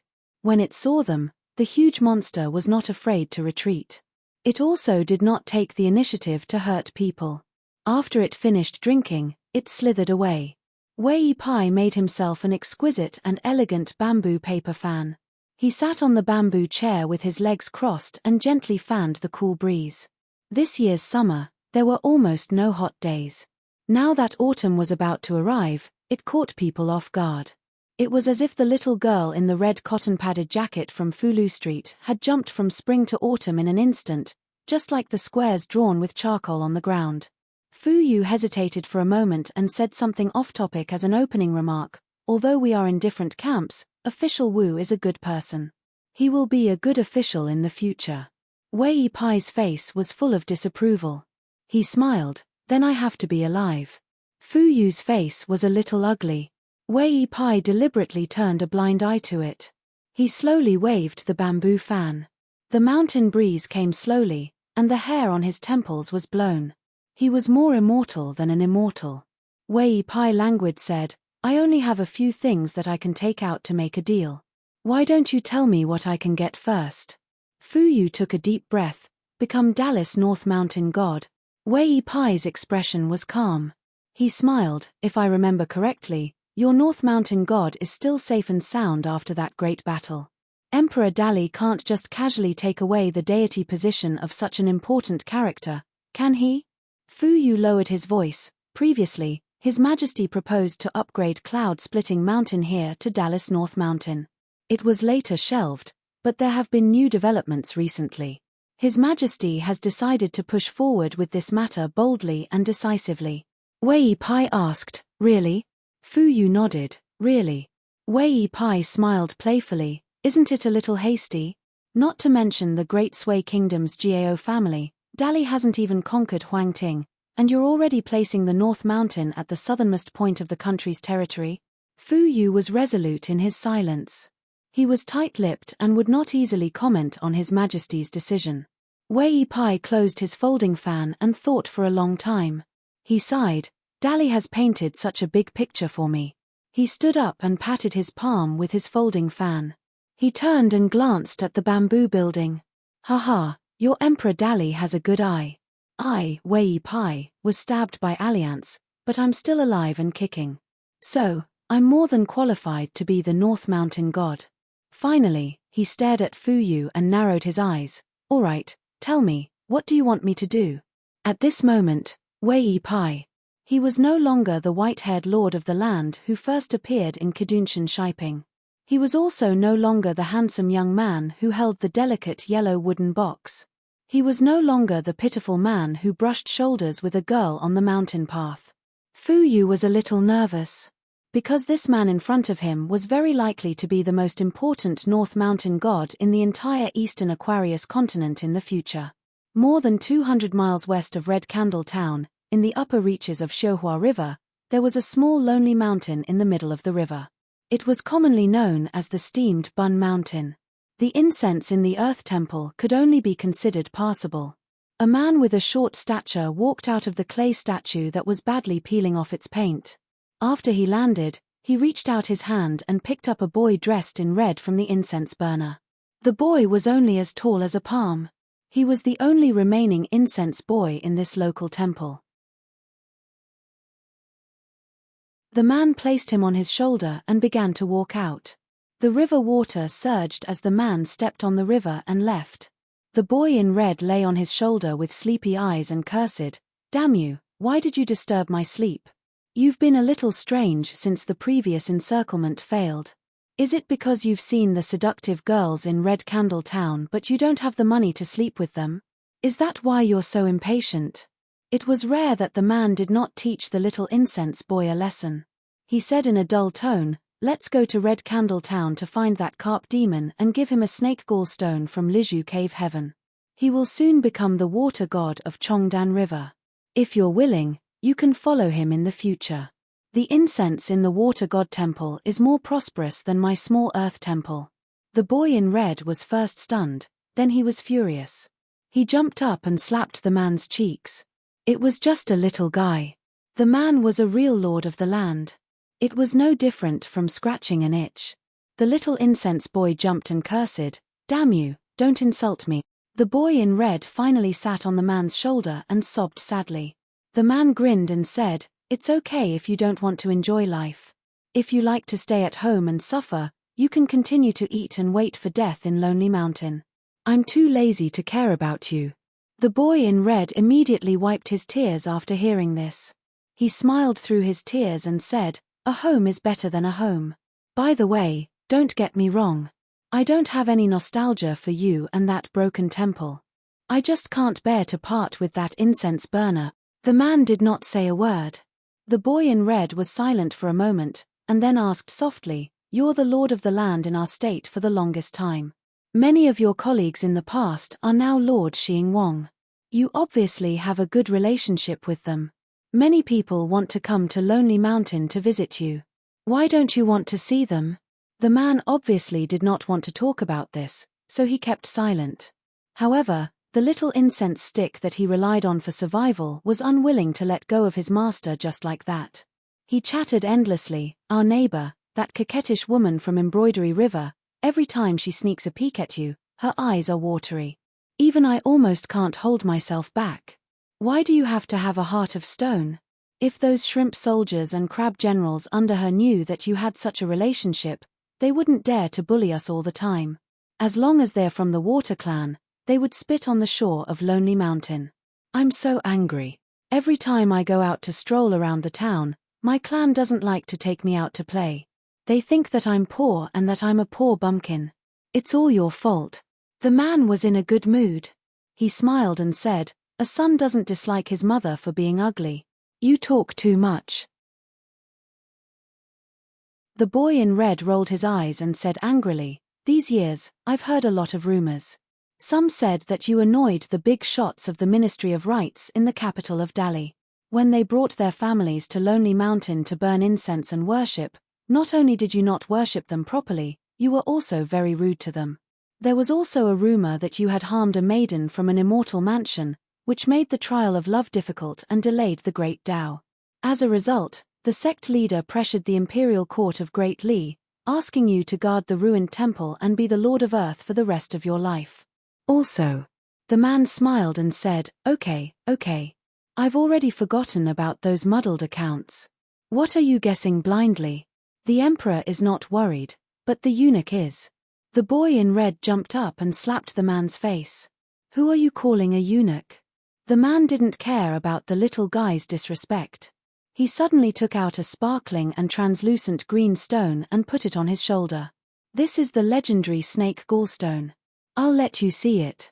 Aquatic creatures, especially aquatic creatures of the flood dragon family, once swallowed, as long as they don't die, their cultivation realm will advance by leaps and bounds. Moreover, there are no side effects. It's equivalent to a first-rate elixir of the immortals." The boy in red hurriedly put his hands on the giant stone that was half a man's height. He asked curiously, "Who gave it to you? Why didn't he directly give it to Li Jin's koi fish?" The man shook his head and said, "At that time, I was too lazy to ask. Now, I'm too lazy to guess." The boy in red held his face with both hands. He wanted to cry but had no tears. "Oh God, how did I end up with such an unambitious master? The heavens have pity on me. As compensation, can you reward me with a lively, cute, beautiful, educated, and well-educated young lady to be my wife?" The man took the snake gallstone and joked, "You? Maybe in your next life." The boy in red angrily climbed onto the man's head. He sat in the middle of the man's messy hair. After a moment of silence, he began to twist and turn. The man asked, "What are you doing?" The boy in red angrily said, "Your words just now were too hurtful. I want to poop on your head. If you don't get beaten up for 3 days, you'll go to the roof and tear down the tiles." The man angrily grabbed the little guy and threw him to the other side of the river. The boy in red flipped in the air and laughed cheerfully. "Wow, it feels like an immortal flying on a sword." The man who was walking on the river laughed angrily. "Little bastard." A rolling black smoke gushed out from the ground and appeared in front of the magnificent mansion with the plaque Xiao Shui Gao Feng. It condensed into a human shape. Thousands of lanterns lit up at the same time in the originally lifeless mansion. The red light soared into the sky. A woman with a snow-white face flew out from the mansion and hovered in front of the plaque. She angrily said, "What are you doing here? What's wrong? You lost your mind and almost destroyed my mountain and water source. Did you not have enough fun?" For some reason, The female ghost was no longer wearing the bright red wedding dress. Yinshan said, "Do you want to leave this place? If you do, you will have to pay a high price. For example, I will be the new owner of this mansion." The female ghost held her stomach and laughed. "Lost your mind? You really lost your mind this time?" Yinshan said expressionlessly, "You know I'm not joking. Don't you want to go to Lakeview Academy and fish up that corpse from the bottom of the lake? Don't you want to find clues and avenge him? It has been dragged on for so many years. If you continue to drag on, your enemies will probably be enjoying their old age comfortably and then die of old age one by one." The female ghost suddenly fell silent. She asked a crucial question. "Even if I'm willing to hand over this place, how will you get the Dali Imperial Court to recognize your identity?" Yinshan replied perfunctorily, "I have my ways. You don't have to worry about it." The female ghost floating in the air turned to look at the plaque and then turned to look at the mountain path in the distance. Once upon a time, there was a thin scholar who carried a worn-out book box on a rainy night and staggered along. Perhaps to boost his courage, he loudly recited the contents of the Confucian classics. The poor scholar who came to the capital to take the imperial exam had a bright gaze. She floated to the ground and asked, "Can you not change this plaque?" Yinshan nodded. "Why not? In at most 100 years, I will return this mansion to Madam." The female ghost walked forward slowly and brushed past Yinshan. Just like that, she walked into the distance. She muttered to herself, "The mountains and rivers meet again, but there will be no reunion." She turned and smiled. "The crux of this mansion is on the plaque. I have already given up control of it. How much of the destiny of the mountains and rivers will depend on your own ability?" Yinshan asked doubtfully, "Don't you hate the Dali dynasty? They deliberately hid the truth from you so that you can continue to control the destiny of this place." The female ghost did not say a word and floated away. There was a villa that lived in seclusion in the northern mountain forest of Huangting country. The mountains and rivers were steep, but there was a scenic spot nearby. On the mountain wall by the river, there were obscure cliff stone carvings. Every word was as big as a bamboo hat, which attracted tourists. In addition, this mansion built a wide mountain path that allowed carriages to pass through, so it was not considered unfrequented. From time to time, people would pass by to stay or rest. The owner of the villa was a hale and hearty old man. His status was quite high. He was the former assistant minister of the Ministry of Revenue of Huangting country. The old man had always been hospitable. Regardless of whether the visitor was a high-ranking official or a rural woodcutter, he would treat them warmly. There was a full moon tonight. The mountain forest and river were covered with moonlight. At a small ferry that no one cared about throughout the year, there was an old man carrying a dim yellow lantern and a yellowed ancient book under his arm.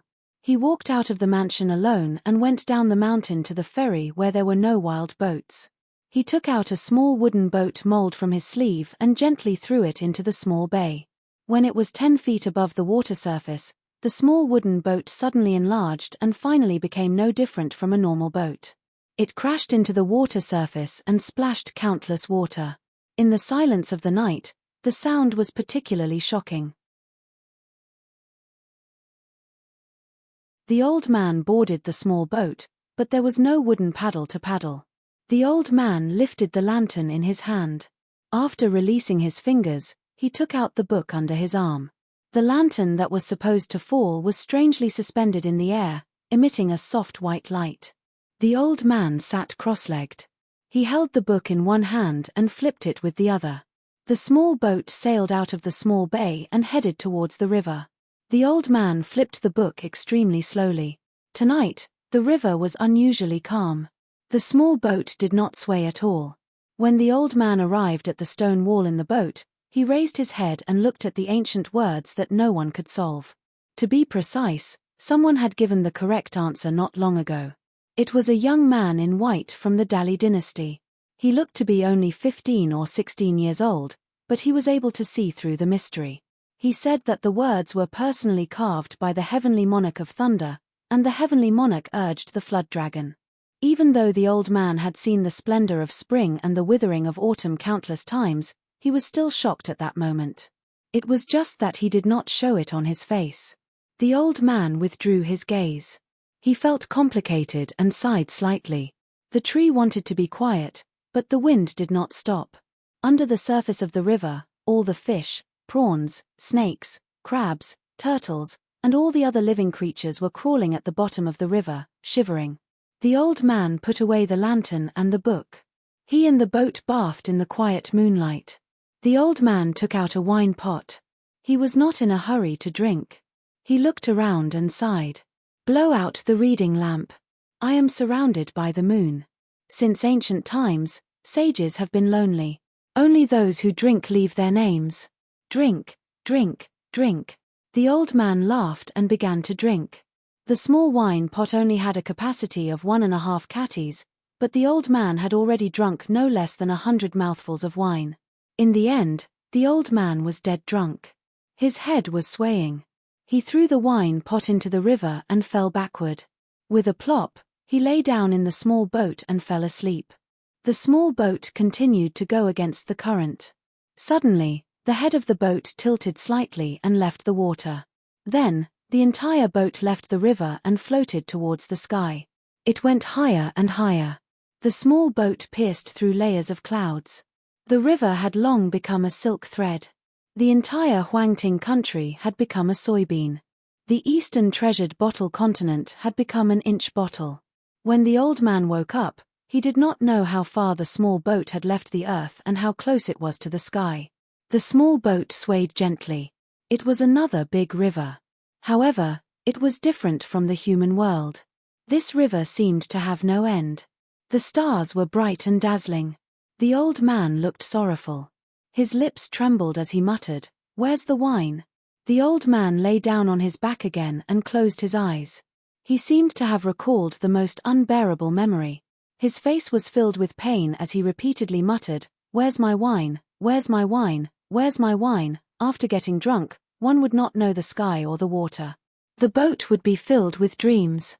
A handsome Confucian scholar was standing on a cliff by the river, waiting for the return of the small boat. He was Kui Ming Huang of Lakeview Academy. As one of the 2 most famous scholars in the Aquarius continent, he had personally participated in the closing of the Pearl Grotto Heaven. After receiving the 2 secret letters, he rushed here. He wanted to help the imperial tutor, Kui Dong, and the small town, Old Yang, to make a deal with this old dragon. Because Dali now had the last half of a true dragon in the world. This was the biggest bargaining chip, and in fact, the only bargaining chip. Old City God's Sight, Autumn Read In. At the mouth of the well and the bottom of the well. There were 2 youths who seemed to be similar in age but had a huge disparity in status. Chen Pingan gently stepped on the edge of the well. He leaned forward slightly and looked at the bottom of the well. He shouted, "Kui Dong Shan." The white-robed youth put his hands behind his back and looked up with a smile. "Why, have you finally thought it through?"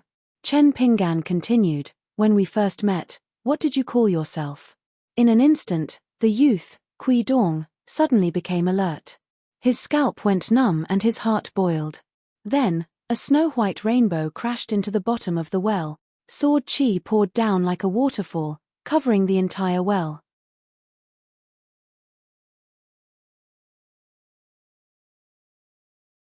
"146. A waterfall came crashing down on his head. The white-clothed youth was shocked. His appearance was at the age where he was full of vigor and vigor. It had more or less affected Kui Dong's temperament. In addition, the speed at which his body was sinking into the water in the ancient well was not faster than the sword chi. Kui Dong had already retreated to a point where he could no longer retreat. He did not retreat at all.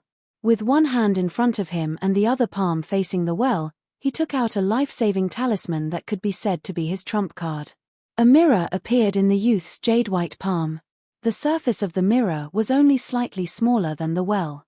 On the surface of the mirror, there was a layer of faint yellow halo.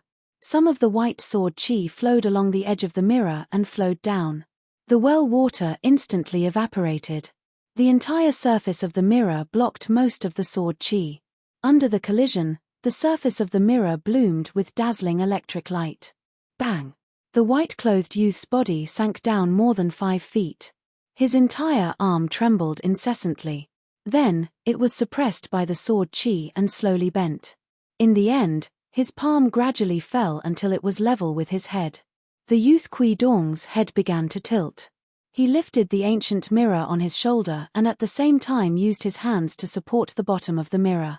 His head could tilt, but if the mirror was tilted and he was drenched by the sword chi, then not only would his priceless and pure body be burned, but he himself, the youth Kui Dong, would also die. Only the Dali imperial tutor Kui Dong would be left in this world. His body was naturally born with the bones of the highest grade golden branches and jade leaves. All of his joints made a dull sound like soybeans exploding.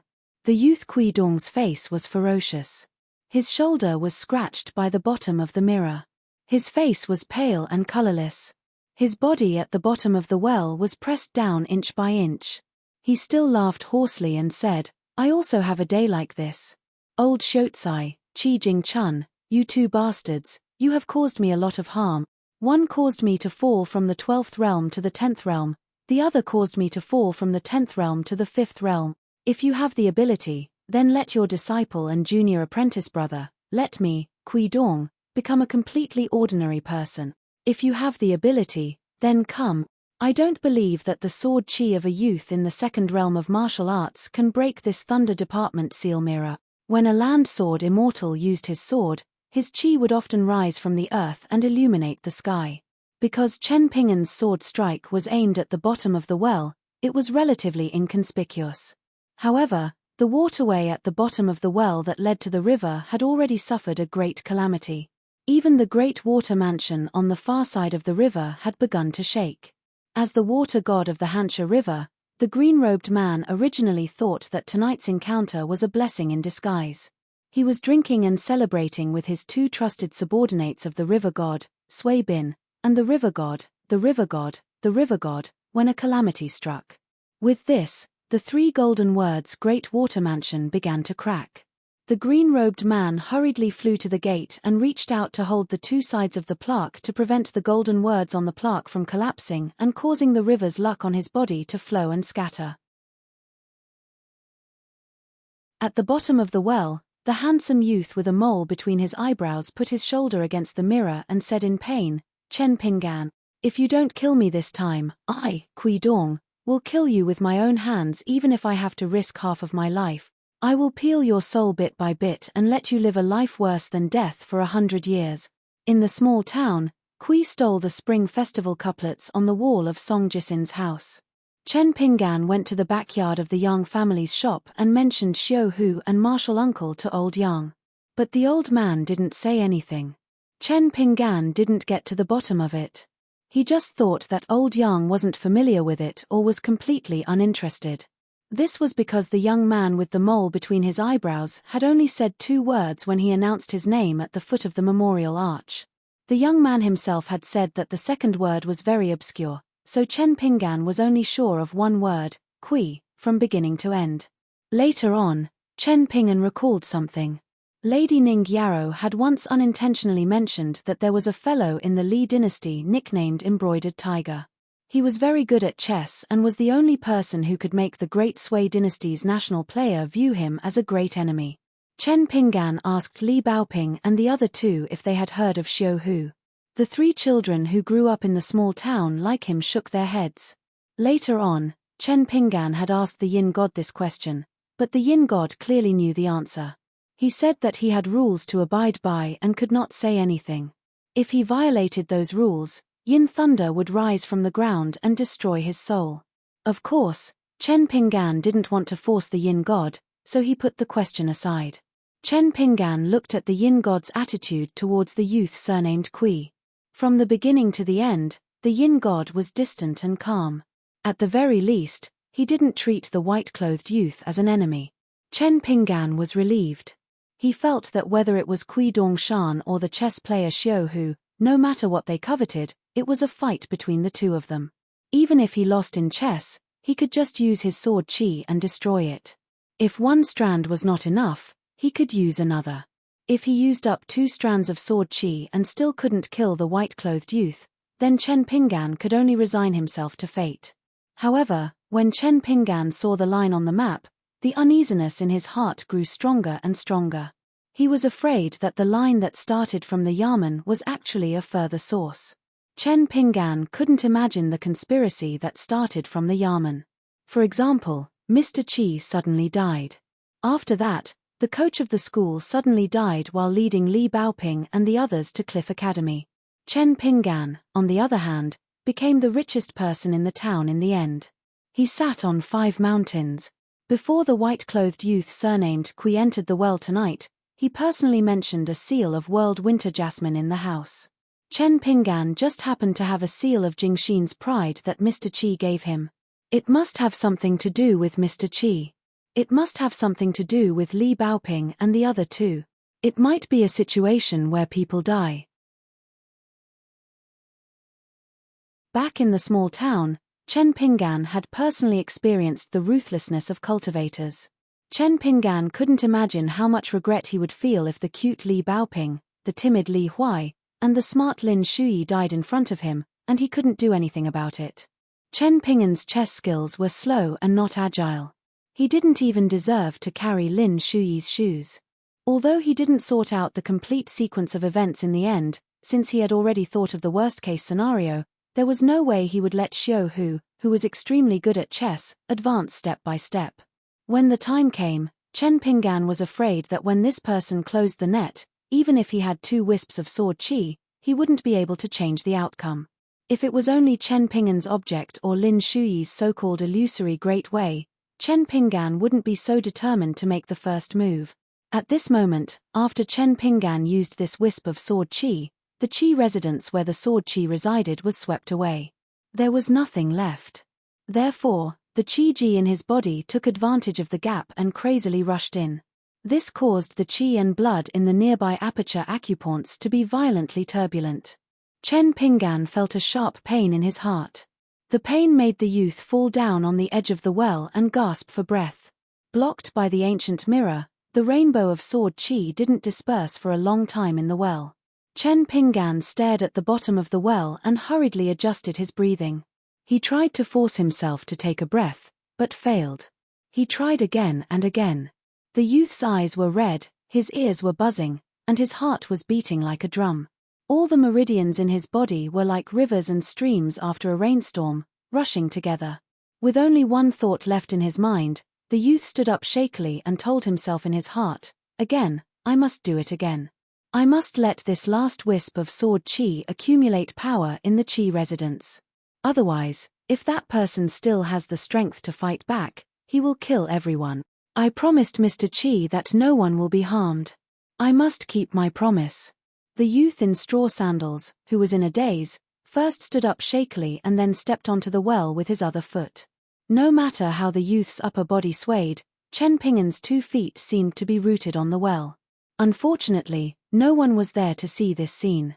The youth's 2 fingers formed a sword and trembled as he pointed to the bottom of the well. On the west side of the Aquarius continent, by the shore of the ocean, a poor scholar was planning to leave the Aquarius continent and return to the distant Central Plains. He sensed the situation at the last moment and said helplessly, "You little kid, the younger you are, the more you seek death. You are not strict enough in teaching, the teacher is lazy. Forget it, you have to clean up your own mess. Let me see where it is. North of the Huangting country, I haven't reached the Great Sui Kingdom yet. It's very close to the river. Very good, very good.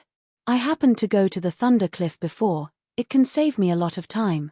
It's not good to have too many abilities. It's troublesome to make a choice. Let me think, let's use the Daoist's ground shrinking technique." The old scholar shook the bag on his back and sighed.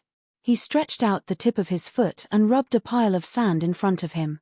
After muttering some words, he flattened the small pile of sand with his foot. At the same time, the old man's figure disappeared. In the blink of an eye, on the cliff of the ancient Shu country ruins, where the words "Heavenly Emperor admonishes the Flood Dragon" were written, an old scholar appeared. He stepped lightly on the peak of the mountain and looked into the distance. His expression was full of self-satisfaction as he sighed, "Without this body of flesh as a burden, I am indeed more powerful." The entire cliff began to rumble and shake. The water of the great river was like a piece of silk spread on a table. It was pulled by someone and shook a few times.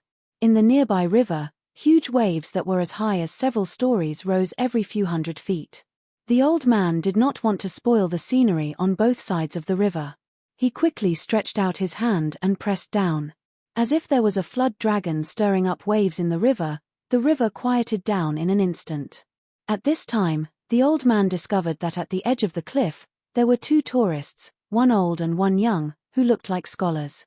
They were staring at him with wide eyes. The old scholar could only laugh awkwardly. "The moonlight is not bad, the moonlight is not bad. I will not disturb you from enjoying the scenery. Just pretend that I was never here." The old scholar then looked into the distance and nodded. "It's there. Luckily it's not far." The old scholar was just about to take a step forward. The sole of his shoe was just a hair's breadth away from the ground. But he stopped there. The old man's expression suddenly became serious. "Hey!" With the river cliff as the center, on a circular line about 10 miles away, strands of sword chi appeared out of thin air. Countless strands of sword chi gathered together to form a shockingly huge circular sword formation. Anyone who came into contact with the sword chi would be reduced to dust. This was the first feeling of Lakeview Academy's Kui Ming Huang. The lightning pool was absolutely insurmountable. This was the thought in the mind of the old man who had returned from the Milky Way. Then the two of them looked at each other with a bitter smile and bewilderment. It was said that when immortals fought, mortals would suffer. But the two of them were already considered true immortals on the mountain. What was going on now? The old scholar sighed and felt a headache coming on. He muttered, "What is going on?" A woman's mocking voice sounded. "What, only you are allowed to have helpers and backers? My little Ping-an is not allowed to have one too?" End of chapter. You're tuning in to the Celestial War YouTube channel. Don't forget to subscribe and join us on this journey to catch the most captivating stories.